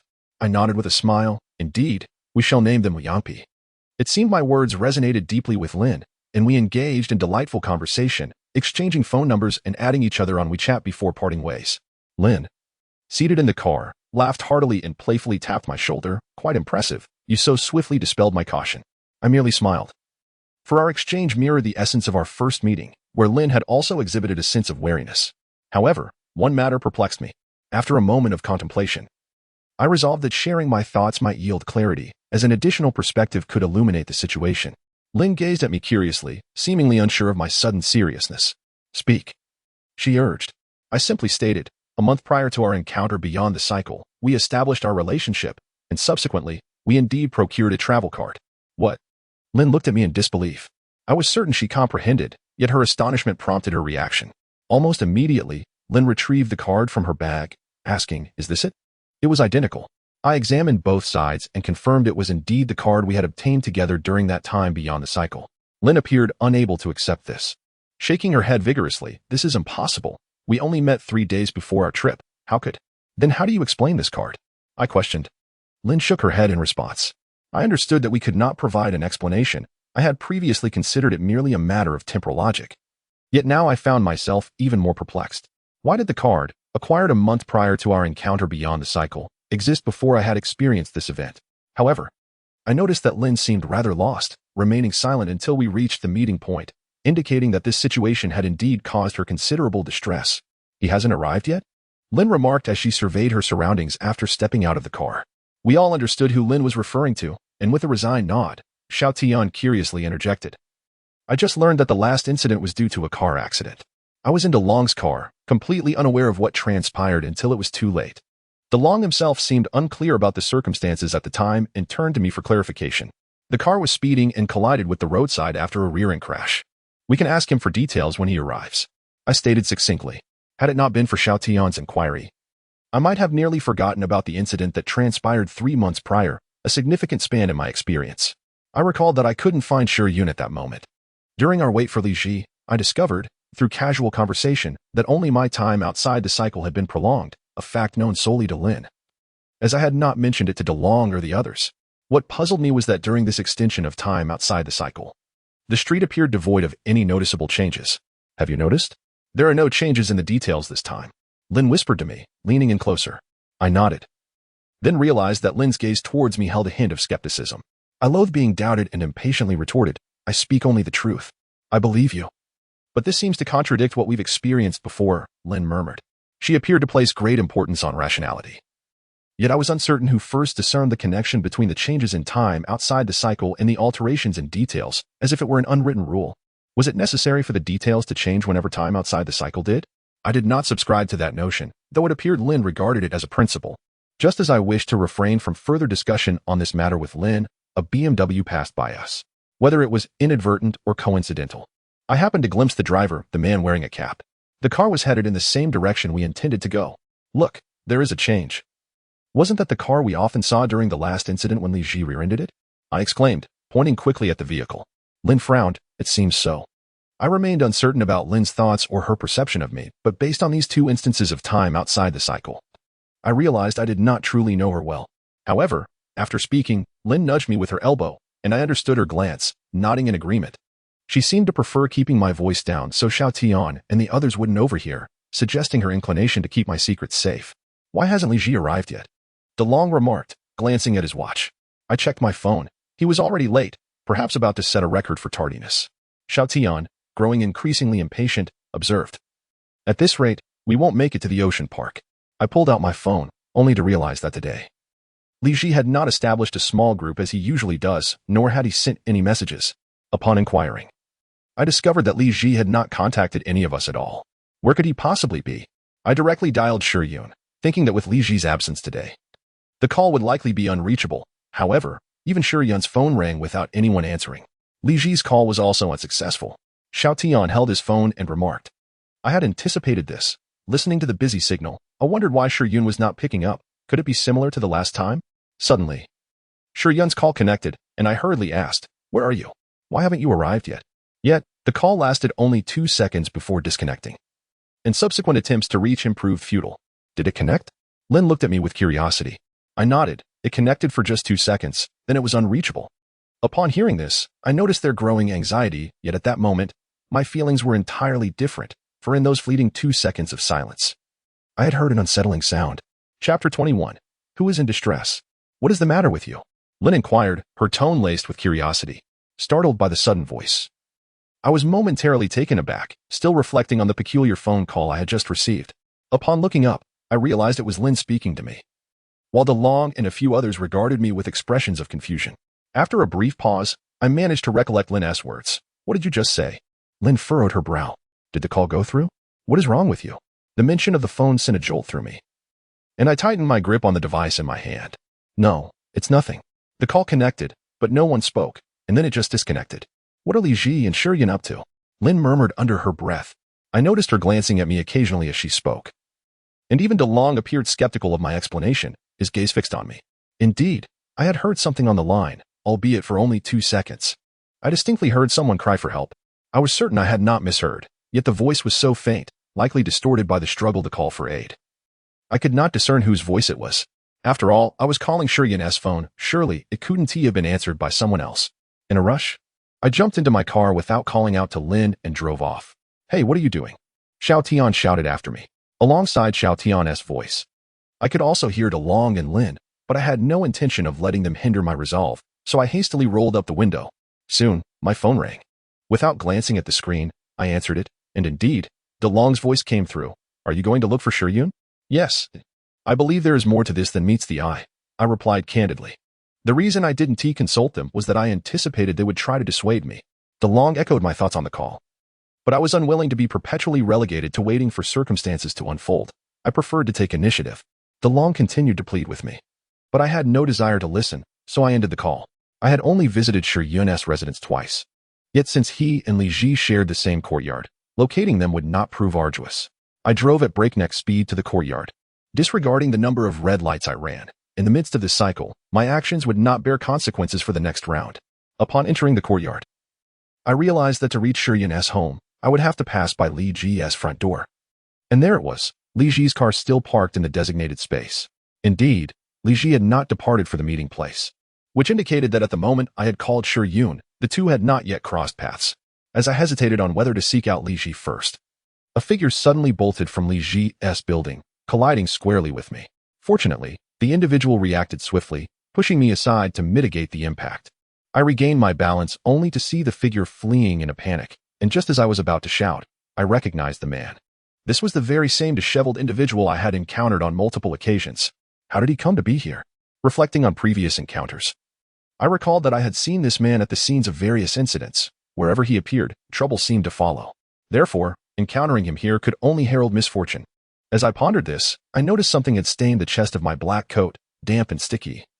Likely from the moment I nearly collided with him when he had pushed me. I touched it, and my fingers turned crimson. Blood. I recognized it instantly, and looked incredulously in the direction where the man had fled, but he had long vanished from sight. Could it be that the man was covered in blood? Whose blood? Standing at the entrance of the building, I gazed up at Li Ji's balcony, fearing the worst. I sensed that something terrible had occurred, prompting me to rush inside. However, as I stepped in, the ground trembled beneath me, and I knew something was amiss. Then, the walls began to crack. Just as I escaped through the entrance, I realized the entire building was on the verge of collapse, resembling a shoddy structure. With massive fissures appearing at its midsection, the building crashed down with a thunderous roar, and I emerged from the billowing dust like a wave, only to be struck by a billboard that had flown from who knows where. Go inside, Dr. Liu is waiting for you. I could not recall how many times I had heard this woman, Mu Qing, utter those words. Almost uncontrollably, I pushed the door open and stepped mechanically into the room. We met once more. I greeted him with a casual familiarity and took a seat opposite him. Each time, Dr. Liu regarded me with the same astonished yet composed expression, his gaze sweeping over me as if it were our first encounter. I knew I was dreaming and remarked, I dreamed of you again. Do you believe this is a dream? Dr. Liu responded just as he had before. I suspected that the dream's fabric was consistent, given it was the same dream. Thus, his reaction would not surprise me. To his statement, I merely smiled. You said that last time as well. Indeed, my words seemed to resonate with Dr. Liu, his eyes widening in disbelief before settling into a calm smile. Then can you predict what I will say next? Next, I felt uncertain about what he would do. The clarity I had moments ago had evaporated, and it felt as if we were two individuals facing each other in reality, with no one knowing what would unfold. The forthcoming events were unlike anything I had ever dreamt of, making it impossible for me to articulate them. What makes you think this is a dream? Dr. Liu inquired, raising an eyebrow as I remained silent. With conviction, I replied, this is indeed a dream. I can do anything within it, even kill you. I was unsure why I voiced such audacity. Perhaps it was precisely because it was a dream that I felt liberated enough to disregard the principles of reality. This is not a dream. Not a dream. No. In an instant, I awoke, finding myself seated in my car, with Lin beside me. Evidently, Lin had long since awakened, shaking my arm as I stirred from slumber. How did we end up in the car? I gazed at Lin with a sense of bewilderment, momentarily unable to discern whether I was still ensnared in a dream.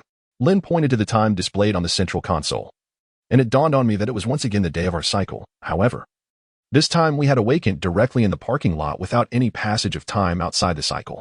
This realization struck me as I glanced out the window, and after several moments of contemplation, I recognized that I was indeed in the parking lot of the assembly area. How? It seemed Lin anticipated my thoughts, as she promptly remarked, I have no idea why we found ourselves in the parking lot. With that, she opened the door and stepped out, and I followed suit. Noticing not far away that DeLong and Ningjing were also standing beside their car, engaged in phone calls, just as my own phone rang.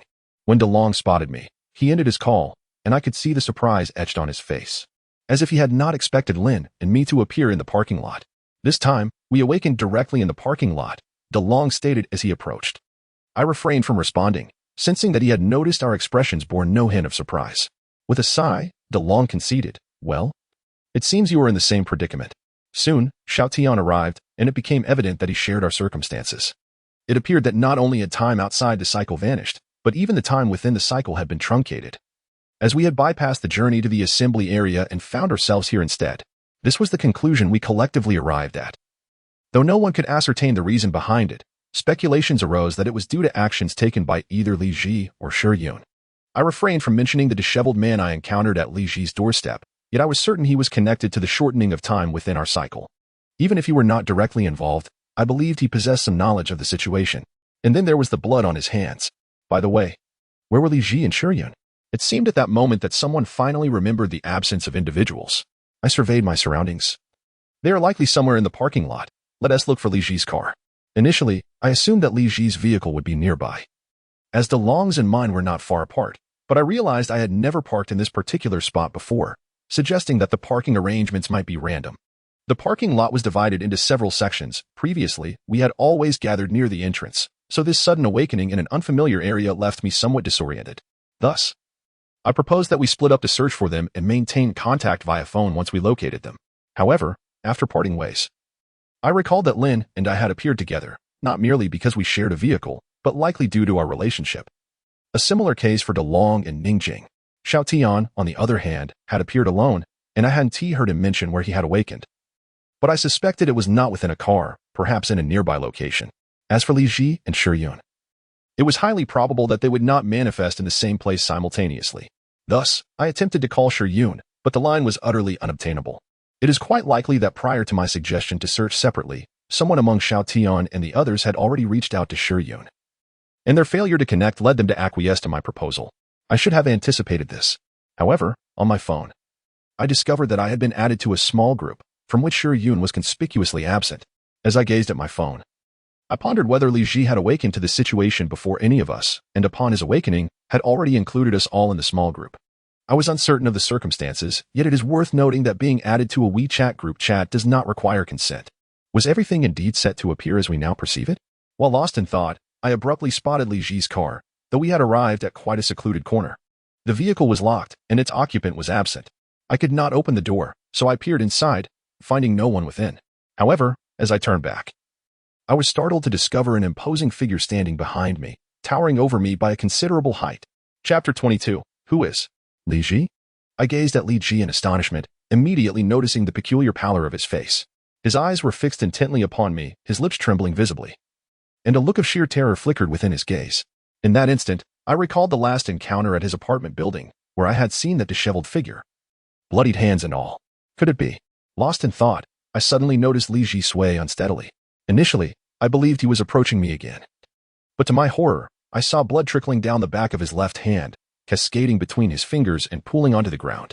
I cast my eyes downward to the 4 or 5 drops of blood on the floor, bewildered by what he might have done, and his overall demeanor was unsettling. With a clang, a bloodied knife clattered to the ground. Upon seeing the weapon, I instinctively took a step back, realizing the necessity of keeping my distance from Li Ji. Yet, unexpectedly, he reached out with his bloodied hand. Was he attempting to grasp me? My instincts kicked in, and I retreated further, uncertain of his intentions. Furthermore, with Shi Yun missing, this marked the second time I had not seen him, coupled with the blood on Li Ji's hands. I couldn't help but dread the possibility that something had happened to Shi Yun. As Li Ji advanced towards me, a chill gripped my heart. It would be prudent to alert the others to prevent Li Ji from inflicting harm upon anyone. However, as I fled to search for Lin, I realized that Li Ji did not pursue me. Hey, did you find it? Lin answered the phone, her first words laced with inquiry. I had been vigilant, ensuring Li Ji did not follow me, and upon answering, I hastily replied, Lin, where are you? What's wrong? I'm still over by our car, she responded, her tone perplexed. Let us meet and talk. I'm coming to find you, I said before ending the call. To my surprise, I had traversed quite a distance. The parking lot was divided into 4 sections, and I had nearly crossed half of it to reach Lin. She spotted me from afar and waved, and as I approached, she asked, why are you in such a hurry? What happened? Having rushed back at top speed to avoid Li Ji discovering our meeting point, I began. Li Ji has blood on him. I suspect Shi Yun may. How could that be? Lin gazed at me in disbelief. I saw it with my own eyes. I insisted, unable to convey the gravity of the situation otherwise. Yet, her skepticism remained. You must have misinterpreted something. Thus, I recounted my encounter with the man with bloodied hands outside Li Ji's apartment, and it seemed to lend some credence to my claims. Although I was uncertain how Li Ji had earned Lin's trust, I sensed that this was an ominous sign, given Lin's newfound faith in him. It was reasonable to deduce that those who had known Li Ji for years, such as Xiao Tian and De Long, would undoubtedly place even greater trust in him, considering they had relied on his suggestions. And what about the others?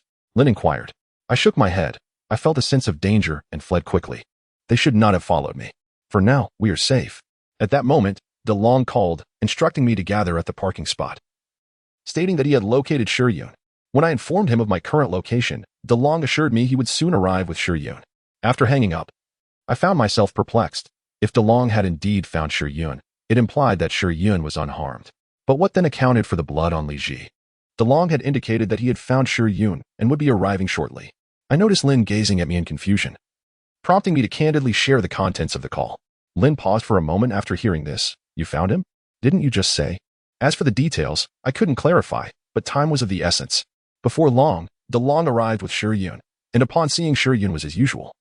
I instinctively asked, why are you not with Li Ji? Originally, Lin intended to speak first, but I halted her, and upon hearing my question, she remained silent. Shi Yun scratched his head, saying, I don't know what happened. I just woke up here, and suddenly thoughts of what I had to do today flooded my mind. Although I remember how I got here, it feels surreal, almost like a dream. Indeed, he too woke up in this place. However, I did not share the same experience as Shi Yun. Perhaps it was due to my awakening, while Shi Yun had not awakened, leading to a constructed memory of arriving here. What about Li Ji? Before I could inquire, Shi Yun proactively asked about him. I responded nonchalantly, aren't you together? Yun shook his head. At that moment, Lin glanced at me, seemingly wanting to say something, but I discreetly motioned for her to refrain from mentioning Li Ji, as I sensed something was amiss. After I finished speaking, Yun's expression remained unchanged. No, but I distinctly remember coming here with him. This was indeed puzzling. How could this be? Setting aside the matter of Li Ji, we still had no idea where Xiao Tian had gone. Finally, I sighed and put down my phone. Xiao Tian's number was unreachable. Previously, I had been unable to contact Yun, so I instructed everyone to wait here. However, I noticed Yun was fidgeting, seemingly unable to contain himself. Soon enough, Yun suggested, why don't we go look for them? The phone isn't working, and I suspect there's signal interference in this parking lot. You all couldn't reach me earlier. Remember? Indeed, let's search for them, DeLong concurred. Disregarding Yun's proposal, I merely cleared my throat twice without moving. Just as DeLong suggested he would go look, I interrupted him, saying, I should go. You all stay here to avoid getting separated. It would be troublesome if we couldn't reach each other by phone later. I harbored a lingering suspicion about both Li Ji and Yun, and I felt more at ease leaving DeLong and the others to keep an eye on Yun. I proceeded toward the location where I had last seen Li Ji. After walking halfway, I spotted someone collapsed in the parking lot. From a distance, their attire did not resemble Li Ji's. Xiao Tian. I approached in astonishment, gazing at Xiao Tian sprawled on the ground, utterly incredulous that it was he. A knife was embedded in his vest. Who could have done this? I stepped closer and pushed him gently. Yet, Xiao Tian's face was ashen, and though he still bore warmth, he appeared lifeless. He was dead. Alarmed, I stumbled back, fixated on the knife protruding from his vest, and suddenly recalled that this very knife resembled the one that had just fallen from Li Ji's hand. Could it be Li Ji who did this? I had sensed something unusual about him earlier. Could it be that he murdered Xiao Tian? Furthermore, the absence of Yun on 2 previous occasions was also linked to him. I dared not contemplate the implications of these thoughts. Standing there alone, surrounded by an eerie emptiness and only Xiao Tian's lifeless body at my feet. A wave of dread enveloped me. I couldn't act alone. I needed to inform Lin and the others immediately. However, as I retrieved my phone, it was snatched away from me. Whirling around, I found Li Ji had inexplicably appeared behind me once again. He bore the same expression of fear I had seen earlier. His gaze fixated on me as if he intended to transfer that very fear. I recoiled in terror, yet he seized my arm with a sudden grip. I struggled to free myself, and blood from his hand smeared across my wrist, causing me to glance at Xiao Tian's corpse and wonder if all that blood belonged to him. At the same moment, Li Ji stumbled back, nearly tripping over Xiao Tian's body, and to my disbelief, he bent down and pulled the knife from Xiao Tian's corpse, holding it with an unsettling familiarity. Unbelievable. I stared at him in shock, unable to fathom that he was capable of such an act. Li Ji slowly shook his head, fear etched across his features. It wasn't me. Just moments ago, that knife had been in his possession, and now, upon returning, I discovered Xiao Tian had been stabbed with it. How could I trust his denial? Yet, I soon observed Li Ji attempting to use my phone to call someone. But after struggling with the lock for an eternity, he set the phone down and stepped back. You called DeLong and the others. I was uncertain of Li Ji's intentions, but it was evident that something was amiss. When I had followed him earlier, he had exuded calm even in the face of death. Why was he so different now? Hurry, Li Ji urged. Reluctantly, I decided to see what he was up to and moved to Xiao Tian's body, picking up the phone. As I dialed Lin's number, I spoke to Li Ji. We have found Yun. Your misdeeds are about to be uncovered. What did you say? Li Ji exclaimed, his eyes wide with disbelief. Once the call connected, I let out a scoff. I said Yun has been found by DeLong. They are all together. If I do not return, they will surely be on guard against you. Though death loomed, I had no desire to perish at the hands of another. Li Ji stared at me, dazed. Then it's over. What do you mean, over? I found myself perplexed by his words, and Lin's phone remained unanswered. Much like when I attempted to reach Xiao Tian earlier, an ominous premonition washed over me. Could it be that while I was out searching for Li Ji, he had seized the opportunity to locate Lin and the others? No, that couldn't be possible. There simply wasn't enough time. As I pondered these thoughts, I noticed that Li Ji seemed to have sensed my concern. He lifted his shirt, revealing a gaping wound on his abdomen, blood seeping from it. Was he injured? I stared at Li Ji in astonishment, unsure of the message behind his revelation. It appeared that the movement had aggravated his injury, causing his complexion to worsen. He faltered, his lips barely forming words as he sank to one knee. I understood that with his resolute nature, he would never allow himself to collapse unless he had reached the limits of his endurance. Then, in a breathless whisper, Li Ji managed to utter, "Sure." Chapter 23. The true secret. Li Ji uttered a single word before collapsing onto the ground. I stood there, momentarily stunned. And just as I was about to rush to his aid, the ground beneath me began to tremble, and fissures emerged, widening with alarming rapidity. A sense of dread washed over me. Time had run out. Before I could react, Li Ji plunged into the chasm, and as the instinct to flee surged within me, I too found myself plummeting into the abyss. As I teetered on the brink of falling, I fortunately grasped the wall for support. Even before opening my eyes, I could discern the texture of the surface against my hand. It was that same door once more. I listened as a woman named Mu Qing finished speaking and departed. After a moment's hesitation, I pushed the door open and stepped inside. The dialogue was strikingly similar to before, yet this time I fixed my gaze intently upon the physician. Dr. Liu, do not speak to me of dreams. If this is not a dream, how can you assert that this is reality? Upon hearing my words, Dr. Liu adjusted his glasses and replied, reality is simply reality. There is no need for proof. If you doubt this, you may step outside and see for yourself. Earlier, at the threshold, I had hesitated about venturing outside. If this were indeed a dream, there should be no awareness of it in places I had not previously recognized. Moreover, upon touching such a place, I would invariably awaken upon realizing it was a dream. Initially, when I entered this room, I recognized it as a dream and quickly awakened. However, I could not pinpoint when it was that the process of awakening began to slow. Now, I found myself conversing with Dr. Liu, whom I perceived as a character within my dream, discussing the very nature of dreams, which left me somewhat incredulous. After a brief silence, seeing me remain motionless, Dr. Liu rose decisively and approached the door, stating, "Come, I shall take you to the entrance." At that moment, a sense of unease washed over me. If your assertion holds true, I should have entered from the entrance, so why would you leave me back there? Logically, it seemed flawed. Dr. Liu nodded, acknowledging my thoughts. You are correct. This is indeed the crux of your predicament. I surmise you are unsure how you arrived here and what business you have with me. I gazed at Dr. Liu in surprise. Were it not for his words, I too would have remained oblivious to how I had come to this place. As for my purpose here, I had already realized my confusion. Yet I knew that an appointment with the receptionist, Mu Qing, was required. Thus, my arrival here had clearly been premeditated, though I was now left in ignorance. As we passed the reception desk, Mu Qing regarded us with a look of astonishment. I noticed Dr. Liu merely waved his hand in acknowledgement, prompting her to nod and resume her seat. I then stood before the firmly closed door. Do you recall this? Dr. Liu inquired, gesturing towards the sealed entrance.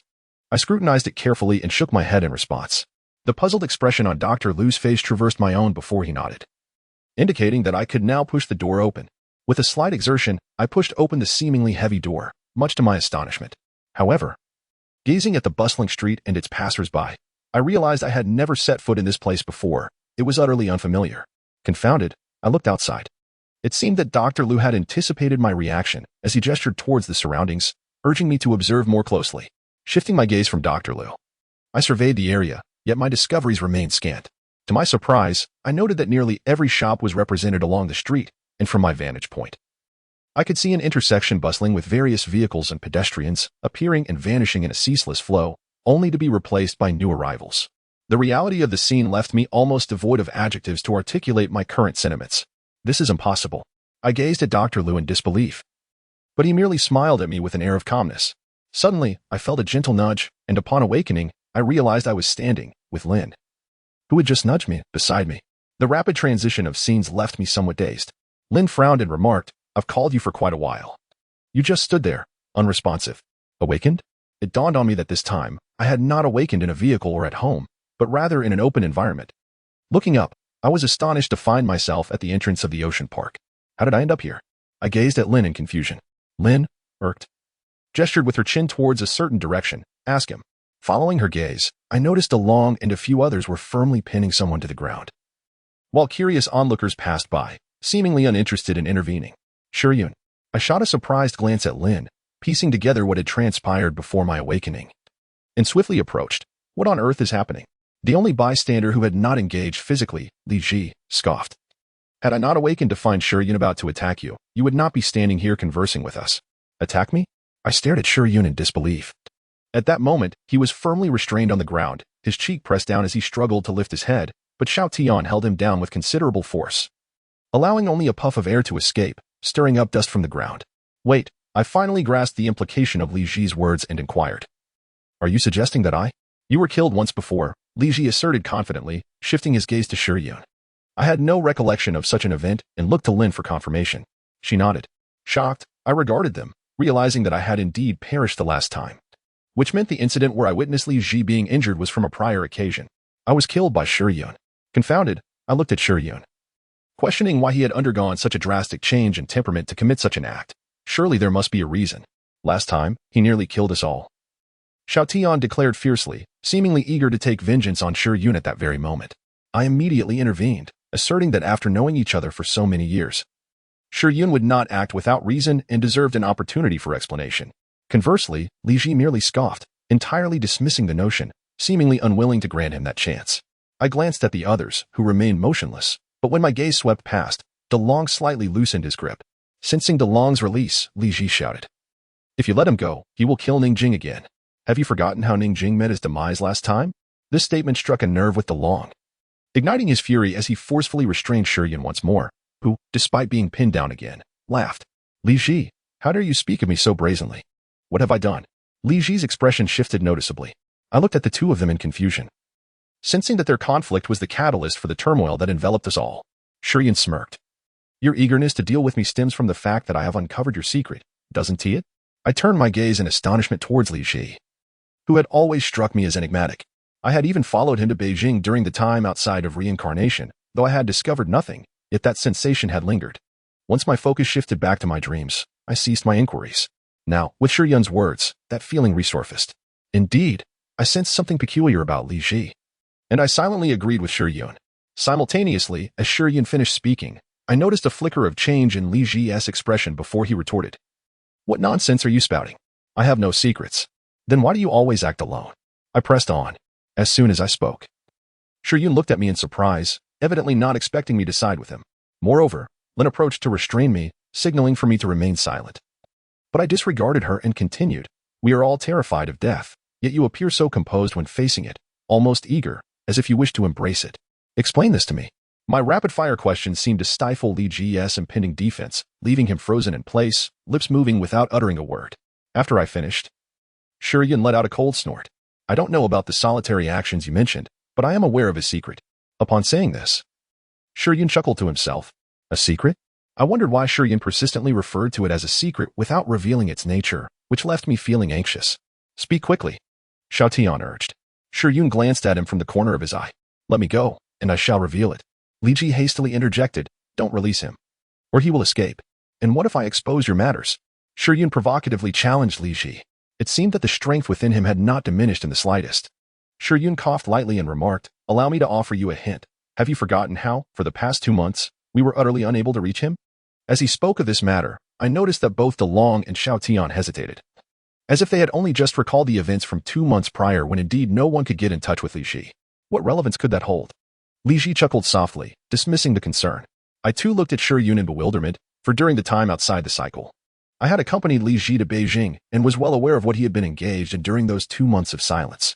However, the secret Shi Yun referred to seemed to connect with Li Ji's unreachability from 2 months ago. That was my initial impression. No connection? Shi Yun retorted. Li Ji remained silent. Then Shi Yun continued, "It must be because of Xi and Qin." This was a name we all dared not mention in Li Ji's presence, and hearing it spoken aloud by Shi Yun sent a jolt of fear through my heart. Chapter 24. The name Long I mentioned, Xinqing? I gazed at Shi Yun in disbelief, astonished that he would utter such a name, and even more so that the secret he revealed was about her. Xinqing, a name we had long refrained from mentioning in front of Li Ji, the girl who once captivated his very soul, had not been spoken of in our circle for many years. The mere resurfacing of this name shocked me, to the extent that even Dalong whispered, "Hey, what nonsense are you spouting?" "Am I speaking nonsense?" "Ask him," Shi Yun provocatively challenged Li Ji. Initially, I anticipated that Li Ji would erupt in fury upon hearing Shi Yun's words, which was precisely why we had always shied away from uttering Xinqing in his presence. However, Li Ji merely smiled and fixed his gaze on Shi Yun, saying, "What does it have to do with Xinqing?" His calm demeanor suggested an underlying significance that belied its surface tranquility. Given my understanding of him, I believed that even after all these years, he should not be so composed. Not just me, but I noticed that everyone except Lin appeared taken aback by Li Ji's nonchalant attitude. Moreover, through our recent encounters, I observed that while he had retained his familiar self, he seemed considerably less morose than before. "This must be related to your disappearance 2 months ago. I surmise you went to Beijing," Shi Yun conjectured. Not only was I taken aback, but even Li Ji seemed momentarily stunned, as if he hadn't expected Shi Yun to be correct. Yet, Li Ji shook his head. I sensed that Shi Yun had yet to unveil Li Ji's true secret, and upon noticing Shi Yun's momentary hesitation in response to Li Ji's denial, he quickly remarked, You clearly went to Beijing. Why deny it? Li Ji looked at me, surprised by my certainty, without offering a counter-argument. How do you know? He whispered, appearing to concede the truth of the matter. I approached, pushing aside Xiaotian, and pulled Shiyun up, locking eyes with Li Ji as I said. Because I have long wished to uncover where you vanished to during those 2 months. Coincidentally, during a time between our cycles, I returned 3 months to the past, encountering you just before your departure for Beijing. Li Ji's expression darkened as he nodded. So, you are aware of my purpose in Beijing, then? Indeed. Upon hearing my words, everyone regarded me with a mixture of complexity, seemingly eager to know the reason for our trip to Beijing, yet uncertain how to inquire or whether my affair with Li Ji bore any relevance. Right? I apologize, Shiyun suddenly murmured to me. Seemingly caught off guard by his own candidness, perhaps driven by his internal emotions. I nodded in acceptance of his apology, understanding the sentiment behind it. Li Ji affirmed, yes. Before I set off for Beijing, I did contemplate inviting either you or Shiyun along, but ultimately, I did not inform anyone, not even my parents, who were unaware that I spent a month in Beijing. Had you encountered me at that time, I surely would have brought you along. Li Ji shook his head in resignation. I observed him, seemingly taken aback by my actions outside the realm of reincarnation. At that moment, Li Ji suddenly spread his hands. So what if I went to Beijing? I merely visited the place where I once resided with Xianchen, the eateries we frequented, and the streets we traversed together. What is wrong with that? As he spoke, Li Ji maintained a steady gaze upon me. Once he finished, Xiaotian and the others turned their attention towards me, to which I nodded in affirmation. Indeed. Li Ji had simply rented the same apartment he once shared with Xianchen. My daily endeavors revolved around capturing moments for him. He remarked that the photos looked just as they did back then, save for one less person in the frame. During that month, we explored nearly every corner of Beijing. He mentioned that he would often stroll around with Xianchen during their free time, even showing me their past photos for comparison, anxious that none were poorly captured. Is that so? Xiaotian inquired, puzzled. I nodded in agreement. Yes, aside from that, there was nothing else. I too found it curious why. Despite being with Li Ji throughout, I felt a connection to our continuous cycles of reincarnation. After saying this, I turned my gaze toward Shiyun, uncertain as to why he brought this matter up. Shiyun approached Li Ji. This is merely a prelude, isn't it? Upon uttering this statement, I distinctly noticed Li Ji's expression darken, seemingly more infuriated than when Xianchen was mentioned directly.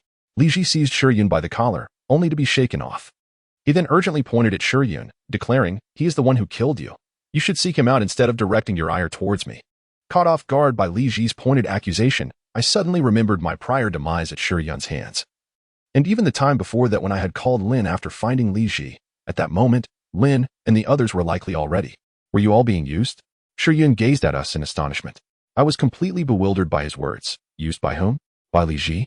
It dawned on me that we were discussing our recurrent deaths so freely in front of Shiyun. Had he awakened? You have awakened? I looked at him in surprise. Shiyun paused momentarily.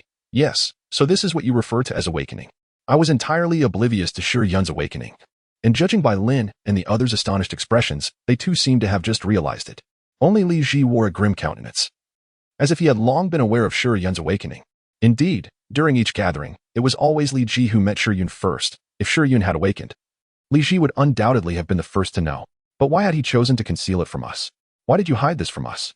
Lin approached and voiced the very question that had crossed my mind. Li Ji looked at Lin in confusion. It wasn't my intention to keep it from you. I simply had no opportunity to inform you. That time, I was in a car accident, and then I was hunted down. Lin retorted. The last time I escaped with you, there was ample opportunity for you to disclose everything, yet you chose to remain silent? At that moment, Shiyun suddenly chuckled. Because he wished to keep it from you.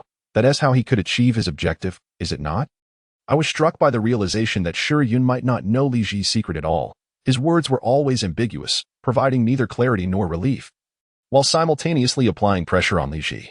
Li Ji managed to squeeze out a word through clenched teeth. Shiyun regarded him with a knowing look before growing serious. Truthfully, I did not wish to confront you in this manner. But your manipulation of them reveals a selfishness unworthy of friendship. Selfish? I was perplexed by what Li Ji had done, although I sensed a secret he harbored. It hardly seemed to warrant the term manipulation, especially not to the extent of exploiting all of us without our awareness. Such a feat appeared nearly impossible. Have you committed murder against them, and they simply overlook it? Li Ji pointed accusingly at Shiyun, regarding the incident in which I had been slain. I had no recollection, and thus bore no significant resentment towards Shiyun. I was merely curious about Lin's perspective on the matter. However, Observing Li Ji's frantic attempts to incite us against Shiryun indicated his fear of his own secrets being divulged. Just as I was about to speak, DeLong approached and seized Shiryun by the collar. You may have killed me, but how dare you lay a hand on Ningjing? Do you comprehend the depth of her fear of death? Before he could finish, DeLong forcefully knocked Shiryun to the ground, unleashing a flurry of punches. I noticed Shiryun exhibited no intent to resist. After several blows, I intervened, pulling DeLong away. Stop. DeLong was reluctant to relent. Yet Ningjing arrived to restrain him, offering her counsel. I must avenge you, DeLong insisted, as I had anticipated. Ningjing intervened. Let it go. He may have his reasons. Just like that? DeLong gazed incredulously at Ningjing, but after a moment of contemplation, his rapid breaths began to steady, and he cast aside his clenched fists. As expected, I knew this earnest individual would ultimately soften. At that point, I approached and patted his shoulder. He merely sighed and shot a resentful glare at Shiryun. And what of you? He has killed you as well. With the situation calming, Li Ji began to provoke Xiao Tian. I observed Xiao Tian momentarily hesitating, glancing at Shiryun before halting his advance, merely swaying in place without further action. Noticing Li Ji's continued incitement, I stepped forward to intercept Xiao Tian, urging him to reconsider. Li Ji looked at me in disbelief. Are you all simply going to let it slide? It seemed that upon witnessing our silence, Li Ji boldly stepped before Shiryun. They may spare you, but I shall not. Last time, you inflicted a wound upon me. I doubt that is the sole reason, Shiryun replied with a smile, showing no inclination to retreat. Li Ji's complexion shifted between shades of green and red, more ghastly than before, as he prepared to make a move. At that moment, Shiryun exclaimed loudly. Is it because you were delayed in meeting Xianqin? Meeting Xianqin? I gazed at Shiryun in confusion, uncertain of the meaning behind his words. As we were perpetually trapped in a cycle of death, and Xianqin had departed from this city several years ago. What nonsense are you spouting? Li Ji's face turned ashen as he glared at Shiryun. To me, it appeared that Li Ji's psychological defenses had been breached. Did this mean Shiryun had indeed spoken the truth? Just then, Lin suddenly approached and grasped my arm, asking, I've heard you mention the name Xianqin several times. Who exactly is he? Chapter 25. The fool upon Lin's inquiry. We all fell silent, seemingly hesitant to utter the name Xinqing, myself included. Eventually, Li Ji broke the silence with a smile, stating, Xinqing is my ex-girlfriend. I gazed at Li Ji in astonishment. He appeared to have shed the sorrow from his time in Beijing, and as he spoke that name, a hint of joy seemed to flicker in his recollection. Past romantic experiences often bring anguish, and yet, humans are inherently emotional beings. It seemed that Lin had discerned some hints from our earlier conversation. Her lack of surprise contrasted with a touch of awkwardness, prompting me to remain silent. At that moment, Shiryun let out a derisive snort, saying, speaking of which, Xinqin was also our high school classmate. You two had a good breakup. What's the big deal? Why should we be afraid to mention her in front of you? Is it truly so inescapable? Inescapable? Li Ji echoed the word, gradually tightening his fists. I sensed an unsettling shift in his demeanor, just as I was about to intervene. He shouted, if it were you, you would have long since ended it all. You need to exploit us. Shiryun retorted with unwavering conviction. It seemed Li Ji finally grasped the situation, and I too looked at Shiryun with curiosity. What's really going on? Apparently, you're already aware. Li Ji relaxed somewhat, yet his lips quivered, revealing a look of resentment directed at us, as if we were adversaries. Could it be? A sudden epiphany struck me. Perhaps my intuition was correct. Li Ji's willingness to perish in the cycle stemmed from his journey to Beijing 2 months prior. Alone in Beijing, he must have been reliving the days spent with Xinqing, albeit without my company and with a meticulously planned itinerary. This suggested that Li Ji's desire for death was to escape back to the time beyond the cycle. I began to realize that the time beyond the cycle bore little difference from reality, allowing one to pursue any desires. Naturally, egregious actions would incur penalties. My own experience of being detained at the police station stood as a testament. Yet, in my experience, the longest time beyond the cycle had merely been 3 months. No, Lin had mentioned that the duration of time beyond the cycle varies for each individual. Some experience 3 months, while others only a week. And some may have none at all. However, we awaken simultaneously, implying that, in relative terms, one person's week could equate to another's 3 months. There were instances when I had no time beyond the cycle, transitioning from death to the moment of awakening, while others experienced a lengthy duration beyond the cycle. And that individual was Li Ji. I had never inquired about the length of Li Ji's time beyond the cycle, having previously deemed it insignificant. But now the situation had changed. If Li Ji's time beyond the cycle was considerably extensive, then, considering his emotional history. You intend to die so you can see Xinqing again, Shiryun boldly articulated. Without any verbal or facial refutation, Li Ji calmly nodded. I gazed at him in astonishment. Unable to believe the reality of the situation, It was not far from my earlier thoughts, yet it seemed almost inconceivable until confirmation. Xingqian had been gone for 4 years, so you mean? I looked at Li Ji in disbelief, my words trailing off in a wave of inexplicable sorrow. Li Ji affirmed, yes, since the moment I first awakened and died, I discovered that I could return to the days when Xingqian was still present. However, I could not escape the inevitability of Xingqian's departure. Soon after, I awakened again in Delong, realizing that the time outside my reincarnation had been somewhat shortened. At that moment, I understood that if someone awakens, the time outside my reincarnation would diminish. Thus, while I continued to relish the moments with Xingqian, I sought ways to delay your awakening. Li Ji seemed to confess as he recounted the events of his initial awakening. I stared at him in shock. Realizing that Shi Yun had indeed spoken the truth, he was exploiting us, prolonging our deaths so that he could repeatedly experience time outside the cycle of reincarnation. Yet, each time he died, it took years to return to that fateful day. I could not fathom his feelings. Perhaps he found that time to be fleeting. Li Ji's shoulders trembled. Unless you have experienced the sensation of your heart being violently torn apart, you cannot comprehend my current emotions. It is a feeling that is truly worse than death. As he spoke, I noticed the redness in his eyes, yet his expression remained defiant. Seeing him in such distress, I felt a pang of sympathy and turned to the others, only to discover that each of their expressions varied greatly. At that moment, Shi Yun furrowed his brow and said, but you cannot exploit us for your selfish purposes, causing us to die repeatedly. We are your friends. If we weren't, we would not have gathered together for this outing, would we? Indeed, you are correct, but I believe everyone deserves a chance at forgiveness, just as you have, I replied. Meeting Shi Yun's gaze. Forgiveness? Li Ji seemed taken aback to hear such a word from my lips. I nodded, and Shi Yun lowered his head, choosing not to argue further. Yet Li Ji chuckled darkly, I do not know when you uncovered this secret, but I can no longer endure the days apart from Xingqian. That is the reality. Do not dwell in dreams. I shouted at Li Ji. He shook his head. Can you truly distinguish between what is dream and what is reality? His words struck me like a heavy blow, leaving me dizzy. Had it not been for Lin supporting me, I would have collapsed. What was happening to me? I found myself at a loss. And by the time I regained my composure, I noticed that Li Ji had begun to argue with the others. What is wrong with you? Lin asked, her expression filled with concern. I shook my head, suddenly realizing that we had lingered here for quite some time without encountering the last instance of ground fishers. The streets were bustling with pedestrians and vehicles, just as they always were. Had we emerged from the cycle? Just as they were about to take action. Clamoring to eliminate someone who would inevitably resurrect, I hastily intervened, sharing my discovery. Only then did they pause, looking around in bewilderment. DeLong and Ningjing were the first to laugh, embracing each other and weeping joyfully. Xiao Tian sank onto the ground, exhaling in relief, while only Shi Yun and Li Ji remained standing nearby, ignoring one another, seemingly locked in a silent rivalry. Since we had all extricated ourselves from the cycle, I suggested that we dismiss the prior events as mere dreams. Yet, the two remained silent, with Li Ji furrowing his brow, lost in thought.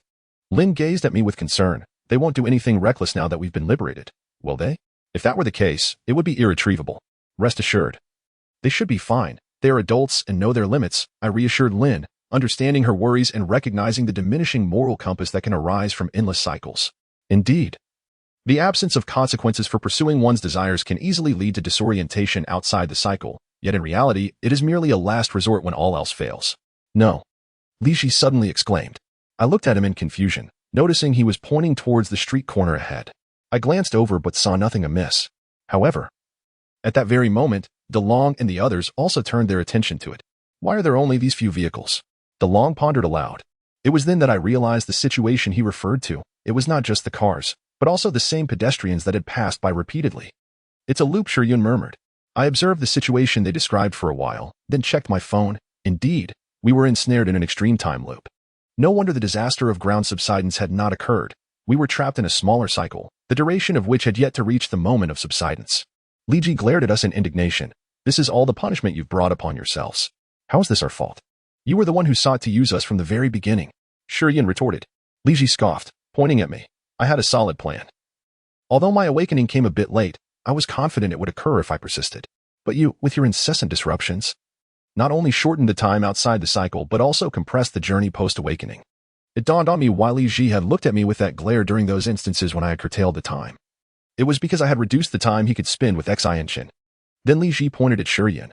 I suspect you awakened the last time we were together, but perhaps you sensed my secret and chose not to disclose your awakening. Indeed, I sought the opportunity to expose you. It was you who first acted against me, Shi Yun whispered.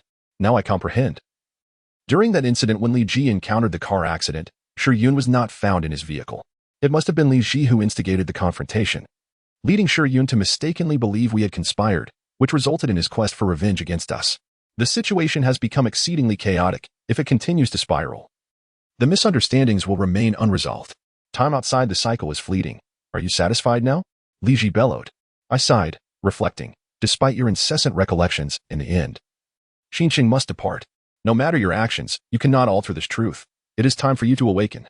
Upon hearing my words, Li Ji paused, slowly shaking his head. No, that time I was on the verge of marrying Xinqing, had it not been for your interference in the timeline. Chapter 26. Where have all the people gone? I stood in a daze, gazing at Li Ji, at a loss for words.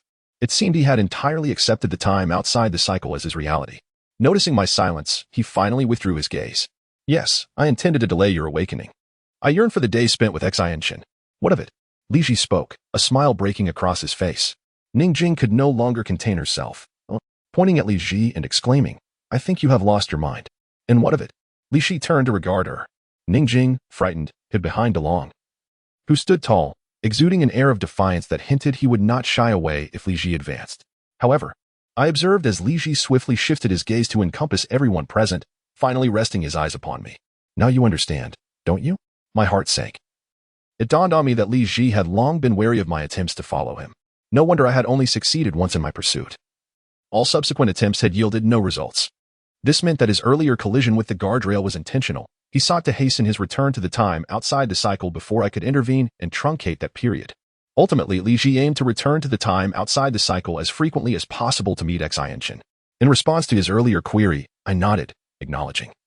You anticipated this unforeseen circumstance, and you possess a profound understanding of Shi Yun's character, allowing him to take the blame for you. Indeed, that had been my intention. Yet, upon witnessing Shi Yun's fury, I could not bring myself to proceed and was left with no choice but to choose the path of a rear-end collision, thus granting me one final meeting with Xianqin. Li Ji spoke dejectedly. Listening to our exchange, the others were left astounded, their jaws nearly dropping. Shi Yun took a moment to recover before asking, Are you saying you were aware of my awakening and deliberately revealed that information to me? Precisely. Did you think you would have known otherwise? Li Ji retorted disdainfully. In a fit of rage, Shi Yun approached and landed a punch on Li Ji. Li Ji did not even flinch, taking the blow squarely before staggering back, spitting out a mouthful of blood, yet he chuckled. I apologize, but I find it worthwhile. Li Ji showed no sign of regret. As Shi Yun's anger intensified, Xiao Tian intervened, blocking him from behind. I urged, this issue cannot be resolved at present. Let us set it aside for now. We are currently trapped in a fleeting moment. Perhaps 5 minutes, Lin added. I was taken aback that Lin was still keeping track of time. Even if it were merely a minute, it was a time that continually looped. Knowing the duration within which we had no substantial assistance felt entirely futile.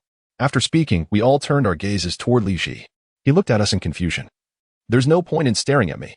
This seems to be our first collective awakening, and I am uncertain what will transpire thereafter. Seems? I was puzzled by Li Ji's choice of words. Perhaps due to his previous awakening, he remained skeptical about the surrounding details, believing we might need to awaken once more? Although I am uncertain, an uncanny feeling lingers within me. After Li Ji spoke, the others nodded in agreement. I too sensed the absence of that familiar sensation. This experience seemed entirely novel, yet no one could definitively ascertain that it was indeed a first.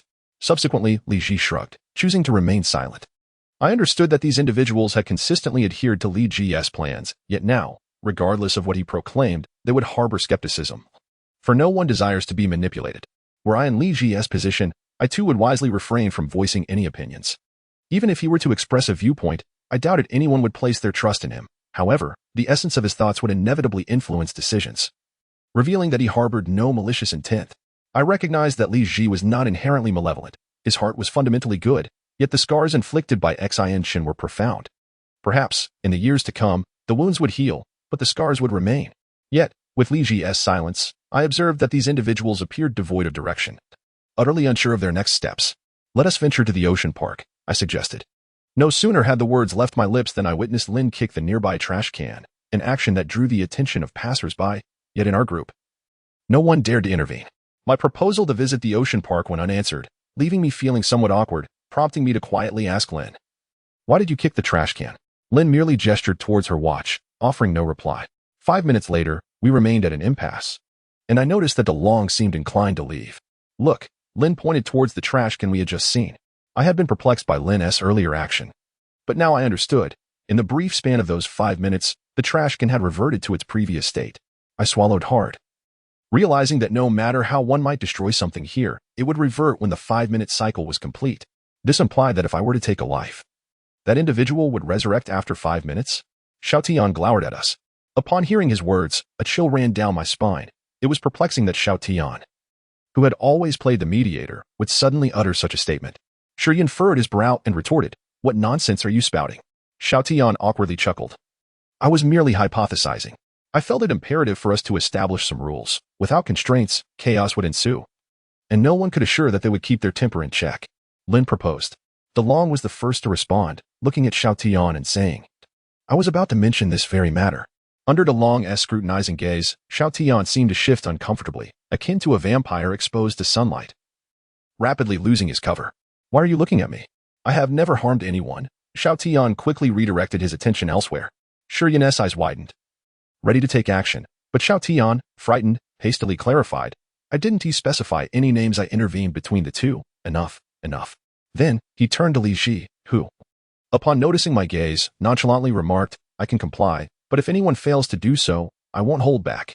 Although Li Ji's words were rather brusque, I understood that this was simply his nature, and any change was unlikely.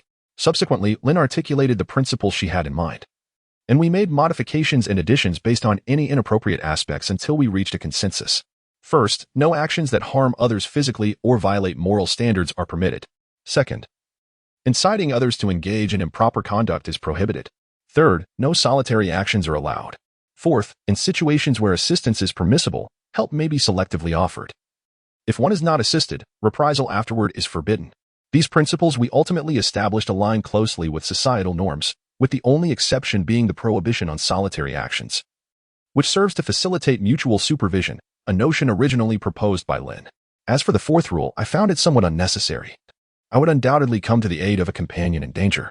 Nevertheless, this stipulation was added by Xiao Tian, which surprised me, especially given that a majority concurred with his perspective. Since everyone agreed, I chose not to object, as it did not affect my stance. What should we do next? Lin appeared to seek the group's input. We had entered a brief cycle of indecision, and I had no viable suggestions. My earlier proposal to visit the ocean park had garnered no response. Noticing our silence, DeLong suggested, "Let's each head home for now. If any issues arise, we should contact each other swiftly, preferably in the group chat that everyone is part of." At this, Shiyun perceptively remarked, "So, you built another group chat behind my back?" DeLong only realized his slip after speaking, and before he could correct himself, Shiyun had already caught on. I patted Shiyun's shoulder, saying, "That was when you were still unaware. We used it for communication while I was also in the dark." With this, Shiyun relented but continued to scrutinize Li Ji, seemingly deducing that this idea originated with him. Thus, we each returned home by car, only to be surprised when Shiyun opened my car door. "You should go back with Li Ji," he insisted. I awkwardly looked at him, signaling that I had Lin beside me for mutual oversight. Shiyun promptly dismissed this, exclaiming, "I refuse to go back with him." At this moment, Lin interjected with a smile, "But you have agreed to our principles, and you must adhere to them. Besides, Li Ji is alone now. If he has any secrets without supervision, then you go with him," Shiyun retorted sourly. I advised, "In fact, you are the most suitable among us to supervise Li Ji." Seemingly grasping my intent, Shiyun hesitated for a moment before turning to exit the vehicle. I watched as he got into Li Ji's car, offering no resistance as Li Ji drove away, while DeLong had already departed during our conversation. Just as I was about to start the engine, I received a call from DeLong. "Are you at the parking lot?" he asked anxiously. I furrowed my brow. "What's wrong?" "I haven't left yet." DeLong's heavy breathing on the other end suggested he was quite agitated. Then, I heard a gulp, as if he struggled to swallow before saying, "Ningjing is missing." Ningjing is missing. I couldn't comprehend what he meant by missing. They had always been inseparable. Lin looked at me in surprise as I finished speaking. How can she be missing? I saw her get into the car. Indeed, DeLong had said the same. Yet he insisted that Ningjing was missing. "Have you called her?" I asked urgently. I did, but no one answered. "Which is why I asked if you had seen her in the parking lot," DeLong replied, increasingly anxious. At that moment, Lin's phone rang as well. After answering, she looked at me in astonishment, and after a long pause, she said, "Shiyun is also missing." Chapter 27. The unseen places. I gazed in astonishment at Lin, as it appeared that the call had originated from Li Ji. How could it be so coincidental that both individuals had vanished? DeLong had ended the call, stating he was returning to look for Ningjing. I attempted to reach Ningjing by phone, but to no avail. The same was true for Shiryun. These two individuals, who had suddenly disappeared, were unreachable by phone. Yet, what was even more perplexing was how they could vanish so abruptly in the presence of others, particularly while inside the car. I then dialed Xiao Tian's number. But he too was unreachable. I subsequently called DeLong to inquire about Xiao Tian's whereabouts. As I had anticipated, DeLong informed me that Xiao Tian was also missing, and that he had been so preoccupied with concern for Ningjing that he had completely overlooked Xiao Tian. Xiao Tian is missing too? Lin inquired anxiously. I nodded in response. Now, the only individuals remaining in the parking lot were Lin and myself. Li Ji and DeLong had both mentioned over the phone that they were returning to find someone. Yet even after a 20-minute wait, they had yet to return. Why haven't they come back yet? Lin's impatience was beginning to surface. I still possessed a modicum of patience, but indeed, 20 minutes felt rather prolonged. I recalled that they had called just moments after departing, reporting the disappearance. They could not have traveled far. At that moment, Lin held her phone and looked at me with trepidation. Li Ji's call is unreachable. Upon hearing this news, my heart sank, and I hurriedly dialed DeLong, only to discover that his phone too was unreachable. Could it be? I glanced at Lin, who was also looking at me in alarm. I presumed my expression mirrored her own fear. This sensation was more terrifying than death itself. At least death was definitive, and though painful, it was merely physical. The current predicament of not knowing the whereabouts of these individuals, coupled with the uncertainty of their fate, felt akin to a multitude of ants gnawing at my insides, causing me to writhe in agony without respite. What should we do? Lin seemed to be gripped by fear.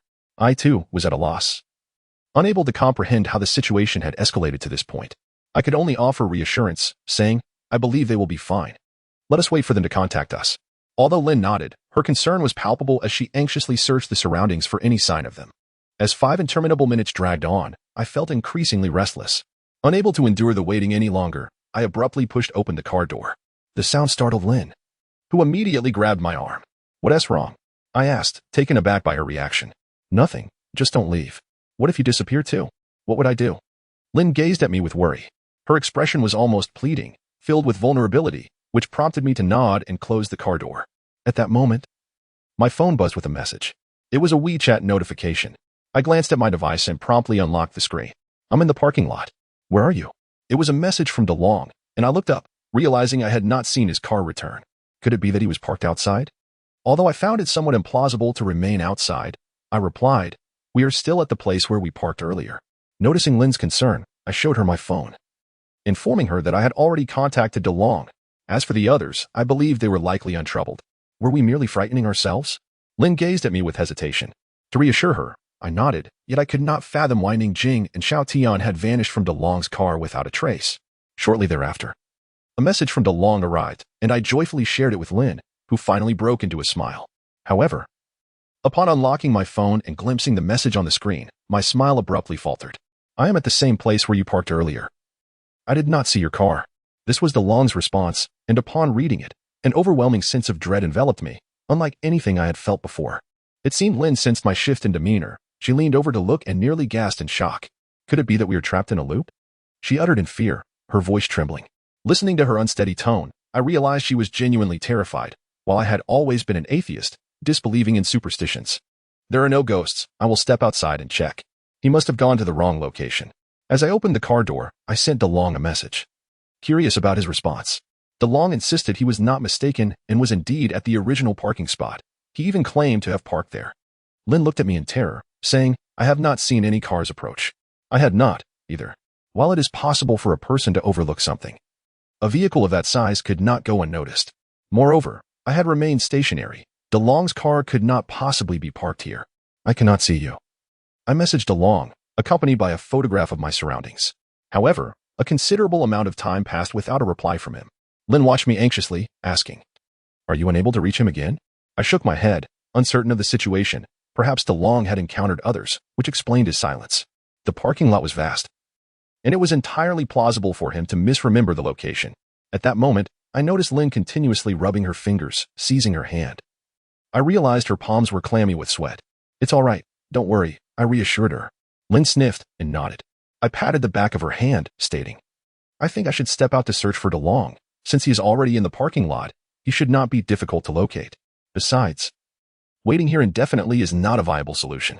No, don't go. I'm worried. Lin grasped my hand tightly. I frowned. I will merely step out for a moment. I want to get lost. I fear what he said is true. Lynn continued to shake her head, observing her demeanor. I sensed that the situation was perhaps more complex than I had imagined, prompting me to frown and inquire, "Who?" Upon my inquiry, Lynn shuddered, taking a considerable time to raise her gaze towards me. "During my escape last time, I encountered that man again. He told me we could not part ways." "The tattered man?" I replied directly, admitting that I, too, was unsure why he occupied my thoughts. Lynn nodded in acknowledgement. I sensed that she likely dismissed the matter. And since I was completely unaware of the previous events, presumably having been killed before awakening, I felt as though I had bypassed the prior occurrence, awakening directly in this moment. What transpired last time? I initially deemed it unnecessary to ask, but her words suggested an unusual nature to the events. Lynn looked at me with concern, merely stating that what he said was true. It appeared that Lynn had not interacted much with that man. Regardless of my inquiries, she consistently affirmed his statements. If that were the case, would our separation mean we might never meet again? Lynn's assertion made me hesitant to exit the vehicle. At that moment, my phone suddenly rang. A message from DeLong. I turned to Lynn, saying, "See, it's not that we can't reach him. He just messaged me." Upon hearing this, Lynn quickly leaned in, urging me to check. The message contained no text, only a photograph. Upon viewing the image, both Lynn and I were taken aback. I gazed out the window.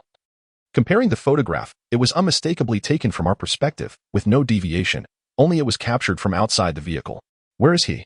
Recognizing the figure in the photo, I hurriedly scanned the surroundings but saw no sign of DeLong. "Don't just with me." I opened the car door and circled the vehicle. Yet his presence eluded me.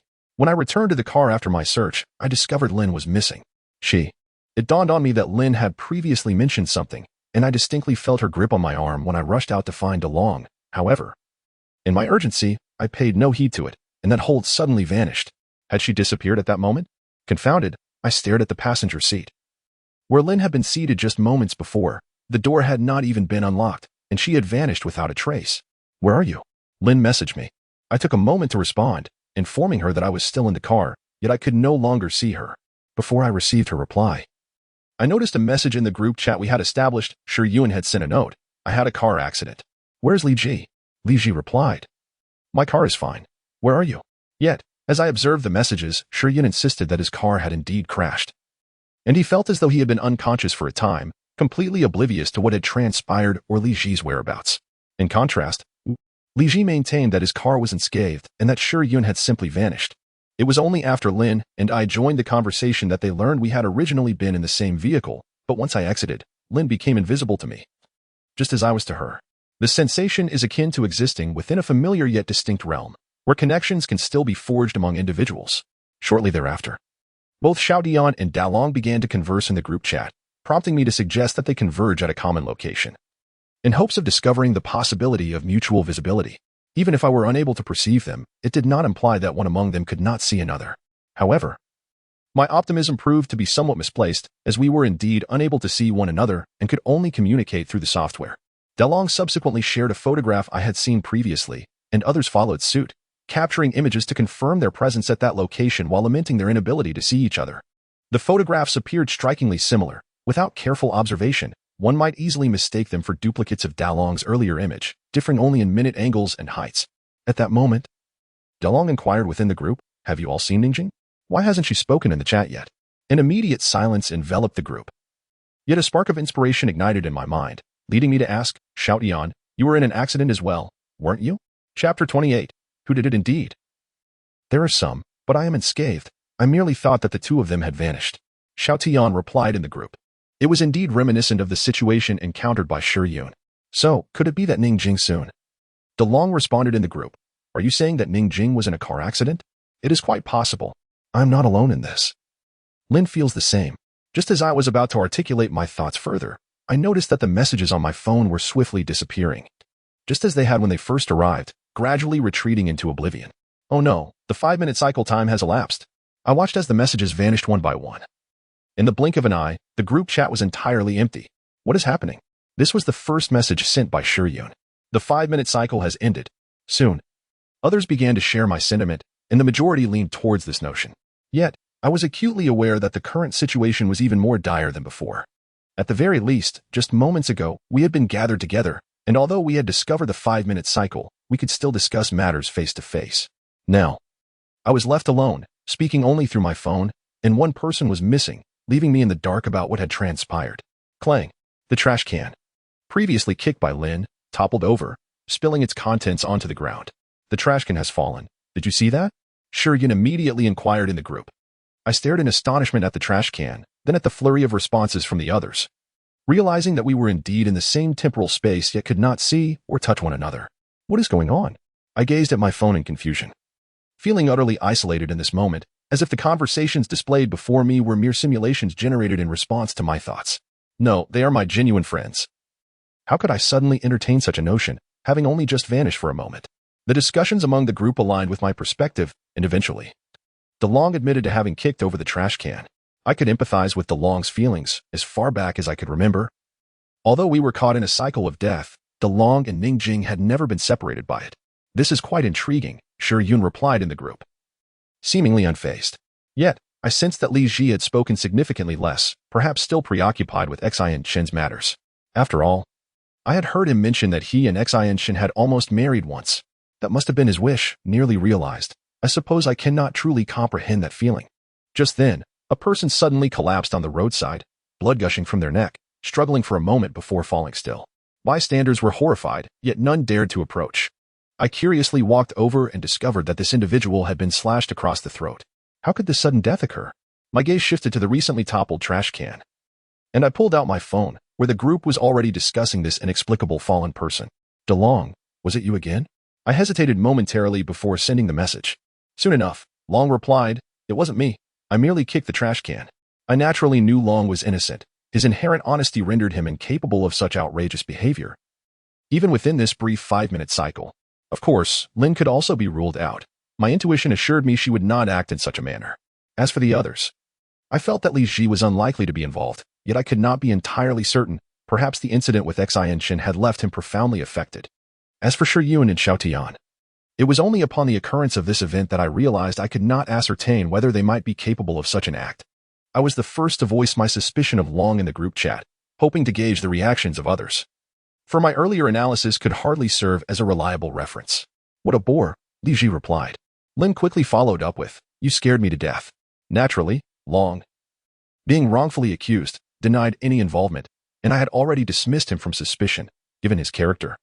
He would rarely deviate from his honest nature unless confronted with something truly significant. Shiryun promptly clarified, it wasn't me. Who among you possesses a knife? Surely someone has been slashed, Xiaotian calmly analyzed. The mere mention of a knife led everyone in the group to direct their accusations toward Shiryun. He hastily explained that the knife used in the previous incident had been taken from Li Ji's home, as we all knew he never carried his keys, leaving them on the ledge of his door. In the past, when gathering at his house to watch matches, those who arrived early could simply let themselves in without needing to announce their presence. Everyone has a knife at home. Discussing that is pointless, Li Ji remained composed. Shiryun continued, I merely wish to clarify that I am not responsible. I bear no grudge against that passerby, so why would I take his life? We hold no grudge against you either, yet you still ended up killing, Xiaotian retorted. Observing Xiaotian's sardonic response left me at a loss for words. And soon silence enveloped the group, the atmosphere plummeting to a freezing point. I, too, could not discern who the culprit might be. However, after Xiaotian's remark, Lin swiftly replied, I saw the plastic bag in the trash can moving.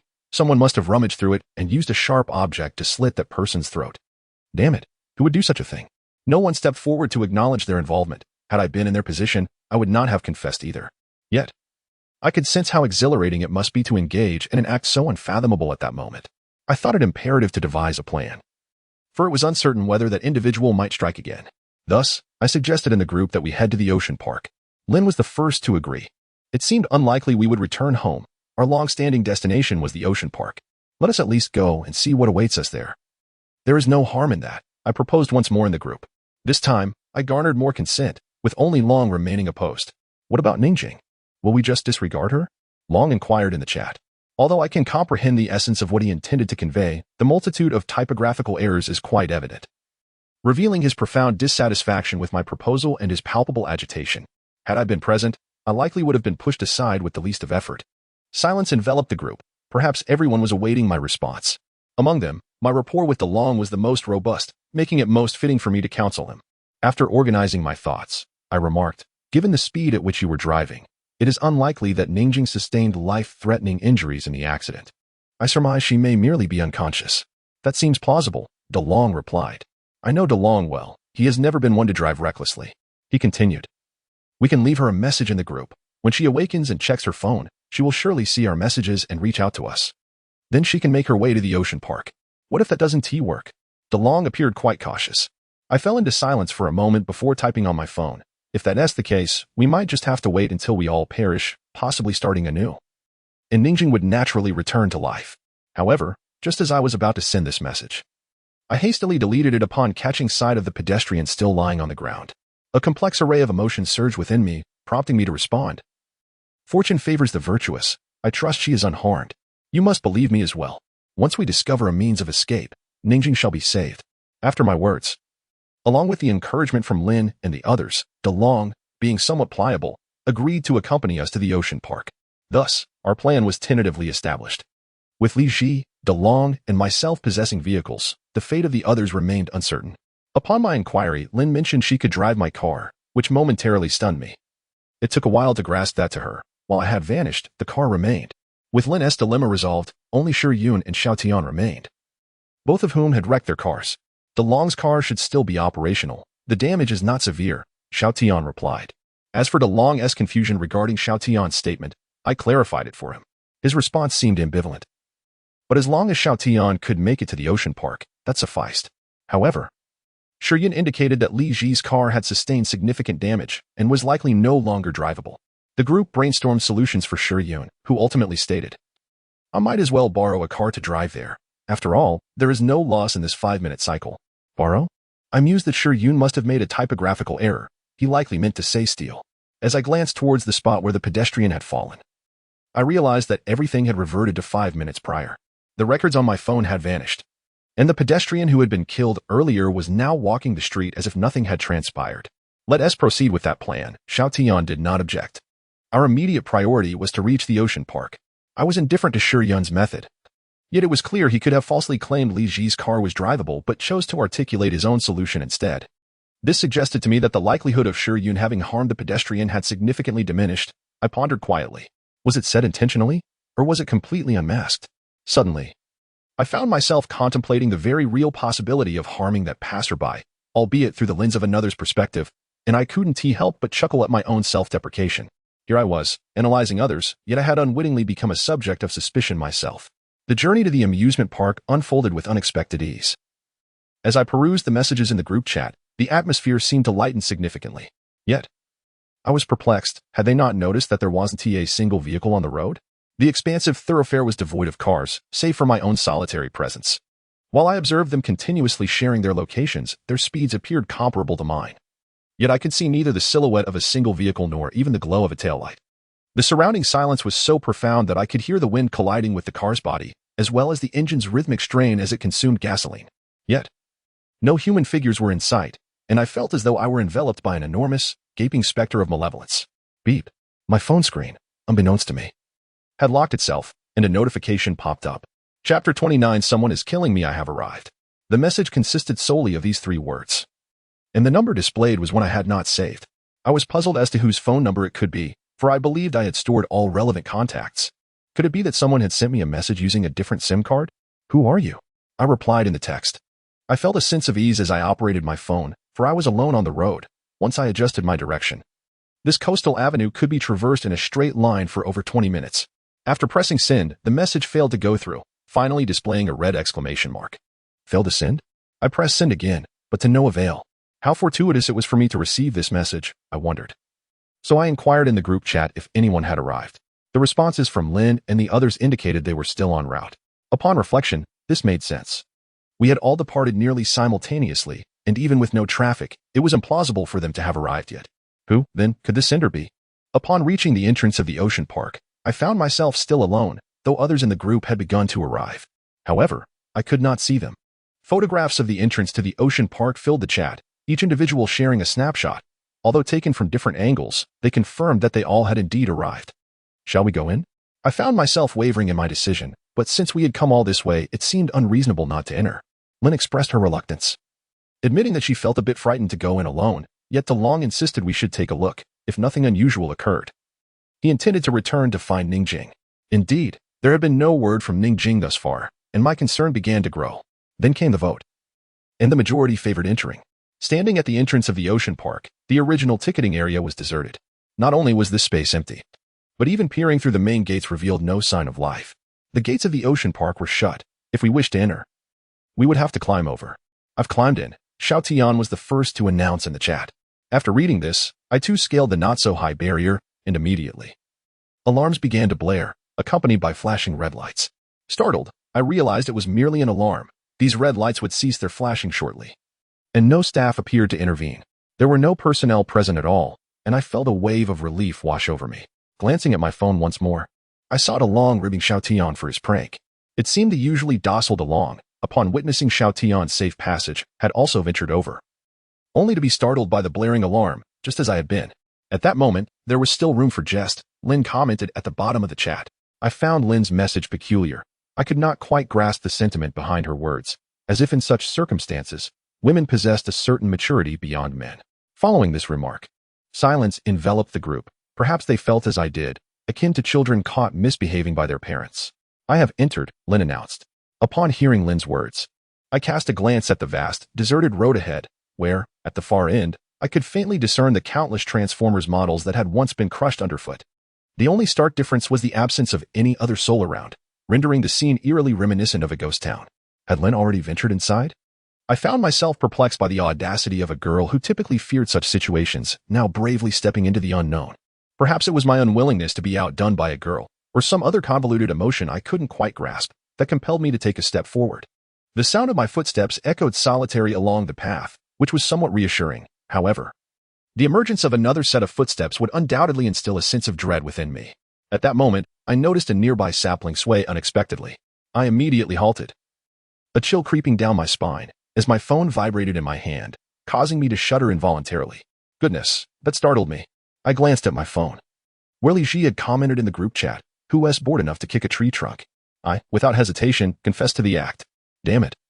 You nearly scared me to death, I muttered internally, only then recalling that although we couldn't see each other, our surroundings were interconnected. Any commotion on one side would instantly reverberate on the other. As we continued our banter, Li Ji suddenly sent a photograph. I stared in astonishment at the image, which clearly depicted a figure ahead, seemingly unhidden, boldly stepping into view. Someone? I scrutinized the indistinct silhouette in the photo, unable to identify who it was. But when I lifted my gaze, I noticed a figure occupying the same spot in reality. Yet this figure appeared markedly different from that in Li Ji's photograph. A wave of unease surged through me. How could a place devoid of people suddenly yield one? Gradually, I began to discern the figure, which was now slowly advancing towards me. I lowered my phone, squinting in an effort to identify this individual. Yet it was as though a veil of mist obscured my vision. Rubbing my eyes, I suddenly realized that the figure had vanished. How could it disappear in mere seconds? Just as I felt my phone vibrate again, eager to check for any updates in the group chat, I heard a flurry of footsteps rush past me. I quickly looked up and saw a silhouette dart into a nearby shop. Curiosity, an insatiable trait of human nature, compelled me to follow suit. Clutching my phone, I cautiously entered the shop. In truth, apart from the Transformers models and the path trailing Li Ji, I had never explored any other areas of the amusement park, let alone the shop I often passed by without a second glance. I remained at the entrance for quite some time, uncertain of the shop's layout or ambience. And when no movement stirred within, I began to doubt my earlier sighting. Yet, my curiosity prevailed, prompting me to push the door open and step inside. I could not ascertain how long the shop had gone without ventilation. Upon opening the door, a musty odor assaulted my senses, provoking an immediate cough that forced me to retreat. Covering my mouth and nose, I pondered the peculiar state of the establishment. Yet, in a moment of disorientation, I recalled having encountered this acrid scent before. With no alternative, I steeled myself and ventured back inside. This time, however, having prepared myself against the mustiness, I was astonished to find that the shop was devoid of any such odor. Not even a speck of dust was visible. When I deliberately brushed my fingers across the tabletop, they emerged unsoiled, and naturally, there was no trace of mildew. It truly was absent. I could not fathom what had initially provoked me. That scent instinctively reminded me of a musty aroma I had experienced long ago. Who are you? I suddenly noticed a figure standing in the corner. Momentarily distracted by the musty smell, I had overlooked my surroundings, and the figure seemed to have materialized out of thin air, existing in a space I had previously perceived as empty. A mixture of warmth and trepidation washed over me, perhaps both emotions intertwined. Now, in closer proximity, I realized that in the dim light, the man's face remained obscured. Yet, his silhouette suggested he was a man. and there was an unsettling familiarity about him that was overshadowed by a greater sense of strangeness. He was indeed the individual I had glimpsed earlier, though I could not explain my certainty. As if he had sensed my voice, the man's shoulder twitched slightly, and I noticed him slowly raise his head, scrutinizing me with intent. Without uttering a word, he lunged directly at me. I was utterly unprepared for his sudden assault. My vigilance had only allowed me to react just in time to kick him back, stumbling in retreat from the shop. As I exited, my shoulder collided with the doorframe. The initial impact was not particularly painful, but soon a dull ache began to manifest. I endeavored to relax, concealing my discomfort from him, recalling advice I had read online about never displaying vulnerability to those who harbor hostility. Yet, despite my efforts, he lunged once more, emerging into the light. I finally discerned that this individual was clad in tattered rags, and instinctively, I assumed he was a more grotesque version of the man I had previously encountered. However, as he drew nearer, I realized with shock that he was indeed the same person. What had transpired with him? There was no time for further contemplation. He had already lunged at me, exhibiting no inclination for negotiation. This time, I was caught off guard, the pain in my shoulder sapping my strength. One of my hands could not withstand his grip, which tightened around my throat. "What do you want?" I gasped, sensing my life was in jeopardy. Yet he bared his teeth, and I felt his intent to choke me to death. In a desperate bid for survival, I drove my knee into his abdomen. Glancing around, I noted that he seemed impervious to pain, as if driven by a frenzied determination to extinguish my life. The sensation of suffocation made me feel as though my head might explode, and I could even perceive the throbbing of the blood vessels in my face. If I could behold my own reflection, I would undoubtedly appear flushed, with veins bulging prominently. I could not continue like this. I feared for my very life. Summoning every ounce of strength within me, I began to struggle, yet the hand that clutched my throat felt like an iron band, inexorably tightening its grip. It seemed as though my neck was on the verge of snapping. Then came the final sound I heard, a sharp crack, and suddenly, I was able to breathe again. Inhaling greedily and deeply. "Sir, are you all right?" That voice again. It belonged to the woman named Mu Qing, if I recalled correctly. With my eyes closed, I gasped for air as though I were on the brink of drowning, paying no heed to whether my breath sounded ghastly or terrifying. All that mattered was the desperate need for oxygen. "Sir?" Mu Qing called out to me once more. A gentle tap on my shoulder urged me to open my eyes. I found myself leaning against the wall, still standing before that very door. Was this yet another dream? Chapter 30. The Tattered Man. I am uncertain as to why I continually experience this dream, yet it offers a peculiar sense of relief, albeit it likely signifies my demise. I gestured dismissively, indicating that I required no assistance, and stood to adjust my attire, only to realize that my clothing was entirely different from before. I found myself clad in a casual shirt and trousers. What is the meaning behind this ensemble? Puzzled, I scrutinized my attire, firmly convinced that this was not my own, as I never donned such professional garb. I am merely an aspiring novelist, content to remain in the confines of my home, a quintessential recluse, rarely necessitating such formal wear. Perplexed by the situation, I looked down at my hands, which, to my relief, felt familiar and reassuring. I then raised my gaze towards the door, behind which the individual known as Dr. Liu awaited me. From our previous conversations, it seemed he possessed some knowledge regarding dreams. With this thought in mind, I flung open the door and swiftly shut it behind me, eschewing the customary pleasantries of introductions. I was unconcerned whether he recognized my name. Familiarity with him sufficed. I proceeded directly to the point. "What do you know of dreams?" Clearly taken aback by my abruptness, he chuckled softly before replying, "And what do you know of dreams? Speak freely, and I shall supplement your knowledge with what I possess." I had no time to engage in idle chatter, as I could awaken at any moment. Thus, I pointed to the floor and declared, "Every time I perish, I find myself dreaming and arriving here. Are you certain this is a dream? Are we merely figments of your imagination?" Dr. Liu regarded me with a calm demeanor. His words momentarily rendered me speechless, and I resolutely pointed to the door behind me, explaining that I always emerge from behind it after my demise. Stumbling into this space and hearing the same introductions, I even recounted Dr. Liu's name and that of the receptionist, Mu Qing, outside. And I could describe the contents of this room in detail. Upon hearing my account, Dr. Liu did not display surprise. Instead, he smiled, typically. "Those who seek me out are well acquainted with my reputation. They, of course, know my name. Additionally, entering through the front door guarantees a greeting from the receptionist. So your knowledge of her name is not unexpected. As for your assertions regarding my office, one merely needs to look around to ascertain that." His response left me momentarily at a loss for words. I struggled to convey my intricate experience. Indeed, I lacked any evidence capable of astonishing Dr. Liu. Yet, I reiterated, "Even if you are correct, I cannot prove anything, but the fact remains that I arrive here every time I die. I have been here several times. And what occurs after your death?" Dr. Liu adjusted his glasses. I simply dream of coming here, and then, suddenly, I awakened, returning to the moment before my death. As I spoke, a revelation flickered in my mind, suggesting that I had been overlooking something. What information had I neglected? I remained uncertain. Dr. Liu's expression turned serious as he listened. A person's life is singular. It cannot repeatedly perish and be reborn, as this contradicts the laws of nature. If we speak of dreams, it seems to me that your notion of dying each time resembles a mere dream. What? I gazed at him in astonishment, surprised that he had inverted my thoughts, suggesting that I had been living in a dream.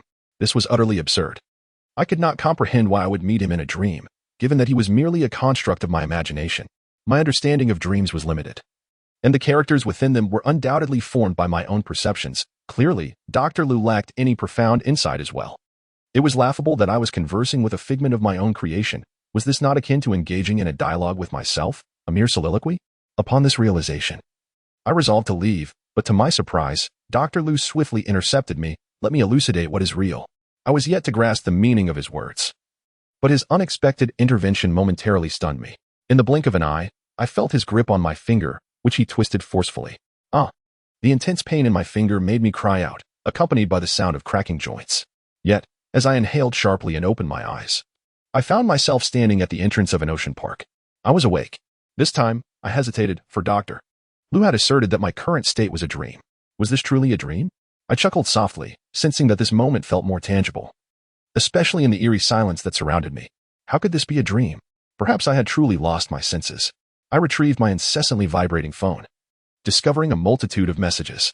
Upon opening them, I was taken aback by the conversation in the group chat, where Lin had proclaimed, "You actually killed me." As stated by Xiao Tian, Lin, perhaps eager to clarify, responded via voice message, "I did not kill you." However, spurred by Xiao Tian's remark, everyone chimed in, claiming they had been murdered. Upon reviewing the chat logs, I discerned that Li Ji had been slain by DeLong, who in turn had met his end at the hands of Xiao Tian. Xiao Tian was killed by Lin, and Lin was taken down by me, while Shiyun had fallen at the hands of Li Ji. A sudden realization struck me. If I followed the sequence established by Li Ji, it precisely mirrored our awakening order, as he was the first to awaken. Lin had also mentioned a sequence to me. DeLong was the second to awaken, followed by Ning Jing, who, it seemed, had not yet made her presence known, nor was anyone claimed by her. Thus, she was excluded from the equation, aligning perfectly with the pattern that each awakened individual was killed by the subsequent one. But why was I slain by that tattered figure? I had not disclosed my death in the group chat. With so many voices chiming in, my situation may have been overlooked, and no one inquired about me. Yet, as I observed the ongoing conversation, each person claimed they had not taken a life, but rather had been the victims of others. I also comprehend the gravity of the situation. Having been slain, there lies no possibility of inflicting harm upon others. Subsequently, the group began to deliberate. Yet no satisfactory explanation emerged. This time, Li Ji remained notably reticent, and I surmised it was due to previous events weighing on his mind. However, the conversation swiftly shifted to another individual they had encountered, whose circumstances echoed my own. This other person appeared fearsome and savage, entirely incongruent with my previous notions. Am I also like that? Lin inquired within the group. Xiao Tian, who had fallen victim to Lin, asserted with certainty that is indeed the case. When I first laid eyes upon you, I was petrified, fearing you had encountered some dire trouble. Little did I expect that the next moment, you would plunge a knife into me. I too met my demise by the blade. Others began to echo, yet I found it curious that they all seemed to have succumbed to stabbing, while I distinctly remembered being strangled. Yes, the sensation of asphyxiation, how vividly it returned to me. It felt akin to the brink of drowning, yet distinctly different. My mouth agape, yet unable to draw in a single breath. The despair mirrored that of being submerged. I have always harbored a deep-seated fear of the ocean, despite my ability to swim. I dare not open my eyes to behold the depths beneath. Even images online that explore the phenomenon of deep-sea phobia evoke trepidation within me. Am I truly afraid of drowning? I can swim and have often choked on water during lessons, yet I felt relatively unperturbed. Drowning, in my heart, seemed devoid of terror. What truly frightens me is that realm of the sea where sunlight fails to penetrate. Countless times have I envisioned myself floating on the surface, with the dark abyss beneath me, where light cannot reach. I would turn over to gaze into the depths, where in that darkness, it seemed as though a horde of unknown creatures lurked, awaiting the opportune moment to emerge, perhaps ensnaring me with a tentacle and dragging me into the unfathomable void. Lost in contemplation of these fears, I found myself too frightened to pursue such thoughts further. Upon returning to the group chat, I noted they were preparing to embark, insisting that whatever they encountered must first be photographed. At Shiryun's suggestion, I opened the chat interface and switched to camera mode, ready to capture whatever lay ahead and share it with the group. Holding my phone, I found this method considerably more convenient, eliminating the need to lower my gaze to operate the device, thus allowing me to remain vigilant for any unforeseen events while sharing my situation with others. I attempted to send a voice message to Lin, but received no response, prompting me to terminate the call. As they announced their departure, I commenced my journey down the main path, yet upon reaching a fork, I glanced towards the direction Li Ji had previously taken. Would he still follow this route? My instincts suggested he might, thus I opted for the smaller path, recalling that it was on the main road where I had encountered the tattered figure that led to my demise. Perhaps it was fear that guided my choice towards the narrow way. But wait, how had that ragged figure manifested? According to Lin and the others, those who appeared to kill were invariably individuals awakening next, yet I seemed to have been singularly excluded, falling victim to that tattered being. In other words, that ragged individual is also ensnared in this cycle. Upon this realization, I drew a sharp breath. Indeed, throughout several iterations, I have encountered this man. And Shiryun has as well. I even heard Lin mention that she had crossed paths with him too. If this line of reasoning holds true, it is conceivable that each of us has encountered this tattered figure. Consequently, it seems that he has become involved, yet our outings are organized solely by us. And he had no prior connection to them, nor had I ever laid eyes on him before. No, it appears I have seen that individual before, though I cannot recall where. Perhaps that man was once a beggar in that place, as his attire resembles that of a pauper. I might have passed by him in the past, albeit with little impression. But how did he become entangled in this? Chapter 31. The second identity. The phone vibrated slightly. I had preemptively set it to silent mode to avoid alerting anyone to my presence. I scanned my surroundings to ensure my safety before lowering my gaze to the screen. In the group chat, Xiao Tian had sent a photograph taken on the main road, featuring a transformer model with a vague silhouette lurking beneath it. I recognized the figure. Xiao Tian continued with a message below. I intermittently glanced around, uncertain if someone intent on my demise might emerge from the main road. For now, it seemed relatively safe, until my phone vibrated once more. Then, Xiao Tian messaged again. I've been spotted. It was unclear whether he was fleeing or had already been caught. I repeatedly inquired, "How are you?" Yet he failed to respond. Others in the group echoed their concerns, similarly unaware of any familiar figures lurking nearby. Suddenly, the phone vibrated again. This time, it was another message from Xiao Tian. He had not replied to any of us, but sent another photograph. This one taken up close, allowing a clearer view of the person lunging towards him. It was indeed Lin. I magnified the image in disbelief. It was somewhat shaky and not entirely clear, yet I could unmistakably identify Lin, who appeared almost frenzied. In the photograph, Lin's expression was menacing, eyes wide, mouth agape, with cracked, darkened teeth, brandishing a knife as she charged forward. After that, there was no further word from Xiao Tian. I knew he had likely met a grim fate. At that moment, Lin replied below, "I haven't done anything. You must believe me. I'm still walking along the main road and haven't seen anything." I promptly assured her, "I believe you." Following Xiao Tian's incident, the group fell into a profound silence, my message the last to be sent. I took a deep breath and resumed my surveillance of the surroundings, still finding nothing. I wondered if the initial silhouette had indeed appeared on the main road, thus rendering this path temporarily safe. I was puzzled by the unfolding events, yet I ventured a little further, reaching the spot where Li Ji had perished. Beyond that lay an area I had yet to explore. The terrain gradually ascended, resembling the shape of an arch bridge, peaking before descending again. As I stood at this highest point, I noted that I could directly see the entirety of the previous main road, and in the distance, I spotted a familiar silhouette. It was the same figure from before. This meant that the one sent to kill me was indeed the same tattered individual. Moreover, given Xiao Tian's photograph, he had encountered another Lin, indicating that I too would face a similar adversary, as would the others. At that moment, my phone vibrated incessantly. Upon checking, I discovered that everyone except Xiao Tian had sent the same message. "I've been spotted. What about you?" I quickly replied. No one responded to me, and it felt as though everyone had vanished. Just as my emotions surged, I looked up to find a shadow on the road, halted and facing me. My heart sank at the sight. I realized I had been discovered. Just as I was about to send a message to the group, I suddenly recognized that my thoughts mirrored theirs, yet they seemed to have already met their demise, rendering my message futile. What perplexed me was the striking similarity of our thoughts. I had no time to ponder further. The figure was sprinting towards me, compelling me to seek refuge swiftly. Fortunately, he had to take a detour, allowing me to run in his direction, both of us seemingly orbiting a central point. Upon reaching the main road, I found him standing precisely where I had been moments before. I was breathless, yet he remained upright, seemingly untouched by fatigue. Was he immune to physical limitations? If so, this boded ill for me. After another circuit, I found myself at the peak of a narrow path, doubled over and gasping for breath, while he merely glanced in my direction before resuming his pursuit. Damn, this fellow appeared to lack intelligence, yet his stamina seemed boundless. I couldn't afford to be caught. I needed to find a hiding place. My legs felt as if they were weighed down by lead, and just as I stepped onto the main road, someone tackled me from behind. I had completely overlooked the movement behind me. As this thought crossed my mind, I felt a weight on my back, followed by hands constricting my throat, rendering my arms useless beneath me. My airway was gripped tightly, the sensation of suffocation overwhelming the pain. Suddenly, I felt something pierce my back, a chilling sensation coursing through my veins, and then everything faded to black. Soon after, I felt a sharp pain in my palm. Opening my eyes, I found myself before Dr. Liu, who gazed at me in astonishment, while I felt a dull ache in my chest. Coming to my senses, I realized I was clutching my palm, yet it was my chest that troubled me. Does it hurt? Dr. Liu inquired. My heart skipped a beat as I noticed his focus on my hand, after a moment's hesitation. I recalled a previous dream in which he had instructed me to place my hand against the wall, and then I was unaware of what he had done. Only that I awakened with pain in my palm, astonished that this dream continued from the last. I surveyed my surroundings in shock before my gaze fell upon my aching hand, and I curiously asked, "What did you do to my hand?" "I merely struck it lightly." Dr. Liu replied nonchalantly. I nodded in response to his earlier question, but my curiosity lingered regarding my reactions during this interval. The question left Dr. Liu momentarily stunned.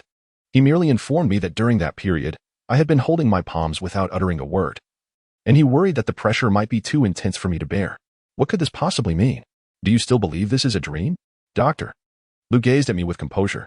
I could not fathom the meaning behind his words, yet this was undoubtedly a dream I could only experience post-mortem. It seemed he sensed my unwavering demeanor, and Dr. Liu shook his head in resignation, as if he had no means to prove that this was not a dream. I was uncertain when I would awaken. This felt different from the moment I first realized I was dreaming. Now, each time I arrived here, I was aware it was a dream, yet I no longer possessed the initial awareness that would lead to a swift awakening, which gave me the sensation of being ensnared. No, this is indeed a dream. It dawned on me, and I began rummaging through my pockets, swiftly discovering my phone within. This isn't my phone. I had never used this model before, and I was oblivious to the unlock code. Noticing a fingerprint unlock feature, I pressed my finger against it. It unlocked. I stared at the phone in confusion. The interface was entirely unfamiliar, yet it could be unlocked with my fingerprint. This dream was indeed peculiar. This is not my phone. I gestured for Dr. Liu to take a look. He examined the device briefly, then remarked that it might pertain to my privacy, returning it to me. In truth, I didn't mind him viewing the phone. I was equally perplexed as to why this particular device appeared in my dream. Was it mere coincidence? In the contacts, I encountered numerous unfamiliar names, such as Yin Xia and Yu Ning, noted as classmates. My only acquaintances were Xiao Tian and Li Ji. These names were completely unknown to me, and I had yet to find any numbers associated with my actual classmates. Whose phone is this? Perhaps look at the recent calls. Dr. Liu suggested. What's the point in examining recent calls? I believed this was not my phone, and checking it would yield no useful information. I casually tapped on it, and to my astonishment, several call records appeared from the contacts I had just seen, Yin Xia and Yu Ning, whom I felt an inexplicable impression of. This is the number for my front desk phone, Dr. Liu indicated, pointing to the most recent call record. What? I gazed at him in disbelief. Does this mean I had made an appointment to be here? Sensing my thoughts, Dr. Liu adjusted his glasses. Generally, only those with appointments can come, yet you managed to cut in line. My next client will be arriving shortly. Cutting in line. This revelation surprised me, yet Dr. Liu's demeanor suggested that it was quite challenging to bypass him for an audience. Then how did I manage to cut in? I inquired with curiosity. However, Dr. Liu regarded me with a peculiar expression, taking a moment before responding. You uttered a specific word, and that allowed you entry. A specific word? What nonsense is this? How could such a word disrupt Dr. Liu's established principle of seeing clients? As I continued to sift through the contact list, the name Mu Qing suddenly caught my eye. When my phone paused on that entry, Dr. Liu seemed to notice as well, gazing at me in surprise. You know my assistant? He inquired. You mean Mu Qing? I responded, equally astonished. Dr. Liu nodded affirmatively. In that moment, a memory I had nearly forgotten surged back to me, prompting me to dash to the doorway and stride purposefully toward the reception area. Sensing the commotion, the woman named Mu Qing approached with a look of concern. I turned to see Dr. Liu gesture for her to remain calm, and only then did she steady herself, patiently regarding me as she asked, "What's the matter?" I produced my phone to show her. "Is this your number? Do you know me?" Seemingly at a loss, I noticed her glance toward Dr. Liu, who nodded in encouragement. It was then that Mu Qing replied, "We are classmates." "Then what is my name?" I pressed. Lu Qing hesitated for a moment before naturally responding, "Aren't you called Lu?" Before I could hear her complete the name, a sudden realization struck me. Chapter 32, a twist of fate. A sudden gust of cool wind swept past, bringing me back to my senses. I found myself once again at the entrance of the ocean park, yet as I reflected on the events of my dream, I hurriedly took out my phone, relieved to discover it was indeed my own. As I scrolled through my contacts, familiar names illuminated the screen, none of which coincided with those from the phone in my dream. It felt as if I were navigating two distinct realms of existence. In that dream, it seemed I bore the surname Lu, though I could not recall my full name, nor did I recognize anyone with the surname Lu, leaving me with no impression of it whatsoever. Not only was the surname different, but even my taste in attire appeared altered. Yet, why was I compelled to seek out Dr. Lu? The incessant vibrations of my phone interrupted my musings about the dream, each awakening leaving me with a sense of absurdity. I glanced at the messages in the group chat, which were nothing more than notifications of those who had met their demise. I was no exception. At that moment, Li Ji suddenly remarked, "Last time, I killed DeLong." The revelation sparked an uproar in the chat, and I stared at the message in disbelief, contemplating the possibility that Li Ji might indeed act in such a manner during a crisis.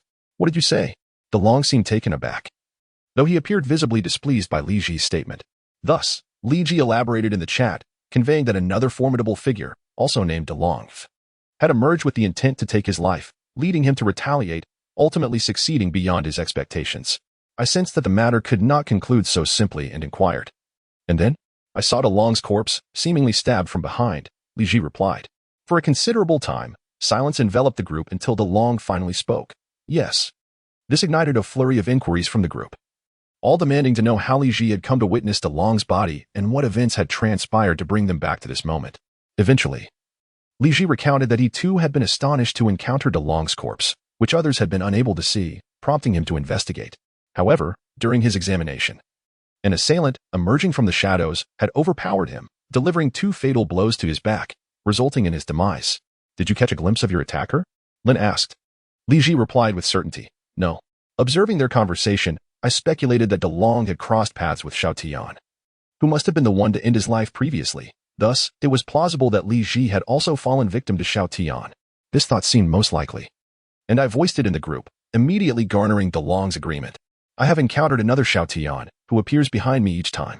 No matter how cautious I am, I always fall prey to their schemes," DeLong lamented in the group, revealing his frustration with the situation.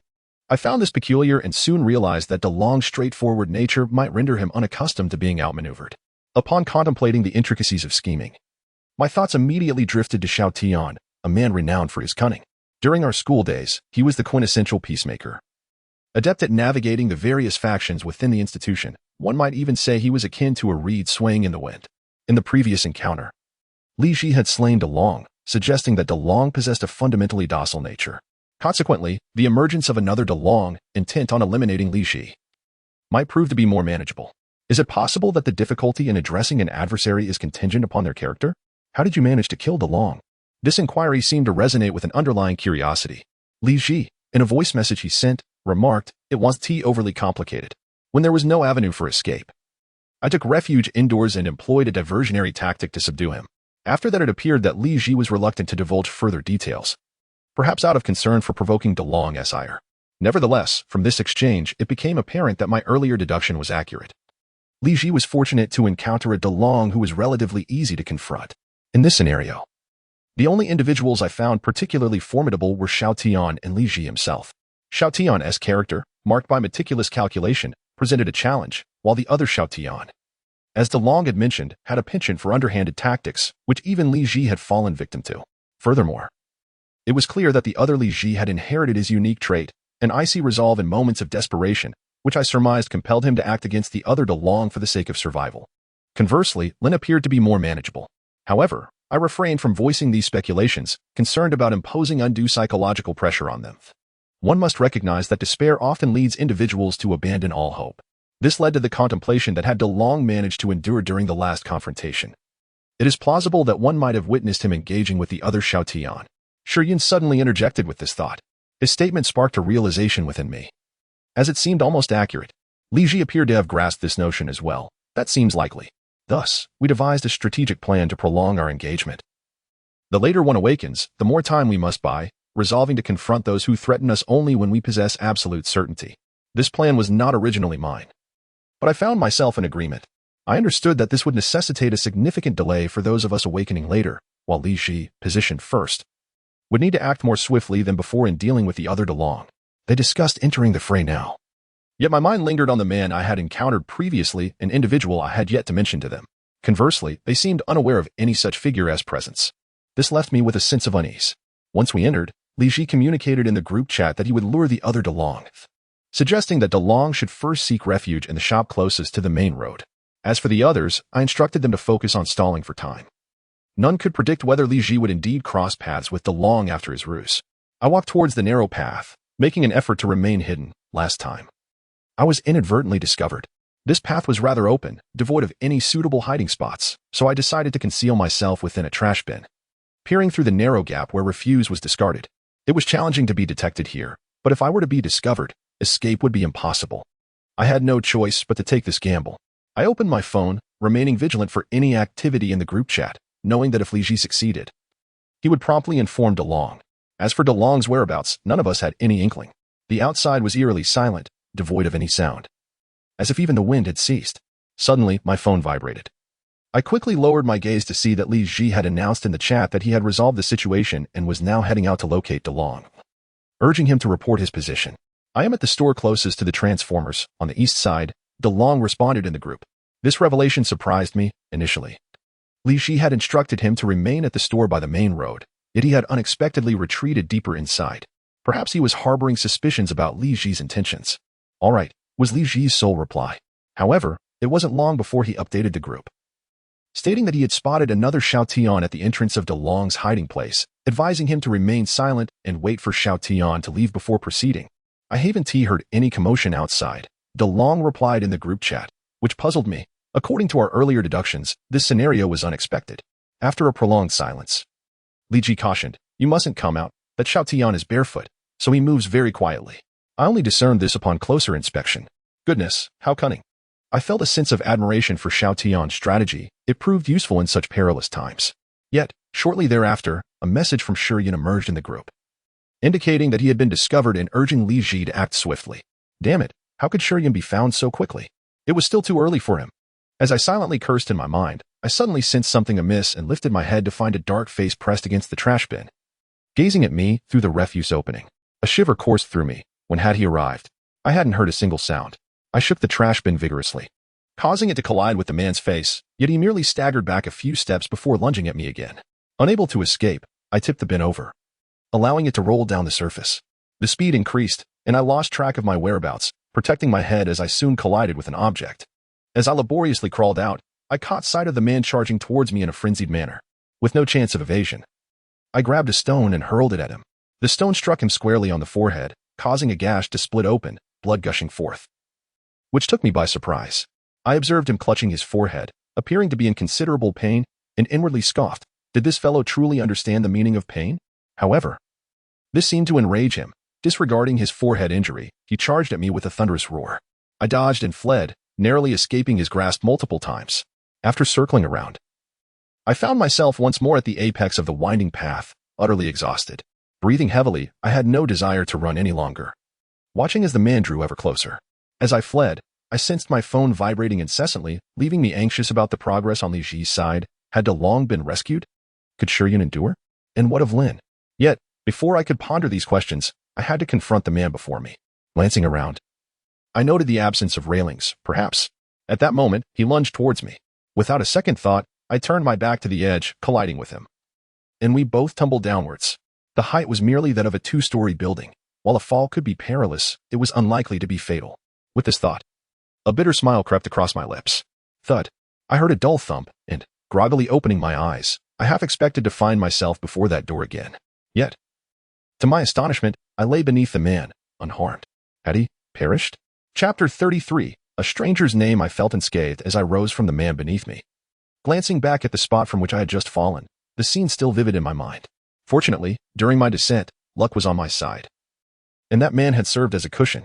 Just then, I heard him cough, startling me into turning around, only to discover he had choked on his own blood yet still reached out a hand towards me. His persistence was unnerving. I had never taken a life before, and now confronted with this man, who was seemingly just an ordinary person, I found myself unable to act. even as I reminded myself that he was merely another threat. Intent on my demise, and had indeed succeeded once before, I still could not bring myself to do it. Before me stood a living, breathing individual. How could I? I stood there, paralyzed by uncertainty, with no one else around. Even if someone were to come and finish him off, I could remain passive. Yet there was not a soul in sight. At that moment, he grasped my ankle. It appeared that his injuries had sapped his strength, and after choking on blood, his grip had noticeably weakened. I gazed into his eyes, where life was slowly fading. Was this it for him? I was unsure, but instinctively felt he was on the brink of death. Suddenly, I heard hurried footsteps approaching, and before I could turn, something collided with me. The impact caught me off guard, sending me sprawling to the ground, accompanied by a pained cry. Shiryun. Ignoring the pain, I stood up cautiously, only to find Shiryun clutching his forehead in apparent agony. He managed to open one eye to look at me, bewildered. What are you doing here? His question momentarily stunned me, and I recalled that he had awakened behind me. Naturally, after I dealt with that man, I would encounter Shiryun. It was a fortunate turn of events. I had never disclosed the identity of my would-be killer to them, so I merely responded vaguely. Shiryun chuckled softly, then seemingly recollected something and tugged at me to flee. However, I noticed the individual who had been watching us closely, and I resisted his pull. There are two of us, and only one of him. What is there to fear? No, he's far too dangerous. You have no idea what happened last time. Shiryun's voice faltered mid-sentence. I gazed at him in astonishment, perceiving a profound fear in his eyes. I was oblivious to what Shiryun had faced, but before me, this man, Li Ji, did not seem particularly formidable. He appeared less challenging than the man I had just confronted. At that moment, Shiryun pulled me aside and whispered, "We must leave quickly. Li Ji is incredibly strong. Last time, he literally twisted my arm until it broke." Was it truly that exaggerated? I refrained from meeting his gaze, fearful that my own terror would only amplify his. I remained on guard against Li Ji before us. Should we truly flee? After all, we were 2 against 1. As I hesitated, Shiryun suddenly tugged at me, urging me to flee without delay. At the sound of his words, I intended to stop him, only to see him already several paces ahead. With no choice, I hurried to keep up with him. When I glanced back, I realized that Li Ji was not particularly swift, making it easy for us to distance ourselves from him. However, our stamina was finite, having shaken off Li Ji. I quickly pulled Shiryun down a narrow path, believing that Li Ji would not pursue us in this direction. Facing each other, we gasped for breath, and he began to inquire how I had managed to escape. I pointed to the highest point of the arch ahead, claiming it was a mere accident. "You are quite fortunate," Shiryun chuckled ruefully. I immediately gestured for silence, cautioning him to lower his voice lest we attract attention. "Indeed, after seeing you." I was too elated to contain myself, he promptly whispered. At this, I paused, reminded that since our parting in the parking lot, we had not met again. Communicating solely through WeChat, now, our reunion felt surreal. With the surroundings appearing temporarily safe, I broached the events of that day. Shiryun recounted how everyone had agreed to head home, but due to prior discord with Li Ji, he had seated himself in the back. He had scarcely glanced out the window when, inexplicably, the car crashed into a wall and slid along it for some distance before coming to a halt. Once he confirmed that all was well, he was about to unleash a tirade when he discovered that Li Ji was missing from the driver's seat. A search outside yielded no sign of him. Later, Shiryun saw in the group chat that DeLong had mentioned Ning Jing's disappearance. A sequence of events I was already aware of. I found it peculiar that both DeLong and Shiryun had similar experiences, realizing someone was missing in the car, while Lin and I remained inside until my exit revealed her absence. "Why haven't we received any news from Li Ji? Haven't seen DeLong yet?" Shiryun said impatiently, pulling out his phone. I sighed. Perhaps it is not so simple. Shiryun let out a cold huff. Maybe we should not have trusted him. I vaguely recall that he once caused my demise, then drove off alone. His words triggered my memory of an occasion when Li Ji had indeed driven himself and had even rear-ended a man in a baseball cap. At that time, none of us had seen Shiryun, nor did anyone know his whereabouts. "Why didn't you tell us?" I asked, astonished. Shiryun frowned. "I likely had not yet awakened then, and my memories of that incident are hazy. If he denies it, there is nothing I could do." I decided it best not to reveal that particular detail to him, given the current tension between him and Li Ji. Knowing more could complicate matters further. Suddenly, I noticed a flicker of fear in Shiryun's eyes as he gazed behind me, and I sensed impending danger. Just as I registered the situation, I felt a firm grip on the collar of my shirt, followed by a tremendous force that hurled me aside. I was almost propelled off the ground. My arms and thighs scraped extensively, yet I could hardly pay heed to my injuries, for Stone-Yun had already been seized by Li Ji. "Help, help me." Stone-Yun gazed at me, his face awash with terror.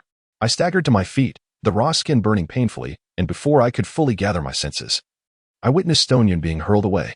The swiftness of the attack was astonishing. I stood there, paralyzed with shock, as Stone Yun was unceremoniously flung down the path. Though the height was not considerable, the upward trajectory of his throw was unmistakable. As I observed Stone Yun lying motionless on the ground, uncertain of his fate, I realized that Li Ji had never directed his attention towards me. My heart sank as I saw Li Ji pursue him again. Could it be that Stone Yun still clung to life? I rushed after them. By the time I reached the main road, at the very spot where Stone Yun had fallen, I was met only with a pool of blood. Both Stone Yun and Li Ji had vanished. Where could they have gone? I surveyed my surroundings and, after a moment, discerned some commotion near the fountain not far off. Initially faint, the noise grew increasingly chaotic. I hurried towards it, only to witness the fountain spewing forth crimson water. Could it be? I dared not contemplate the implications as I approached cautiously, only to glimpse a shadow behind the curtain of water, seemingly tearing at something, with fragments cascading down. Standing at the fountain's edge, I watched strips of fabric drift upon the surface, accompanied by scattered bits of flesh, indistinguishable in origin. Suddenly, an object plunged into the water before me, splashing widely. Instinctively, I raised my hand to shield my face from the spray, revealing a hand floating to the surface. My arm was twisted off. I recalled Stone Yun's words from our last conversation. This was Stone Yun's arm. The sanguine fountain brimmed with blood and fragments of flesh, even identifiable limbs. Oh. The acrid stench of blood enveloped me, causing my stomach to churn violently. As I spotted intestines entwined with a network of veins drifting by, I could no longer suppress the contents of my stomach. Once I had retched until there was nothing left to expel and felt on the verge of collapse. I noticed that Li Ji had been standing before me all along. I lifted my gaze to find him grinning malevolently, instantly extinguishing any will to resist within me. Li Ji was a figure of unspeakable brutality. We were no match for him. Stone Yun was right. Together we stood no chance, destined only for death. In the next moment, I beheld him extend his hand towards me, seemingly assured that I would not attempt to flee. I watched, paralyzed, as his hand approached, devoid of any instinct to evade. I lowered my eyes, feeling his hand rest upon my neck, gradually tightening until I could scarcely breathe. And only then did the reality of death dawn upon me. Panic, helplessness, and terror surged within me, a tempest of negative emotions intertwining. I imagined my expression must have been grotesque. With a sharp crack, everything faded to black, and I knew nothing more. Upon regaining consciousness, I heard a woman utter the word Shen. It seemed to be the final syllable of an entire sentence, yet I was utterly perplexed. A shiver coursed through me. And it wasn't until I caught sight of Dr. Lu that my fear began to subside. With a sigh of relief, I pondered whether something was amiss. Dr. Lu regarded me with curiosity. I instinctively clutched my neck, recalling the circumstances of my previous demise, where my neck had been brutally twisted. While the finality of that death was almost merciful, the overwhelming dread associated with it was something I wished to forget. As I emerged from my terror, I focused my attention back on Dr. Lu and shook my head. Had I resumed the dream from before? Suddenly, a name that had escaped my notice last time surfaced in my mind, and I grasped Mu Qing's shoulder in urgency. What is my name? Perhaps my gesture was too forceful, as Mu Qing recoiled, frowning as she responded, Lu Zhen, what are you doing? Lu Zhen, a name entirely foreign to me. Chapter 34. I am myself. My name is Lu Zhen. Who is Lu Zhen? This name is entirely unfamiliar to me. I gazed at the woman before me, named Mu Qing, and noticed her looking at me with a peculiar expression, as if my surprise was unwarranted. You are not Lu Zhen? Mu Qing retorted. I am simply myself. How could I possibly be called Lu Zhen? Upon finishing her statement, she presented me with the visitor registration record. I glanced at the top entry, which indeed bore the name Lu Zhen, while the subsequent names were accompanied by timestamps, evidently recorded prior to my arrival. Impossible. I vehemently denied it. I observed a look of resignation crossing Mu Qing's face as she turned to Dr. Lu, who approached me and inquired, Are you truly not named Lu Zhen? No. I affirmed with unwavering certainty. Dr. Lu nodded in agreement, stating, However, your identity for this visit is Lu Zhen. This is your visitor record prior to meeting me. And at that time, you informed my assistant that your name was Lu Zhen. Is that so? I asked, incredulity etched on my face as I turned to Mu Qing. She nodded. Yes, we always inquire verbally for visitor names. Even if we were classmates and I recognize you, this step is necessary. Classmates? Suddenly, the name Mu Qing struck a chord with me. I retrieved my phone and sifted through a list of unfamiliar contacts until I found her number, promptly dialing it. Almost immediately, Mu Qing's phone rang. I stared at her in astonishment as she held her phone, revealing that it was indeed her. I eagerly displayed my contact list to her, urging her to identify familiar names. To my surprise, she pinpointed several, including the vaguely familiar Yin Xia and Yuning. Yin Xia and Yuning, I murmured. Mu Qing appeared unfazed, responding, Of course, you were quite close during school. We all knew you had a crush on Yin Xia. Just as Mu Qi was about to laugh, I looked at her, and I noticed her smile falter, seemingly due to my gaze. No, this dream is too vivid. It has constructed an entire world, even incorporating my school experiences. Yet, the memories do not align with my recollections. My academic life did not include these individuals, and Mu Qing's account was entirely inconsistent. Impossible, I exclaimed, pushing open the door and stepping onto the street. This street, I recognized. It resembled what I had seen before, unchanged. Strange, I had never visited this place in reality. Nor did I recall it from any dream. Yet, every passerby and every car interaction felt so authentic, adhering to the rules of courtesy and traffic lights, indistinguishable from reality. As I began to question the intricacies of dreaming, I suddenly caught sight of a distinctive building. Could it be? I stared in astonishment at the structure, gasping in disbelief, and then, in a haze, I opened my eyes and awoke. Still at the entrance of the ocean park, I found myself panting heavily, overwhelmed by a rush of excitement, as if I had suddenly reverted to my true identity and surroundings. I gazed at my hands and clothing, reflecting, I am back. Upon awakening, my phone no longer contained unfamiliar numbers, nor would I engage in conversations with individuals who were familiar yet entirely unknown to me. Yet, I cast my gaze towards the distant skyline of the city, realizing how far I was from it. Had I still been in the urban center, I would surely have glimpsed that building. Suddenly, my phone vibrated, bringing me back to reality. Upon opening the group chat, I discovered that Li Ji had faltered during the last rescue attempt. He couldn't even handle DeLong? Xiao Tian replied in the chat. As soon as those words were uttered, I sensed impending trouble. Something felt amiss with Xiao Tian's recent demeanor. Indeed, DeLong quickly chimed in. It's another version of you that's more troublesome, equally cunning and sly. Who are you referring to? Xiao Tian promptly responded with a voice message. DeLong, not holding back, replied, I'm talking about you. What do you think? Observing the brewing conflict between them in the group chat, Lin hastily intervened to quell the situation, allowing me to exhale in relief, though my gaze remained fixed on the red exclamation mark indicating message failure. Realizing the potential for discord between the two, I attempted to privately message Lin, urging her to step in and mediate, but to my dismay, that message also failed to send. However, my messages in the group chat were successfully delivered, without question. No more private messages, I stated in the group. Their focus shifted to my comment, and while DeLong, with his optimistic disposition, seemed unconcerned, Lin regarded it as a troubling development. It appears our communication has been restricted. We could chat privately before, but now, it seems we need to hasten our pace, Lin continued. Indeed, I too sensed an impending crisis, apprehensive that more dire news could emerge at any moment. Seizing the opportunity while the impact of our inability to chat privately was still minimal, we must swiftly conclude this matter. Yet, ending it all proved far from simple. The previous plan could not be deemed a failure. At the very least, our analysis had been accurate. Individuals with more straightforward personalities were easier to handle, while someone like Xiao Tian posed a greater challenge. During the last encounter, I discovered another Li Ji, seemingly more formidable, akin to a monster, who had brutally dragged Shuryan into a fountain and torn him apart. What should I do if I encounter trouble? Li Ji inquired in the group. This left everyone at a loss for a solution, myself included, as no one could assist him until he reunited with the others. It seemed there were no viable options left.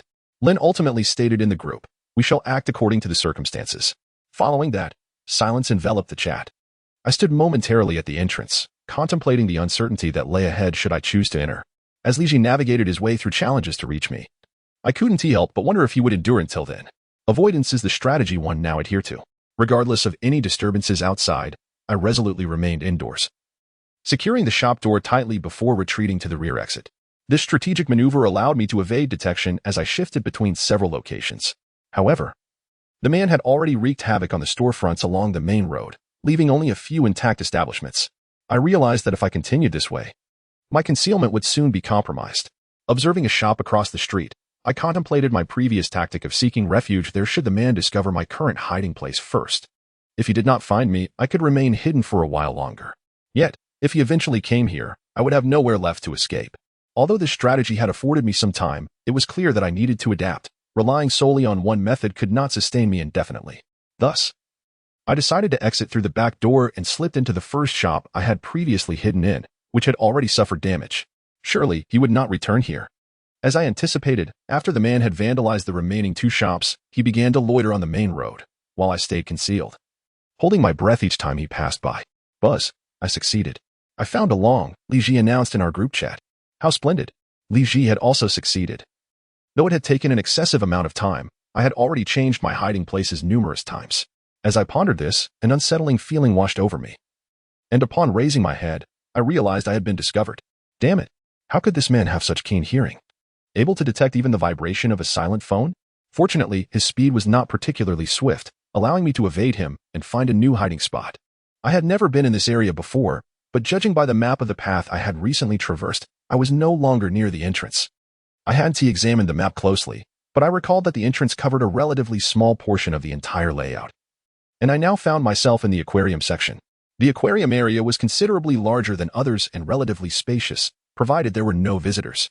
I muttered to myself, recalling that during the initial planning and construction, it must have been anticipated that this area would attract many tourists, hence its expansive design to accommodate crowds. However, my unintentional venture here felt like a death wish. Luckily, a few souvenir shops dotted the area, and as I approached one, I remembered that, based on the man's predictable behavior, he would likely search these shops first. Perhaps I could hide above them. I began to scale the main structure of the aquarium, shaped similarly to a shell, which proved to be quite a challenge. Thankfully, the surface was not overly slick. Once atop, I quickly realized my folly. There was no cover whatsoever, and the elevated vantage point allowed for a clear view of my approach. Naturally, anyone with sharp eyesight on the path would also spot me. Now, climbing up was effortless, but descending would be perilous. The shell-like design made it nearly impossible to navigate back down. And it was difficult to maintain my balance atop it, as it was somewhat slippery. If I attempted to force my descent, I would either meet a fatal end or suffer severe injury. Just as I was contemplating how to descend with minimal loss, I caught sight of that figure appearing on the spacious path ahead. He had pursued me remarkably quickly. It seemed this area was far too open, posing no challenge for him whatsoever. Do not see me, do not see me, I chanted quietly in my mind, striving to remain motionless. Yet, to my dismay, he spotted me instantly and quickened his pace towards my direction. How could he have seen me so swiftly? Am I truly so radiant? As he approached, I felt an urgent need to find a way down. This position was utterly disadvantageous for me, and I could hardly comprehend why I had climbed up in the first place. However, to my surprise, he merely stood below, gazing up at me, seemingly reluctant to ascend. Huh? Is he unwilling or simply unable to climb? I peered down at the fierce-looking man. He remained grounded while I seized the opportunity to scrutinize his entirety. I couldn't help but wonder if his perpetual grimace was a sign of muscle strain. Then I observed him attempt to climb up briefly, but he quickly retreated. Could it be that he has a fear of heights?